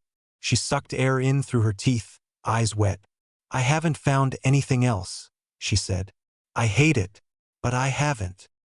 Neville nodded once. His voice was quiet. "If you're dying for us, make it count." Luna watched Harry with steady eyes. "Some deaths have meaning. Yours will." "Shut up," Ginny snapped at Luna, angry at everything. She grabbed Harry's collar and kissed him so hard his teeth knocked his lip. "Don't you dare die," she said against his mouth. "Don't you dare." An explosion over their heads shook dust down. The door blew open and Dean yelled, "There through the second arch!" A glowing phoenix swept through the ceiling a second later. It circled Harry's head and vanished. Dumbledore's Patronus. "It's time," Harry said. His mouth felt dry. "We have to move him." They ran. The courtyard was worse. Bodies everywhere. Smoke hung in the air. Spells made the smoke flash colors. Harry stepped over a fallen statue and nearly tripped on a wand still warm in a dead hand. He didn't look down again. "Potter!" Voldemort's voice came from the Great Hall. It echoed, "Come to me." "I'm here," Harry shouted back, loud on purpose. He stepped into the open where Voldemort could see him. Their eyes met. The world narrowed to a hard point. The flicker in Voldemort's eyes sped up. Red, white, red, white. His mouth curled. His fear pressed under his rage like a cold draft. "Come to die at last?" Voldemort asked. "Come get me, then," Harry said, and turned and ran. He didn't run in panic. He ran because timing mattered. He went up the stairs and down the next corridor. He cut left where the stones were newer. He jumped a fallen beam. He heard Nagini's body on stone behind him, heavy and fast. Curses hit the walls and left craters. He threw a shield back over his shoulder without turning. Cracked and held for 1 second and then went. Ron and Hermione and Ginny and Neville and Luna fought behind him, moving like a chain. Ron threw barriers that slowed the Death Eaters who tried to follow. Hermione dropped wards that made the floor slick at the right moments. Neville blasted rubble into a pile to block one corridor and then turned and hauled Luna over a gap. Ginny cast tight, precise spells that knocked wands away and blew doors off hinges to slow pursuers. Moaning Myrtle's bathroom was ahead. The door hung off. Myrtle herself hovered near a sink with her hands clenched under her chin. Her big eyes were huge. "Again?" she squeaked. "Sorry," Harry panted. He ran for the sinks and hissed in Parseltongue. The tap slid aside. The pipe opened. Air rushed up. Harry jumped and dropped into the dark. The pipe walls were wet and cold. He slid hard, bounced twice, hit bottom on his feet, stumbled, and kept moving. His shoulder screamed. Above, something heavy hit the edge of the pipe and slid in. Nagini. A second sound. Voldemort. He didn't slide. He fell like something that didn't fear broken bones. Harry ran into the tunnel. His light lit the skull of the basilisk first. The chamber beyond looked wide and broken and full of chalk lines. The ritual circle glowed faint blue on the stone. Dumbledore and Snape were already at 2 points, wands up, faces drawn. Flitwick wasn't there. Harry felt a fresh stab and pushed it away. He couldn't carry it now. Ron hit the bottom of the pipe and swore and limped 2 steps before moving normally. Hermione slid and rolled and came up with chalk in one hand like she couldn't stop fixing things even now. Ginny dropped next, face white and set. Neville and Luna followed. The pipe above them groaned. Stone shifted. The round hole narrowed. Sealed. No way back up. Voldemort stepped from the tunnel mouth with Nagini at his side. He smiled. The white in his eyes made Harry's stomach turn. The air got colder. The thin spots that always lived in this room twitched. The circle brightened. Harry looked at the runes and the lines and the small bowls of ground metal at the cardinal points. His hands shook. He curled his fingers. He stepped up to the edge of the circle and felt the hum under his feet. "This is it," he thought. "This is where I die. Let it mean something. Please, let it mean something." Harry hit the stone and his knees buckled. Cold soaked through his trousers. He pushed up and looked. The chamber was wrong. Half the walls were slick with black growth. Patches of stone flickered like bad glass, then showed the same wall but covered in veined rot and moving spores, then snapped back. The basilisk skeleton lay in a long curve. Its ribs wore mats of fungus. The air smelled like wet dirt and old blood. It was hard to breathe. He heard the next body drop behind him. Ron grunted. Hermione and Ginny slid out after, wands already up. All 3 were pale and shaking. Dust streaked their faces. Harry's hands shook so badly he had to steady his wand with his other hand. Voldemort's feet hit the floor with a dull thud. He didn't stumble. Nagini slid down after, scales scraping the pipe, thick as a man's torso. Her skin had patches that weren't scales anymore. The patches pulsed. Her eyes shone too bright. Dumbledore and Snape were last. Dumbledore landed, swayed once, and straightened. His cursed hand hung useless. His face looked like paper. Snape dropped and went to one knee and stayed there a second too long. He got up with his jaw clenched. The circle took the center of the chamber. Runes cut deep. Iron filings and ground silver set into grooves. For bowls placed at the quarters with small red marks around them. It hummed like a live thing. Voldemort looked at it and smiled like someone seeing a joke. You think your ceremony can hold me, Dumbledore? I'm beyond your magic now. Beyond your rules. You have transcended nothing, Tom, Dumbledore said. His voice was steady. You have traded one master for another. Voldemort's eyes flickered white and back again. He didn't react. Nagini's head turned and tasted the air. Snape stepped forward, reached into his robes, and pulled out a small gold cup with two handles. It pulsed dark through the gold like a heartbeat. Harry felt it in his teeth. His stomach turned. Voldemort went still. How did you? You emptied the vault, Snape said. He sounded wrecked and cold. You kept it at Malfoy Manor while you played with your new friend. You think I didn't notice your absences? Your private talks with something that isn't a man. Voldemort raised his wand. Harry didn't wait. He fired a stunner at Voldemort's head. Voldemort flicked and blocked and threw a curse back. Dumbledore caught it on a flat plane of light that cracked but held. The fight started without anyone saying go. It was awful and fast. Voldemort's spells carried a second impact that didn't show in the air. They hit like pressure inside the skull. Dumbledore answered with things Harry couldn't follow. No wand movements. Just intention. Blue-white bands formed and wrapped and snapped. The chamber shook. Snape gave up any pretense of good taste and used everything. Curses that cut. Curses that ripped. A chain of blood magic that made Voldemort actually step back. Harry felt each of Voldemort's casts a fraction before they left the wand and shouted, "Left? Or high? Or just, now?" And Dumbledore or Snape moved in time. That kept them alive. Stone dropped in chunks from the ceiling. Water poured out of broken pipes. The basilisk skull tipped and cracked. The black growth along the far wall rippled like breath. Spore dust drifted. Harry's throat burned. Ron, Hermione, and Ginny stayed clear of the main fight because one stray cast would kill them. They went to the jobs that mattered. The Horcruxes. Nagini came for them first. She moved fast in a straight line that was too smooth to be natural. Ron flinched and stepped forward anyway. He had a basilisk fang in his hand because he'd grabbed one as soon as he saw the pile. It was heavy. He held it like a spear and didn't look at his own hands. His face went gray.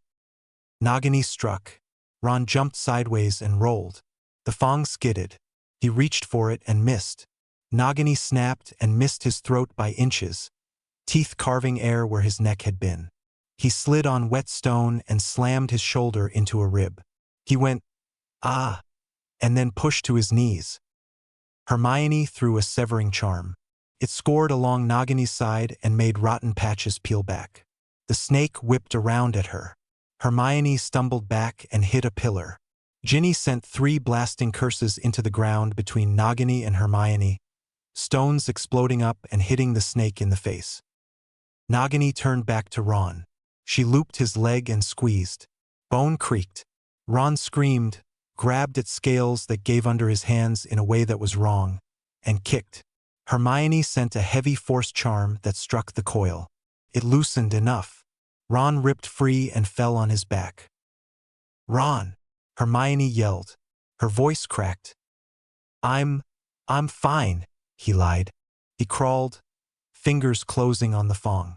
Nagini reared. Ron pushed up on one knee, put both hands on the fang, and when she came down he drove it up with a shout that tore his throat. The fong punched through the bottom of her head and out through the top. Venom poured. It smoked when it hit stone. Nagini convulsed and slammed Ron into the floor and then into a pillar. He slid down it, dazed, blood in his mouth. The scream that came wasn't sound. It hit everyone's heads at once. Harry's vision went to white dots. The cup in Snape's hand throbbed in answer. Voldemort flinched. He lost a step. Dumbledore pressed him and forced him back 3 paces with a wall of raw will that made Harry's ears ring. Hermione grabbed Ron under the arms and dragged him clear while Nagini thrashed. Ginny went to the cup. Her hand shook as she took it from Snape without asking. He let it go with a hard look that said be quick. She worked his jaw once. Ginny set the cup in the ring of the circle. The lines around it brightened and a thin barrier snapped up around the cup. She lifted a second fong. Her face tightened. Harry knew exactly what she felt touching a Horcrux. The wrongness that crawled down your spine. The old fear that crawled up your throat. Her breath hitched. She tightened her grip and forced herself to move. "It's okay," he said without looking away from Voldemort. "You've got it." "I know," Ginny said. Her voice shook. She jabbed. The fong punched through gold like soft wood. The cup screamed. Black smoke exploded. The circle caught most of it and shoved it down into the stone with a deep hum. Some of it got out. It scraped across Harry's skin and made his teeth hurt.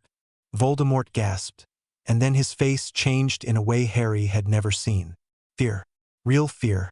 It sat raw on his features.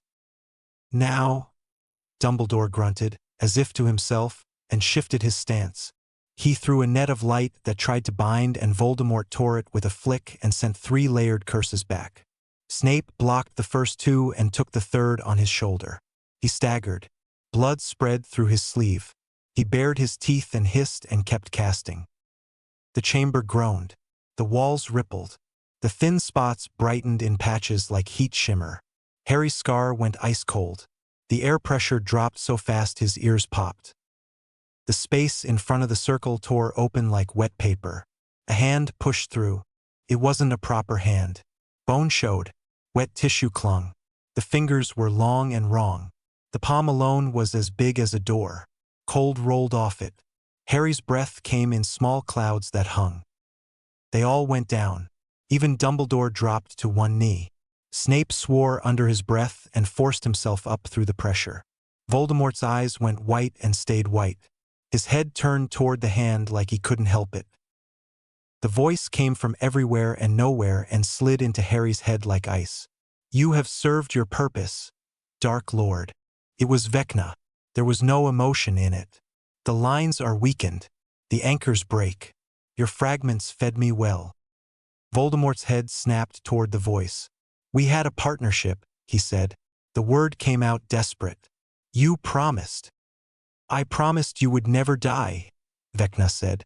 "You will exist forever, as energy within my domain." The hand reached. Voldemort screamed and threw every spell he had at it. They slid off. Vecna grabbed something that wasn't visible and pulled. Voldemort arched like a man hooked in the spine. His magic tore out of him in a rush Harry could feel. The air rippled. The connection to the lines that had made him bigger and wrong snapped and went to the hand. Voldemort collapsed, skin gray and too thin, eyes wild. For a second he looked like Tom Riddle had looked in the orphanage photo, smaller, hungry, dangerous but still human, and then worse. Dumbledore didn't look at the hand. He looked at Harry. Now! Harry was already moving. He stepped into the circle. The hum under his boots climbed and made his legs vibrate. He raised his wand. Voldemort was on his knees, panting, staring at Harry with pure hate and something under it that made Harry feel sick. Begging. He felt it through the burned channel between them. Fear. A small thought that wasn't words. Please. Harry remembered Cedric's eyes after the flash of green.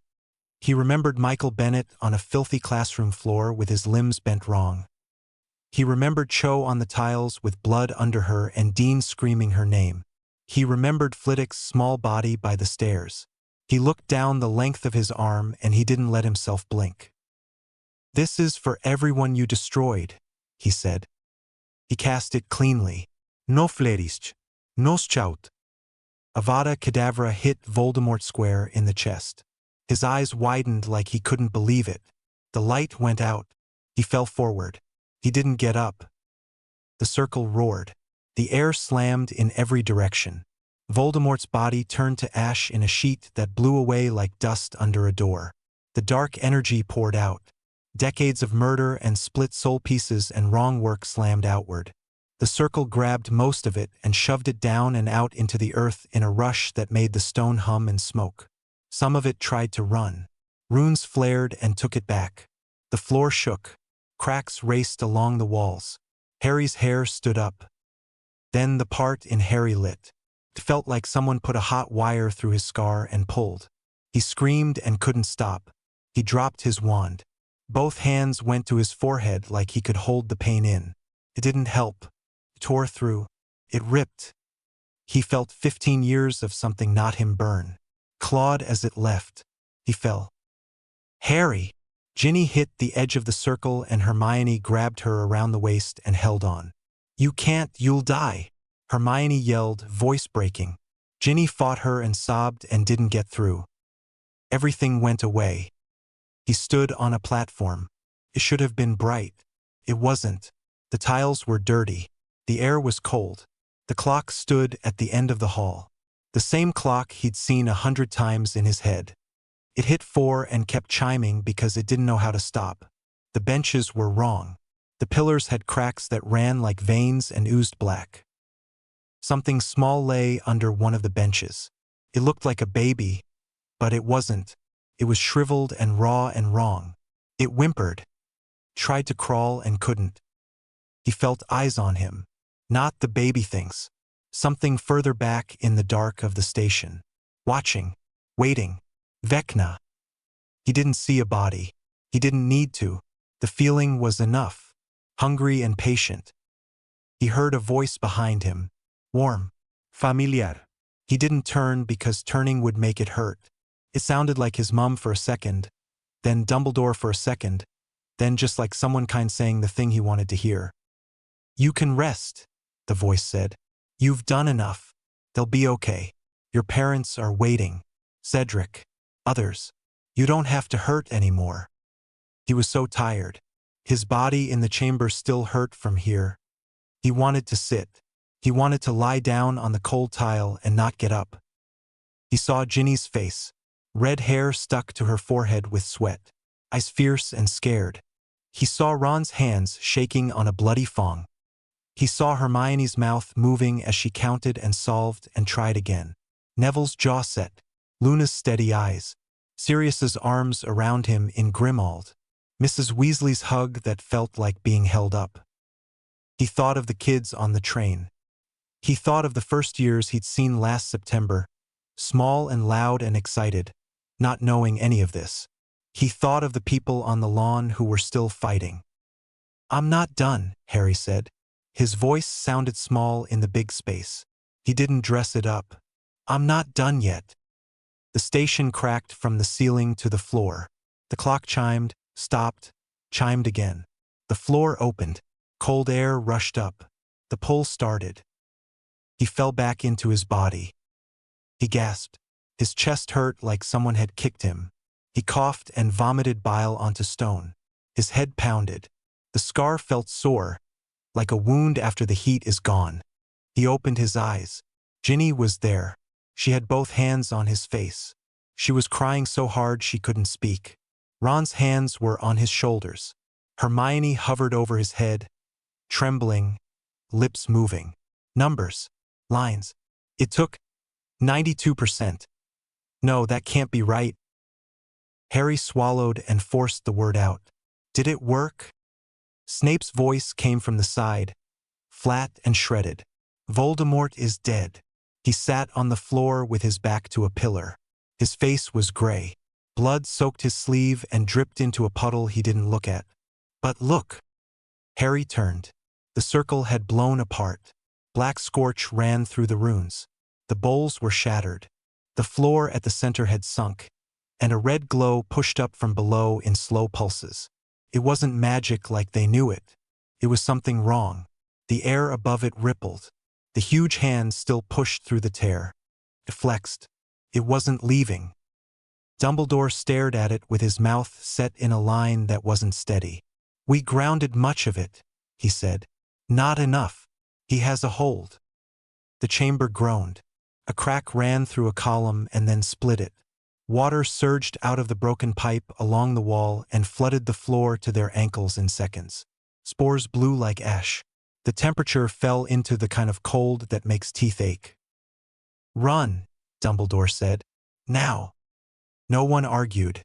Hermione hauled Harry up with Ron.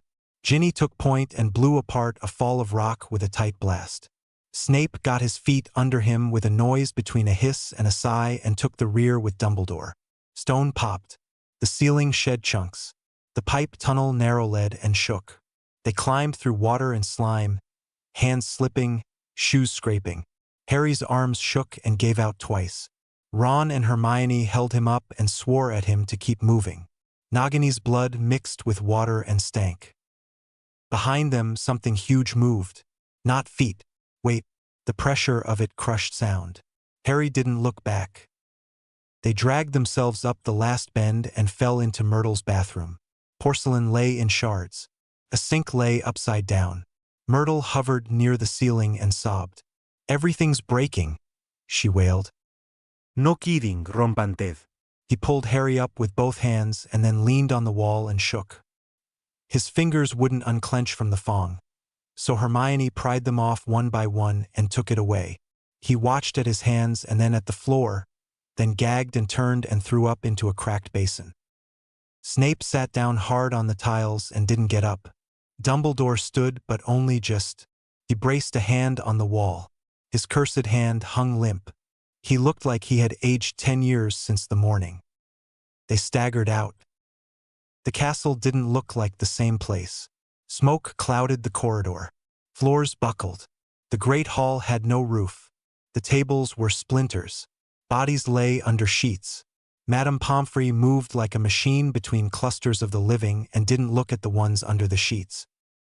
On the grounds, the fight had stuttered and broken.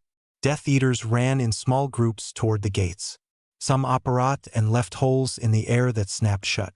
Others stopped and stared at the sky and forgot to run.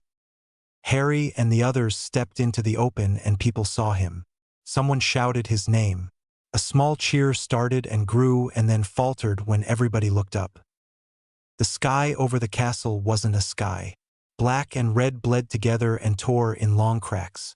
Lightning without thunder crawled along the lines. The ground under the castle looked thin like glass over deep water. Something big moved under it. Pushed up and the ground bulged and cracked. A shape rose. Not a shape you could name easily. Ribs and long arms and a chest that wasn't a chest but a knot of dark. A head that didn't sit right on a neck. It pushed against the air like the air was a membrane and poked through in places and then withdrew, and the places it poked through froze the grass around them. McGonagall came up beside Harry without him seeing her arrive. Her robes were torn. Blood ran down her temple. She looked over. "What is that thing?" Her voice didn't sound like hers. It sounded small. "The real enemy," Harry said. His mouth felt dry. Voldemort was. He was just the start. A Death Eater tried to apparate and didn't. The air around him warped. He stopped moving. His eyes went white. He turned and walked forward without choosing to. Others did the same. They were pulled like puppets. Those who were left on the lawn backed away from them with horror on their faces. Some of them cried. Some dropped masks and stared at the ground like praying would help. Dumbledore walked out onto the grass and almost fell. McGonagall grabbed his elbow. He leaned on her and kept walking. Snape limped behind with his hand pressed to his arm. Kingsley joined on the other side. Teachers and students and Aurors gathered. Drawn by the sight they couldn't stop looking at. People took each other's hands without saying anything. Some sat down because their legs wouldn't hold them and just watched. Harry felt numb. He should have felt triumph. He felt sick and empty and afraid. Ginny's fingers threaded into his and squeezed. He squeezed back. He could feel her pulse under her skin going too fast. A straight line of light cut the air at the far edge of the grounds. Not like the tiers they'd seen. This one was clean and had sharp edges. It sounded like a crack in glass but controlled. It opened to a doorway that didn't have stone around it. It showed a night that wasn't this one. Street lights, a chain-link fence. Then it widened and became a hole in nothing. A girl stepped through first. She wore a hospital gown under a jacket. Blood ran from one nostril. Her head was shaved close. She looked at Harry like she'd been looking for him. She looked past him at the thing pushing its way up from under the school. Her face didn't change. She said one word. Vecna. Behind her came a man with a badge clipped to his belt and a big coat. He had a thick beard and eyes that looked like he'd seen too much and kept going anyway. Teenagers followed. A boy with a baseball bat with nails in it. Another with a cap pulled low and a flashlight in his fist like a weapon. A red-haired girl with her jaw set. A skinny one with a backpack full of something that clinked. They looked wrecked and ready. Everyone on the lawn stared at them like they were hallucinations. Dumbledore straightened a fraction. The bearded man looked from the sky to Dumbledore and then to Harry. He took in the castle, the people, the wrong sky, the thing rising. He pointed his chin at the horror and then at Dumbledore. "We need to talk," he said, voice rough and flat. "Now." They kept the bodies in lines along the grass. Sheets over faces. Wands laid on chests. The ground was wet, and it made the sheets darker in patches. Breathing sounded loud out here because there weren't as many people left breathing. 3 hours since Voldemort fell. The castle groaned like it wasn't finished falling. Half of it looked normal if you squinted. The other half flickered and crawled. Black growth slid along stone and then went still. The air tasted like metal and damp. Harry sat with Ron, Hermione, Ginny, Neville, and Luna. No one talked. They were too tired to pretend to be okay. Ron held his ribs and breathed through his mouth. Hermione's arm was in a sling and she kept wiping her face with the back of her hand. Ginny's left leg had a rough bandage wrapped tight. Neville's hands showed new burns, blisters split and glossy. Luna had a thin cut over one eye and dried blood in her hair. Harry's scar hurt like a fresh bruise. It didn't burn. It just hurt. Madame Pomfrey moved between the living and the dying. Lavender Brown lay on a stretcher with a spell holding her still. Her chest rose and fell evenly because of a charm, not because her body wanted to breathe. Pomfrey's hands shook once when she thought no one was watching. Then she kept going. Dumbledore stood with Snape, Kingsley, and a knot of ministry people who had finally arrived once the worst was over. Fudge looked like a scared child. Scrimgeour's jaw worked like he was chewing his anger. Horace took orders and then stopped because the orders didn't make sense anymore. Dumbledore called Harry over with a look. McGonagall came too, tight and pale, blood drying on her cheek. Snape followed, favoring his left side. They stepped a little away from the others. "The ley lines are failing," Dumbledore said. His voice was quiet and raw. "I cast detection charms across Britain. The corruption is spreading along the network. The Hogwarts nexus is connected to everything. London will feel it within hours. Scotland, Wales, Ireland, tomorrow. Europe by week's end. The world soon after." McGonagall's mouth parted. "Can we stop it?" "I don't know," Dumbledore said. "I've never seen anything like this." Snape rubbed at his forearm and winced. "Dark arts don't touch it. It is outside our system." Kingsley joined them, face-lined. "Fudge wants us to tell the public to stay calm. Scrimgeour wants to send Aurors into that." He jerked his chin at the castle. "Neither plan does anything." Harry pressed his lips together. "We need a real plan." Luna walked up. Her usual faraway look was gone. She focused on Harry like he was the only thing in the field. "There are people alive in there," she said. Harry turned. "Who?" "Students," Luna said. She looked toward the castle and then shut her eyes like she was listening. "They were caught when the walls changed. And two I know. The twins. They're separated.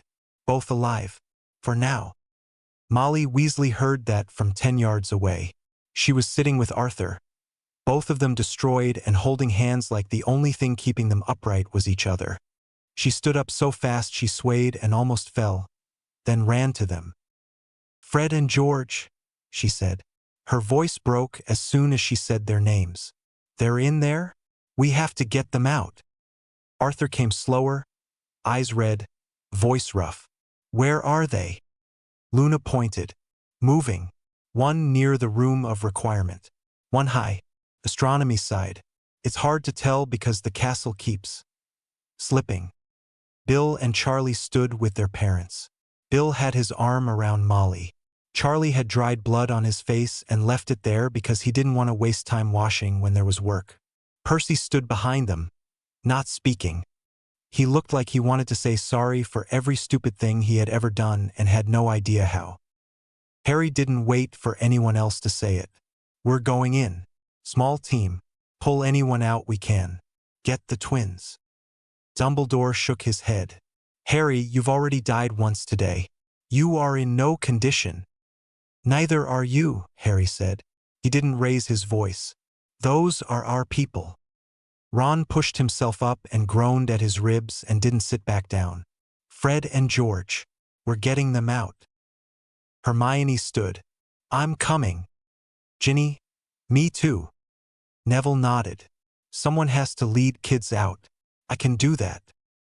"Luna, I can see the paths. I'll go." McGonagall straightened. "You aren't going in without a teacher." Molly grabbed Ginny's arm. No. "No, you're not going back in there." Ginny hugged her and didn't let go for a long breath. "Mom, I'm going." Molly's face crumpled. She cried into Ginny's hair and then let her go because she knew she had to. They got ready fast. Bubblehead charms, protective runes on cuffs and collars, salve on exposed skin to block spores, belts with small vials, 3 emergency port keys, though no one trusted they would work right now. McGonagall drew a mark on each of their foreheads with the end of her wand, an old ward, and whispered something none of them caught. Arthur took Ron by the shoulders. He tried to say something and failed. He pulled Ron into a hug and held on. Ron patted his dad's back awkwardly and then hugged properly. Sirius watched Harry from across the grass like he was counting Harry's breaths. Lupin stood with him and tried not to look like he was bracing for another funeral. Harry looked at Molly, Arthur, Bill, Charlie, Percy, George's empty space beside them. "We'll bring them back," he said. He meant it. They stood at the threshold where the Great Hall should have been. The doorway was there, but past it wasn't the hall. It was red-black sky and moving growth. The air on this side was cold. On the other side it was freezing. Harry looked back once. He saw Sirius lift a hand a little like a wave, then drop it. He saw Dumbledore close his eyes for a moment and then open them. "We'll be back," Harry said. They stepped through. It hit like diving into water that was too cold. Their stomachs rolled. The pressure changed.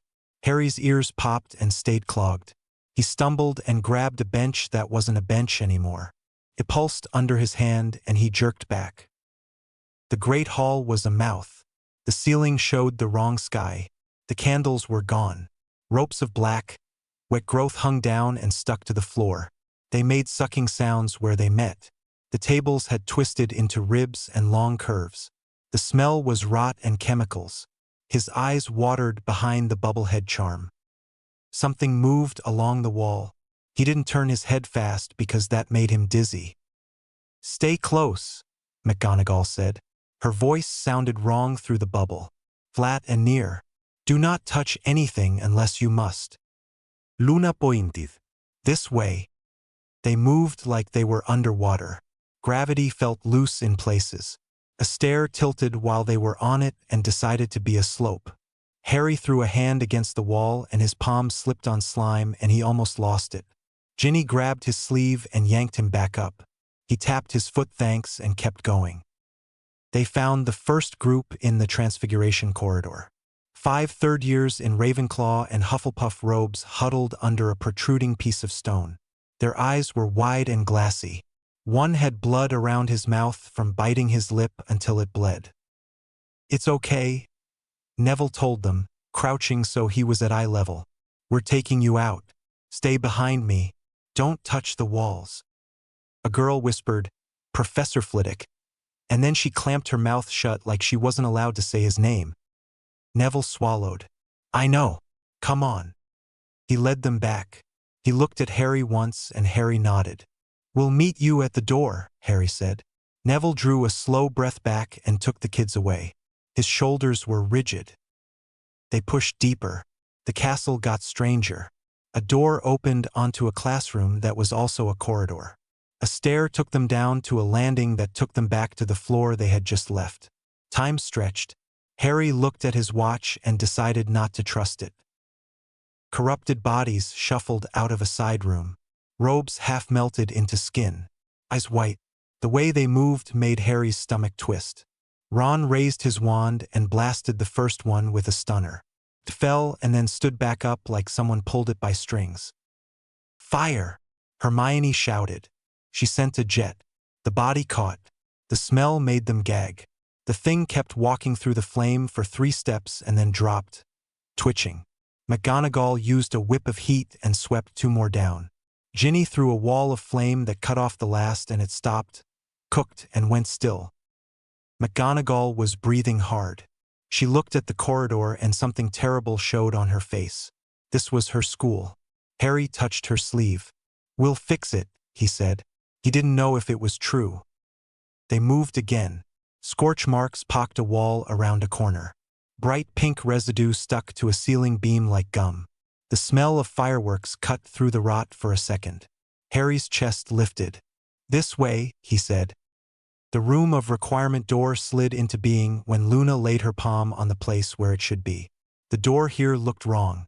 It had veins. Inside, the room was a mess of broken chairs and ash. 2 bodies lay slumped near the far wall, twisted in ways that said they were the wrong sort of bodies. Weasley products littered the floor. A portable swamp made a thick patch of goop that had trapped something and drowned it. "George!" Ron yelled. Came out cracked. A shape shifted behind a pile of collapsed shelves. "Ron!" The voice grated. Then a laugh that was more like a sob. "Figures. You lot find the one twin with the pretty face." George sat slumped against a cabinet, left leg bent at a wrong angle below the knee. His face was gray under the grime. He had blood in his hair and on his collar. He looked like he had been fighting for hours and had run out of fight and kept going anyway. Ron crossed the room in a rush and dropped to his knees. "You absolute git," he said, half laughing, half crying. George grabbed his robe and pulled him in until their foreheads touched. He shook. "Fred. We have to find Fred. We split so he could lead them away. I told him I'd be right behind him and then—" His voice broke. "I can't feel him. I can't feel him, Ron." "We'll find him," Ron said. "We will." George tried to stand. His leg wouldn't hold. He collapsed with a yell, breath hitching fast. Ginny was already there with a splint. She said it with a quick charm and George swore at her for being rough and then apologized and then swore again just to feel something normal. Harry looked at the door. "Ginny and I'll take him out," he said. "You keep going." Ron looked at him like he wanted to argue and didn't. He wiped his face with the back of his hand. "Don't you dare leave without us," he said to Harry. "Not planning to," Harry said. They got George up between them. Every step made him hiss and bite down on the inside of his cheek. He talked anyway because talking kept him from thinking. "I told him we'd always be together," George said. "We said it. We promised. We have the shop half finished in our heads. I know where every shelf goes. He knows the price of every sweet. We didn't plan this part." Ginny's jaw clenched. "Save your strength." "Don't tell me what to do," George snapped. Then softer, "Sorry." Harry looked over his shoulder as they made their way back. For a second he thought he saw something tall at the end of a hall.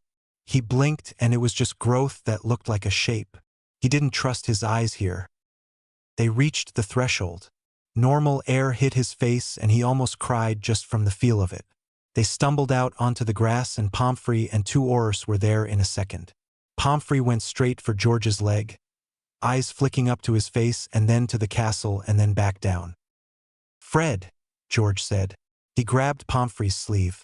"Go get Fred." "We will," Harry said. "We're on it." He squeezed George's shoulder. George nodded like he had to trust that or stop breathing. Harry looked back at the doorway. The inside moved. He cleared his throat and went back in with Ginny at his side. Ron, Hermione, Luna, and McGonagall kept moving deeper into a castle that wanted them lost. The corridors narrowed and then widened. Sometimes when Ron glanced to the side, he saw copies of himself in old mirrors that didn't reflect right. They looked at him with their mouths open. He stopped looking at mirrors. "We're close," Luna said quietly. "Up." The astronomy tower was the wrong shape now. The stairs didn't spiral so much as fold. It took more effort to climb than it should. Ron's breathing went tight. Each step pressed on his ribs and sent a sharp line of pain under his arm. He kept going. They came out into a space that was open to the wrong sky. The air was permafrost cold. Frost formed along the edges of the stone and then melted and then formed again. Vines hung from above in a web. They hummed. Fred hung there. Ron made a sound that scared him because it didn't sound like him. It sounded like something wounded and cornered. He went to his knees before he even knew he was moving. His wand clattered on stone and he didn't pick it up for a full second because all he could see was Fred's body. Arms bent back, legs wrong, fingers broken. Bones showed in places through skin. Blood had dried on his face in 2 lines from his eyes. His mouth was open. His chest lifted in a thin movement, up and down like a weak hand under a blanket. Hermione put her hand over her mouth and tried not to make a noise and failed. Luna whispered, "He's being held. He's powering it." McGonagall lifted her wand and started firing cutting spells at the vines. They healed where her spells cut them like the cut had never been. "Fred," Ron said. He crawled forward on his hands and knees, stone ground under his palms. He reached up without thinking, like he could pull his brother down. The vines tightened. Fred's back arched more and he groaned, a wet sound that came from deep. Ron yanked his hand back and shook. Fred's ruined eyes moved under swollen lids. He found Ron anyway. His throat worked. "George," he breathed. Came out like air through blood. "Take care of George. Tell him, not his fault. Love him." Ron pressed his forehead to the cold stone and shook. "We're getting you out," he said. The words cracked. "We're taking you home." Fred blinked slow, more blood tear than tear. "Can't," he whispered. "Dying. Been dying for hours. Just end it, please." "No," Ron said. His whole body shook. "No, Fred. No." "Please," Fred said. His lips barely moved. "Ronnie, please." Hermione's hands moved fast. She tried every severing charm she knew, every binding breaker. Nothing bit. Luna conjured a blade and it slid in and then the cut closed around it like chewing gum. McGonagall forced new magic through old words and the tower shook and the vines pulsed and held. Nothing worked. Ron looked up like someone had given him a math problem he couldn't solve. He knew the answer. He hated the answer. He wiped his face with the back of his hand and it came away wet and cold. He stood. His legs trembled. He picked up his wand. He couldn't stop his hands shaking. "I can't," he said. Hermione was crying and steady at the same time. "He's suffering," she said. "The kindest thing." "Don't," Ron snapped. He looked over at Fred. "Don't you call this kind." He took a breath that hurt. He looked at Fred and tried to smile. He shook. "I love you." I'm sorry. "I'm so sorry." He aimed at the vines holding Fred's weight. He didn't say Avada Kedavra because he couldn't put that word to his brother. He said, "Confringo." The blast took the upper vines. Fred fell. Ron dropped his wand and jumped forward and caught what he could. Fred hit him and Ron fell onto his back with his brother in his arms. Fred's chest lifted once, twice, and then didn't. The quiet after was worse than the screaming. Ron held him and made a sound that stripped his throat raw. He rocked forward and back. He pressed his face to Fred's hair and cried like he hadn't cried since he was a little kid and fell off a broom the first time. He coughed and gagged and vomited to the side and kept holding on. Hermione dropped beside him and wrapped both arms around both of them and cried with him. Luna stood with tears running silent down her face and watched the vines tense. McGonagall's wand jerked up. "Move!" she snapped. "Now!" The tower shook. A crack ran along the floor and split the stone like thin ice. The air pressure turned crushing. Big fingers pressed through nothing above them. A shape leaned in that no one wanted to look at. The voice filled their heads.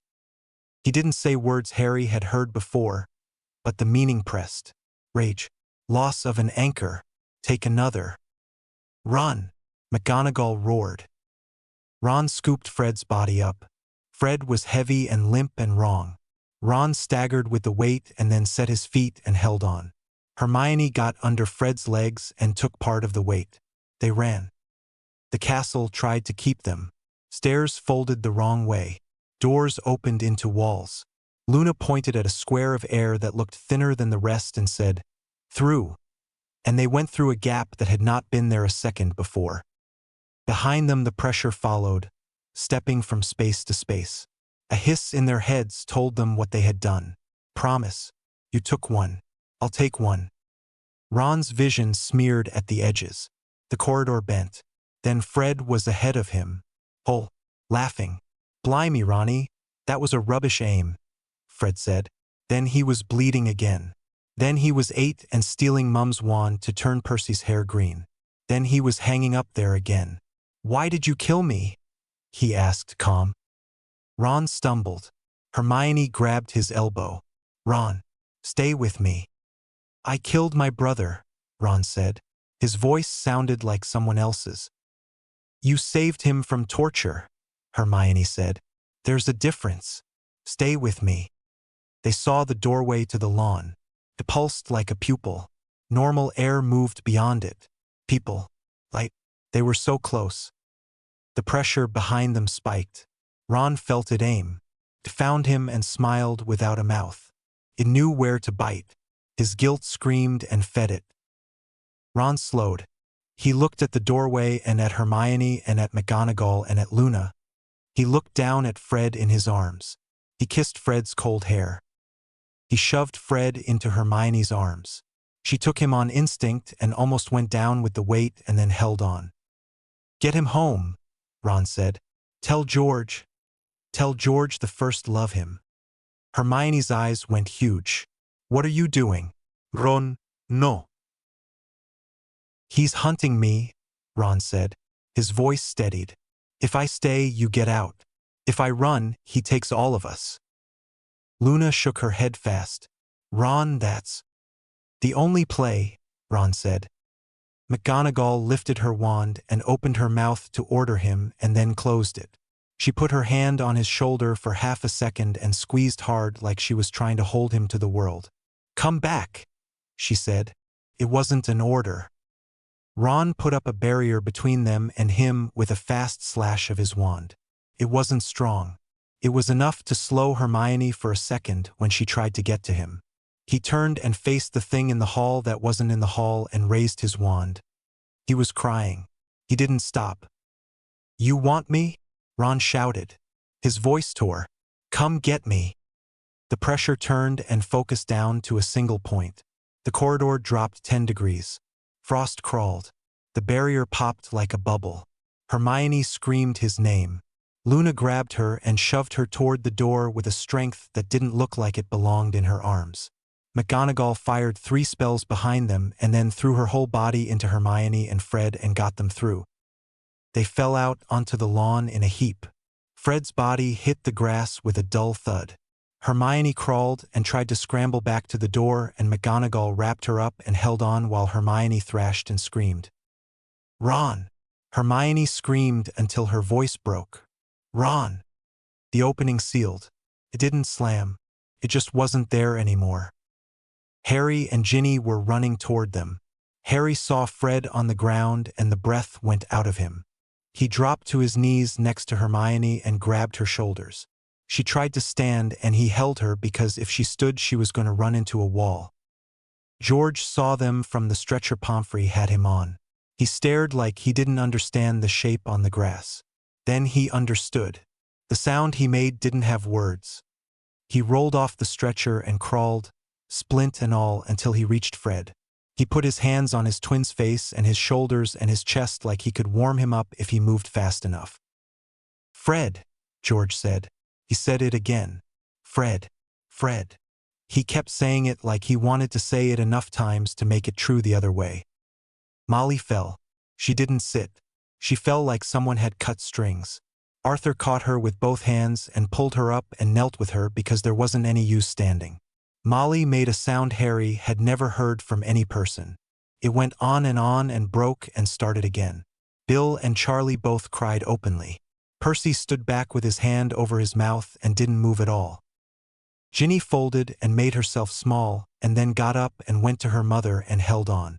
Her face crumpled and then she shoved it straight and held her family together with both hands. Dumbledore's face broke in a way Harry had never seen. He blinked hard and then walked away because other people needed him to stand up. Harry put his forehead to the grass and breathed hard and tasted dirt and salt. He wanted to run back in right then. He pushed up and Dumbledore's hand was on his shoulder. "We can't get in," Dumbledore said. "He sealed it." "Then we leave Ron," Harry said. His voice shook. "We leave him to be that?" "For now," Dumbledore said. His hand shook on Harry's shoulder. "For now we regroup. We plan. We don't spend his choice for nothing." Harry wanted to hit him for saying it so calm. He didn't. He rolled his shoulders once because the other choice was to break. They buried Fred 3 days later. The first day was noise. People coming and being sent away. Fudge resigning because he finally learned how to be ashamed. Scrimgeour taking charge and shouting and then lowering his voice because shouting didn't fix a torn sky. The castle turned into tents and tables and cots. Students slept with their shoes on because no one could relax. Dumbledore stood at the edge of the grounds with 12 other witches and wizards and held a ward up that kept the corruption from rolling any farther. He didn't sleep. His hands shook when he drank tea. Hermione didn't sleep either. She sat among stacks of books looking like she had crawled into a cave made of paper. Her hair came out of its tie and hung in her face. Her eyes went red and puffed. She ran lips dry from muttering through arithmancy and rituals and counter-rituals and old stories and new papers. Harry brought her food and she didn't see it. Ginny made her drink water and she did it without tasting it and went back to the page. When she stood up, her legs shook. When she lay down, her hands kept moving in the air like they were still flipping pages. She woke with her mouth already saying, "Ron," and then covered her face. George didn't speak the first day. He sat beside the bed where they had laid Fred in a small tent the Order warded against the world. Sometimes he touched Fred's hair. Sometimes he touched the outline of the shoulder under the sheet. Sometimes he watched at the tent wall for an hour and then blinked back to the bed like he thought looking away might have changed reality. Molly baked until the ovens ran hot and then burned things because she forgot they were in. She broke down and keened again when she pulled out a pan of ruined biscuits. Arthur put his hands over hers until she stopped shaking. When he looked away, his own hands shook. The second day was quiet because people were too tired to make noise. Flitwick's funeral happened in the morning. Students cried until they were empty. The centaurs watched the sky and said nothing. Hagrid drank and then put the bottle down and sat with Grop and patted his shoulder like he was the one who needed comfort. The third day was Fred's funeral. They put him on a table built from the boards of the Gryffindor table that had survived the first hours. Molly tried to speak at first and couldn't. She tried again and this time the words came in pieces. "Fred was loud from the day he was born," she said, and then had to stop. "He laughed the first time he saw a wand spark." Stop. He put a dung bomb in the loo and blamed Percy, and then told on himself because he couldn't stop laughing. Stop. He and George were. She couldn't finish the sentence. He was kind, she said instead.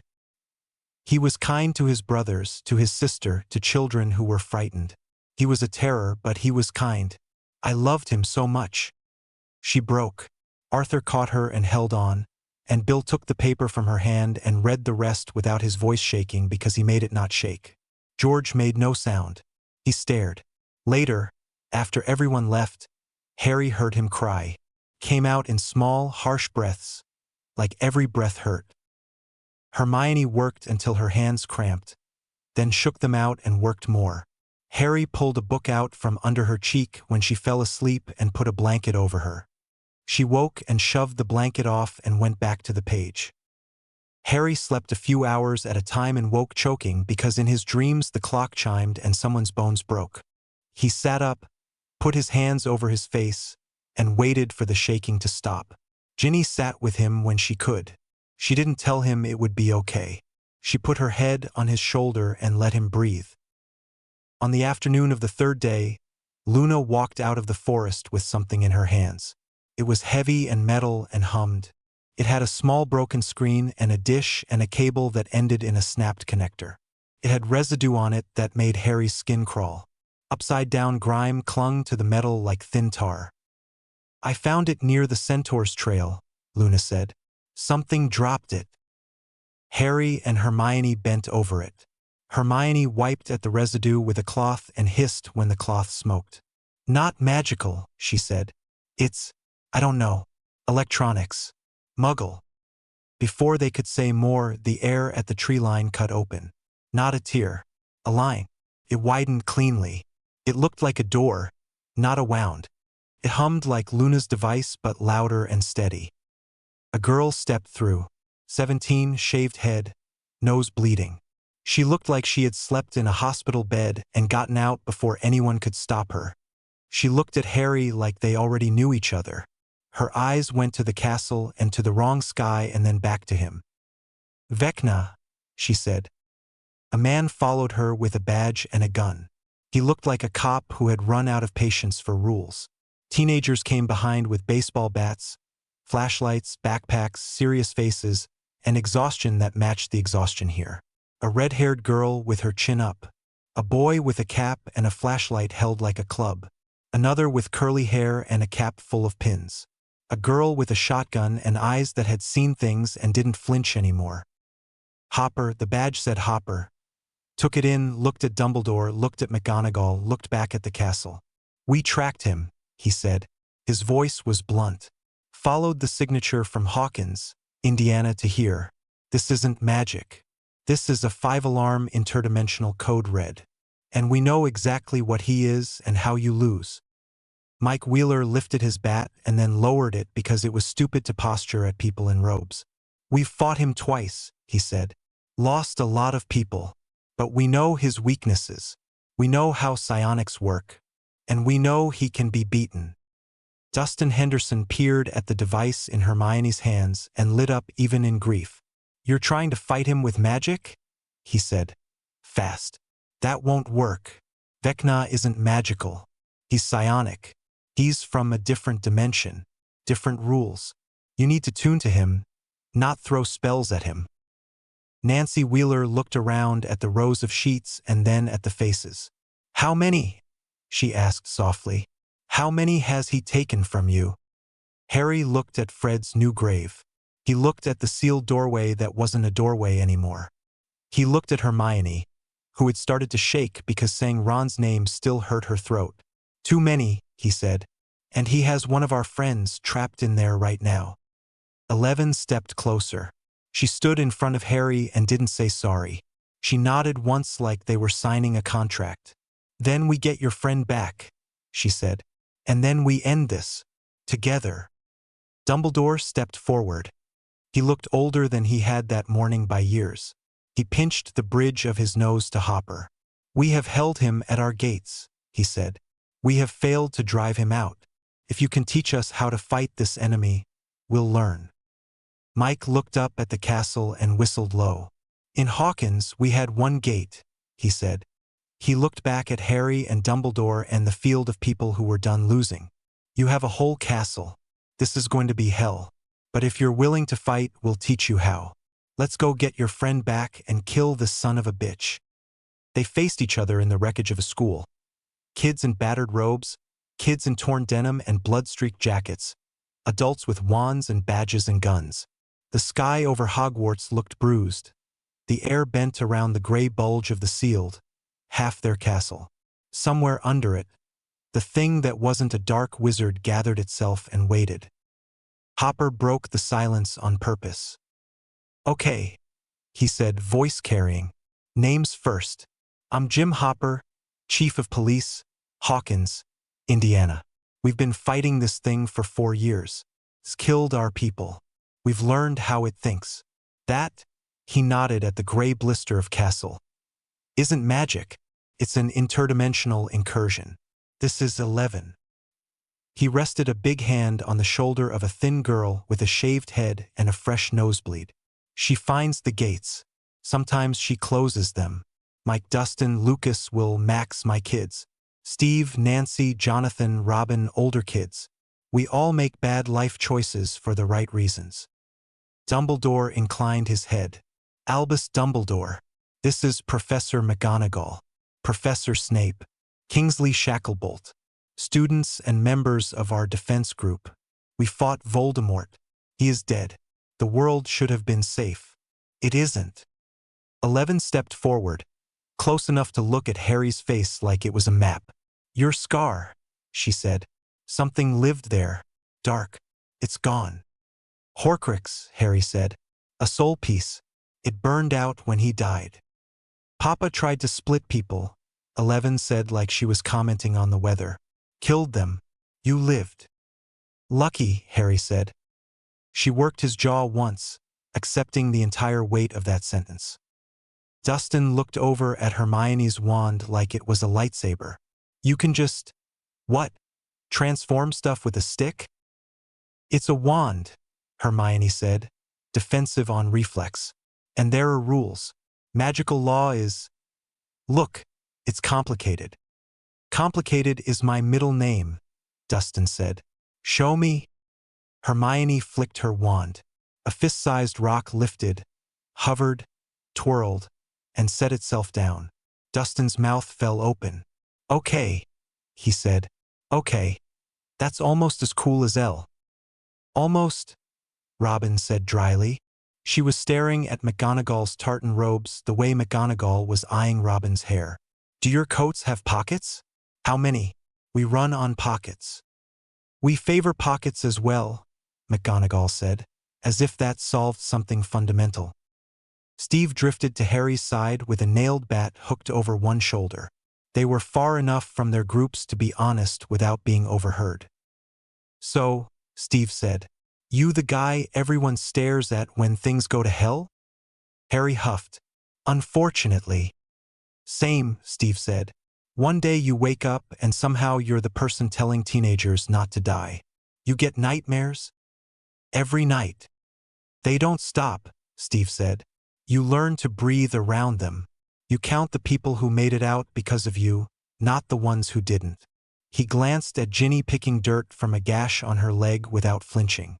"And when it gets bad, you look at whoever you love and remember why you keep walking." Harry didn't have words for the relief of being understood by someone outside the castle. He nodded. "Thanks." Ginny met Nancy halfway like two magnets. "You fight?" Ginny asked. "Yeah," Nancy said. "You?" "Since I was 11. Since I was 15. "What's your weapon?" "Shotgun and stubbornness." "You?" "Magic and stubbornness." "Fair." Hermione and Dustin had already built a small universe on the ground. Hermione's parchment formulas sprawled across a picnic table. Dustin set a blinking device next to a ring of runes and started sketching waveforms on scrap paper. Robin and Nancy dragged extension cords toward nothing in particular while Snape, skeptical and drawn, leaned in to see Dustin's scrawl. "So your magic rides natural energy lines?" Dustin said, tapping Hermione's ley line diagram. "He's corrupting them with matter that obeys a different set of rules." "Yes," Hermione said, and then, wary, You say that like there's an answer. You can't reverse it, Dustin said, pointing his pencil like a wand. You sever. You force decoherence across the bridge so the interference pattern collapses. Snape's eyebrow edged upward despite himself. Decoherence. Make the connection noisy enough that it can't carry a signal, Robin said. Ever detuned a radio? Same vibe. Hermione blinked. A ritual to introduce dimensional noise. A quarantining. We would need a resonant perimeter. Massive power. Good, Dustin said. You bring power, we bring the static. 11 went still, head cocked, like she was listening to a distant train. Blood welled and ran over her lip. Mike put a tissue in her hand without looking. Practiced. She didn't wipe. Ron, she said. Hermione's head snapped up so fast her neck cracked. You can feel him? 11 tapped his foot. Alive. Fading. He's inside. He's feeding on guilt. Using him to hold the door open. How long? Hermione asked. Her hands shook. Hours, 11 said. Maybe a day. He is stubborn. But it hurts. Hopper clapped his hands once. The sound was sharp and practical. We move on two fronts. Team 1 punches in, grabs your boy, kicks over as many anchors as they can. Team 2 torches the wires, your lines, before that thing routes around us. Team 3 keeps this field from turning into a buffet. Dumbledore's gaze took in the field. The kids, the adults who'd run out of tears. Agreed. They set names to lists.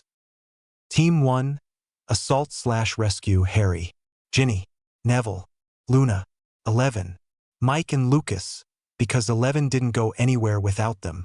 Steve, Bat and Experience. George Weasley pushed through the circle despite the splint and the hollow under his eyes. I'm going, he said when Bill tried to hold him. He died in there. Ron is in there. I'm not standing on grass while my family is inside hell. Bill's jaw worked. He pulled George into a hug so fierce it lifted him off the ground. Come back, he said into George's hair. Team 2 Ritual/Sever. Dumbledore and Snape to channel. Hermione and Dustin to tune. Robin and Nancy to fetch, carry, and adjust. Will Byers to stand at the edge and tell them when it hurt in the wrong way. Jonathan with a camera and a calm voice. Sirius and Lupin for power and to guard the casters when they dropped. Team 3 Perimeter. Hopper running point with McGonagall.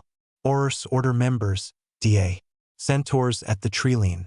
Hagrid with Grop at the weak places. Max on a radio at Hopper's shoulder, because she refused to be useless. Kingsley moving like a general, placing bodies where gaps would appear. They scrounged, briefed, packed. Small moments slotted in the gaps. On a half-collapsed wall, Harry and Ginny sat with their legs knocking. We keep almost dying, Ginny said. Yeah. I hate it. Same. So when this is done, she said, staring at the cut on her knee so she didn't have to look at him, we get 3 months where the worst thing that happens is Filch yelling about muddy footprints. Deal, Harry said. He leaned over and kissed the corner of her mouth. Tasted like salt and dirt. He memorized it anyway. Hermione shoved vials into a satchel with shaking hands. Snape caught her wrist. Miss Granger. I don't have time, she said. He's. Breathe, Snape said. He is there because he chose to be. Do him the courtesy of succeeding instead of wringing your hands. Hermione's eyes filled. She nodded once hard. Yes, sir. George buckled on a bandolier of joke shop prototypes that weren't jokes anymore. Bill tried again. Your leg. George glanced down at the splint and back up. Looks like a leg to me. You could die. George's mouth twitched. Then I'll die with both of my brothers instead of pretending I didn't have a choice. That's the bit that matters. 11 stopped beside Harry on her way to the tear. You're scared, she said. Terrified. Good. Fear keeps you alive. Papa said fear is weakness. She looked up at him. He was wrong. He sounds like he was a real gem. He was, she said flatly. But I'm not him. You're not your snake man. Harry huffed. Voldemort. Snake man, she repeated deadpan. You fight for love. That's stronger. Steve gathered the teenagers who still thought he was tall enough to block bullets. I'm bad at speeches, he said. Here's what I've got. Some of us aren't coming back. That's how this works. So be brave but be smart. Watch each other's backs. If you make it, you live loud for the people who didn't. Got it? Lucas said. Got it. Mike swallowed hard and drew a slow breath. Neville's mouth was set. Dawn broke cold and thin. Team 1 stepped through the doorway where the Great Hall used to be, and the upside down took the color out of them. It was worse. The castle's bones had softened. Stone ribs arced overhead. Floors swelled and breathed underfoot. Frost formed and melted on the same surface. Their bubblehead charms fogged. They wiped them with sleeves and carried on. They moved in a rough diamond, Harry and 11 at the point, Steve and Lucas watching flanks, Mike near 11 with extra tissues, Ginny and Neville covering, Luna drifting just behind the point like a dowser, George close because he didn't trust his own judgment to keep him from running ahead. Demogorgons pulled themselves through seams. Inferi crawled from walls like drowned things coughing up water. Harry used fire like a language. Steve's bat broke arms that shouldn't have bent. Lucas's slingshot thunked incendiaries into blossom faces. Ginny's reductors turned corridors into choke points. 11 made a wall freeze, snap, and collapse in a sheet that crushed 3 things at once. George threw a handful of red pellets that exploded into sticky, caustic foam. It ate through a Demogorgon's shoulder and kept going until it hit stone. He threw a second and laughed once, harsh and small. Neville grabbed his collar and hauled him back from a reaching hand. Do you want to die? Neville snapped. Maybe, George spat back. Neville's palm cracked against George's cheek. The sound snapped in the damp air. The point is Ron needs us, Neville said, eyes bright and furious. The point is your mum needs you. The point is Fred would kick your arse for wasting what he didn't get. George sagged and pressed his forehead to Neville's shoulder for half a breath. When he straightened, he was still shaking, but his eyes were clearer. Fine, he said hoarsely. Fine. They descended through a corridor that had been the dungeons before the world went wrong. 11 lifted a hand. Here. Ron hung in vines that pulsed like veins. He hadn't been broken open yet. His eyes were his. He screamed like his throat was tearing and then stopped and hung tense like a string too tight. Keep them off me, 11 said, and sat cross-legged on the slick floor. Her nose bled immediately. They ringed her in a tight wheel, Harry, Ginny, Neville, Steve, Lucas, Mike with a pipe, George with a device in his hand, Luna a step behind Harry with her wand held loose and steady. 11 closed her eyes and stepped in. Ron's head was in the burrow. It burned and wouldn't fall down. His family lay still and blamed him in voices they'd never used. Fred stood up with broken angles and asked, calm, why Ron had killed him. Words bent light. The air smelled like burned wool and old jam. Ron, 11 said, stepping through smoke. He flinched away. He didn't lift his head. He'd stopped looking up when voices came because most voices weren't real. Ron, she said again and made the name a hand. Hermione sent me. His head jerked. Hermione? She's alive, 11 said. She's angry you left her. She's been reading until she can't see. You have to come back. The house groaned. Vecna's long shape filled the kitchen doorway. Little boy, he said into the bone of Ron's skull. Second best in a family of bests. Spare friend. Sparson. Spare hero. Why fight it? Surrender and be what you're. Ron wiped his face with the back of his hand. He was shaking. I'm not second anything, he said. His voice shook and then steadied. I'm Ron. That's enough. 11 reached out. He took her hand. They pushed. The floor rippled. The weight in the walls shifted. They didn't beat him. They leaned and he slid, and for a second the air let go. Outside, the vines slackened. Ron fell.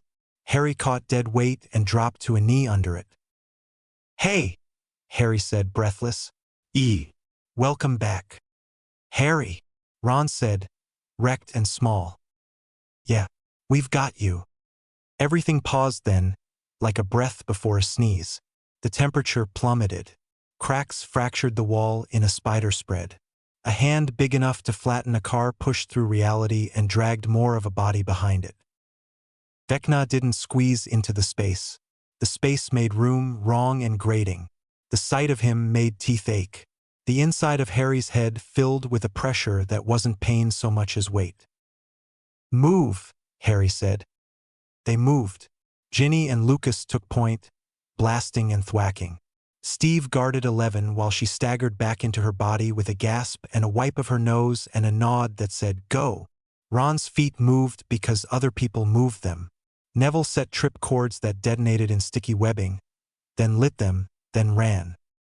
Vecna came, fast for something so big, and the corridor buckled. George looked back, looked forward, looked down at the device on his belt that had a scratch-built dial and a warning label written in his hand. "Do not use this one indoors. Fred always said this one might actually kill us," he said, mostly to himself. He looked over his shoulder. "Tell Mom and Dad I love them." "George," Neville started.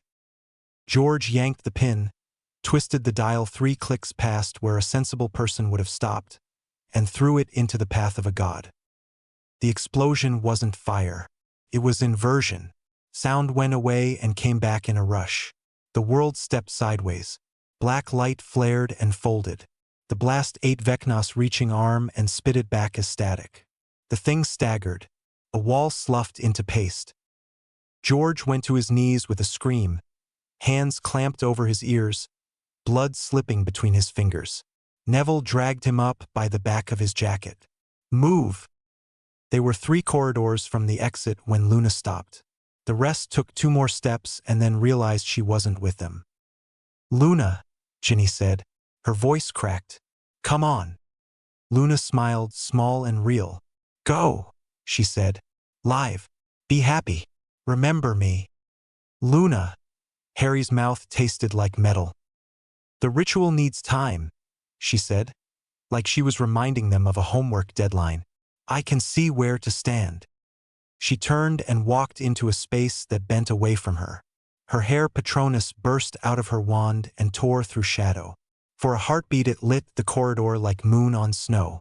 Then the dark shut his mouth, the light and the echo of spellwork rattled the air in their lungs. "Go!" Ginny shouted, pushing at Harry's back with both hands and crying and not wiping her face this time. They went. They broke into daylight in a flurry of blood and grime and breath. Ron collapsed on the grass and rolled to vomit. 11 blinked hard and dabbed at her nose. George shook like a wire but stayed upright. Luna didn't come out. "Now," Dumbledore said from the edge of the field. The ritual circle that covered the grounds woke up. It wasn't one circle. It was a web of runes carved into dirt and stone interlaced with chalked equations and antennae Dustin had made out of copper wire, cutlery, and a purloined wireless tower. Will stood at the north point with his hands out and his eyes closed, breath coming fast. Robin and Nancy fed line into coils. Jonathan called time steady. Snape and Dumbledore stepped into opposite nodes, lifted wands, and became conduits. "Noise!" Dustin shouted. "We need noise." Hermione flicked her wand. Wind thrummed through the wire grid and turned into a low, detuned throb. Sirius and Lupin added raw power. The lines drank it. The ground shivered. The scar tissue of the ley lines under Hogwarts lit in bands that were visible for the first time. Gold where the world was right, red where it wasn't, sick gray where it leaked. "Push," Dumbledore said, voice frayed. "Push now." Every witch and wizard who could stand lifted a wand. Kids who had never done more than a charm poured everything they had into a shape Hermione and Dustin held like a tuning fork. The air screamed, and then it didn't. Sound died, then came back as a static crackle that made hair lift. The gray bulge of corrupted castle flickered. The wrong sky stuttered. The thing inside pressed. The circle pressed back. Hexes meant for people hammered at physics instead. Dustin grinned through terror. It's working. Keep the noise dirty. They did. The ritual forced the connection out of phase. The bubble pulled tighter and tighter until the edges defined themselves. The upside down retreated from the grass like a slow tide. It didn't vanish. Condensed. The worst part of the castle went translucent and faded to ash gray. You could see its shape like fog. If you walked toward it, the air went thin and pushed you away. You couldn't step through. Inside the bubble, something huge moved. A hair flickered once, twice, and then steadied as a small, stubborn light in a far hall. The circle snapped off. The wave of release hit like a shove. People staggered. Some fell. The sky over Hogwarts turned ordinary blue with bruised clouds. The grass was grass again. The air smelled like rain instead of metal. They had not killed it, but they had shoved it into a room and bolted the door.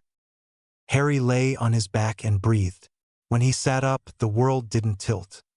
He looked for Ginny and found her on her knees hugging Hermione and Ron, the three of them shaking together. He crawled the last meter and got his hand on Ron's shoulder. Ron turned his head and smiled the weakest smile Harry had ever loved. "Hi," Ron said. His voice was a scrape. Hermione cupped his face and cried like she hadn't during the ritual, because she'd needed both hands. "Don't ever do that again," she said, words tripping. "Don't ever leave without me." "I can't promise that," Ron said, "but I can promise I love you." She kissed him. It tasted like salt and blood. He kissed her back. It tasted like home. George sat on the ground and used both hands to press a bandage to his ear. Bill crouched in front of him and tried to make a joke and failed. George looked past him at the gray bubble and the faint echo of light inside. "She did that," he said. It wasn't a question. "Yeah," Bill said. "She did." They slept in shifts. Healers moved and cursed and wept and kept moving. Kingsley sent a message to the continent. Contained, for now. The rest of the world exhaled and flinched at the same time. Ron woke in the hospital wing to the ache of muscles that had been clenched for too long. He jerked like he'd been jolted. Hermione's head popped up from the blanket folded over the side of the bed. She was puffy-eyed and perfect. "Hey," she said, breathless and wet. "Hey," Ron said. He swallowed.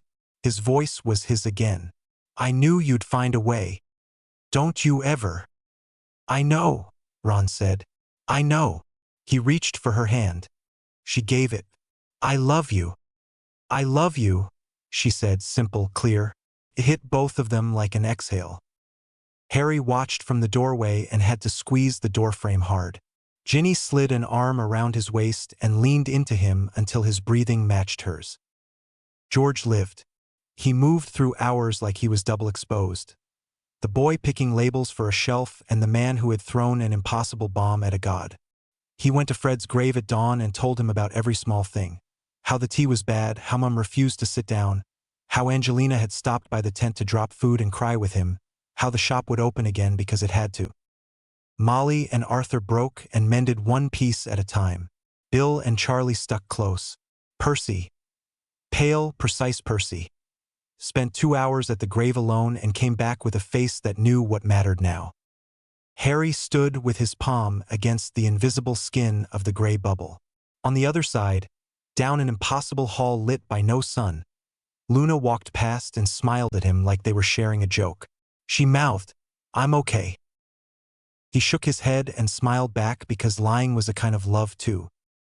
They said goodbye to Hawkins on a day when the wind kept flipping tents inside out. Steve shook Harry's hand and then pulled him into a hug. "Stay alive, Potter." "You too, Harrington," Harry said into Steve's shoulder. Ginny and Nancy scribbled addresses onto the back of a weird sister's flyer. Nancy's pen bled ink onto her fingers. "I don't know if post crosses dimensions," Nancy said. "We'll make it," Ginny said. Dustin and Hermione had to be pried apart. "You'll publish," Dustin said, eyes bright. "It'll blow the minds of 2 entire fields." Hermione laughed, really laughed. "I'm 16. So? Start with notes. Hopper shook Dumbledore's hand. You've got good kids, he said. Don't waste them. I'm trying, Chief, Dumbledore said. The lines at his eyes were deeper. Thank you for bringing yours. 11 stood before Harry in the same place she had met him and flipped the weight of the world in one word. Okay. Harry looked at the bubble, at the graves, at the living. Okay. Friends? She asked. Friends, he said. She opened a door in the air. One by one they stepped through it, Mike, Dustin, Lucas, Will with his hand wrapped in Jonathan's, Max with her chin up, Steve, Nancy, Robin, Jonathan, Hopper last, looking back at a pile of children with wands and guns who had saved a world and would have to live in it. If you need us, 11 said from the other side. We'll come. The door closed. The field kept being a field. The bubble kept being gray. The sky kept being sky. 3 months later. The castle was a construction site and a memorial. Scaffolding climbed walls that had stopped breathing. New stone sat next to scorched stone, and no one pretended not to see the seam. Classes met in strange rooms and pretended it was normal. It wasn't. It was life. Ron came back to lessons, and sometimes the corridor tilted and narrowed and his chest went tight and he had to stop, press his hands to the wall and count. Hermione counted with him, quiet.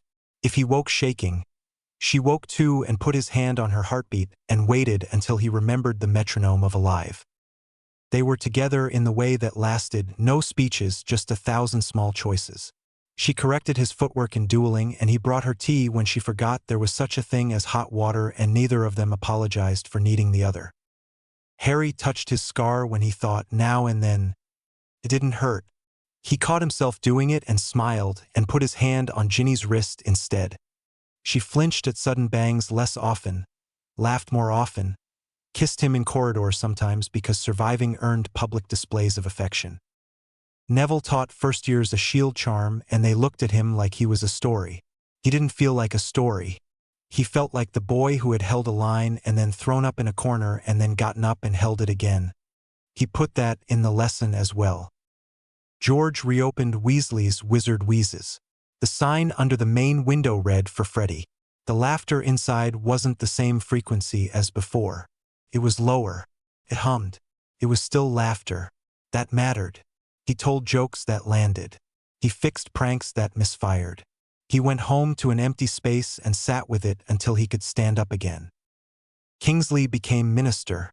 The robe suited him the way armor suits someone who hates it but will wear it anyway because it keeps people alive. Umbridge went to trial and then to a prison cell. Fudge vanished into a footnote, which was kinder than he deserved.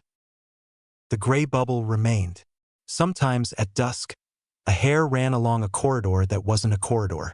Sometimes a tall shadow moved and stopped short of the edge as if the door it wanted wasn't there anymore. Sometimes Harry stood there with his hand on the air and said Luna's name, and she smiled and then turned and walked back into night. They held memorials and they held dinners. The Weasleys kept a chair empty. No one put a plate there. No one had to be told not to. On an evening when the light went honey and soft, 5 people stood at the edge of the lake. The castle lifted behind them, patched and proud. The bubble haunted the lawn like a bruise you'd stopped pressing. Ron breathed in and out and the breath didn't catch. Hermione slipped her hand into his, and he didn't flinch at the sound of a boat bumping the dock. Ginny leaned into Harry's side, warm at the hip. Neville stood with his hands in his pockets and his shoulders not hunched. Harry looked at all of them the way you look at your own hands when you've been in the dark too long and suddenly remember you've fingers. We did it, Ron said. The words were simple. Saying them didn't invite the universe to punish him. We're still here. Barely, Hermione said, but her smile didn't wobble. Harry watched the sun break itself on the lake and thought about a cupboard and a castle and a graveyard and a hare in a hall. He thought about a boy who'd been made into a weapon and had decided, finally, to be a person instead. We honor them by living, he said. Fred, Flitwick, Jaw, the ones we couldn't save. Luna still fighting. We live so it means something. By being happy when we can, Ginny said. By not wasting time. By remembering, Neville said, and not letting the dark be the only story. They stood together and let the sun touch their faces. They breathed in air that didn't taste like metal. They were scarred, and they were grateful, and they were stubborn enough to keep going. The boy who had been hunted stood with his friends and chose, again, to live for them. He didn't need anyone to tell him he was lucky. He could feel it in the way the light warmed his skin. They watched the day end and made room for the night without fear. The darkness had tried to take everything. It hadn't. The price had been awful. The victory wasn't clean. It was theirs. And for now, for this breath, this heartbeat, this moment they almost didn't get, that was enough.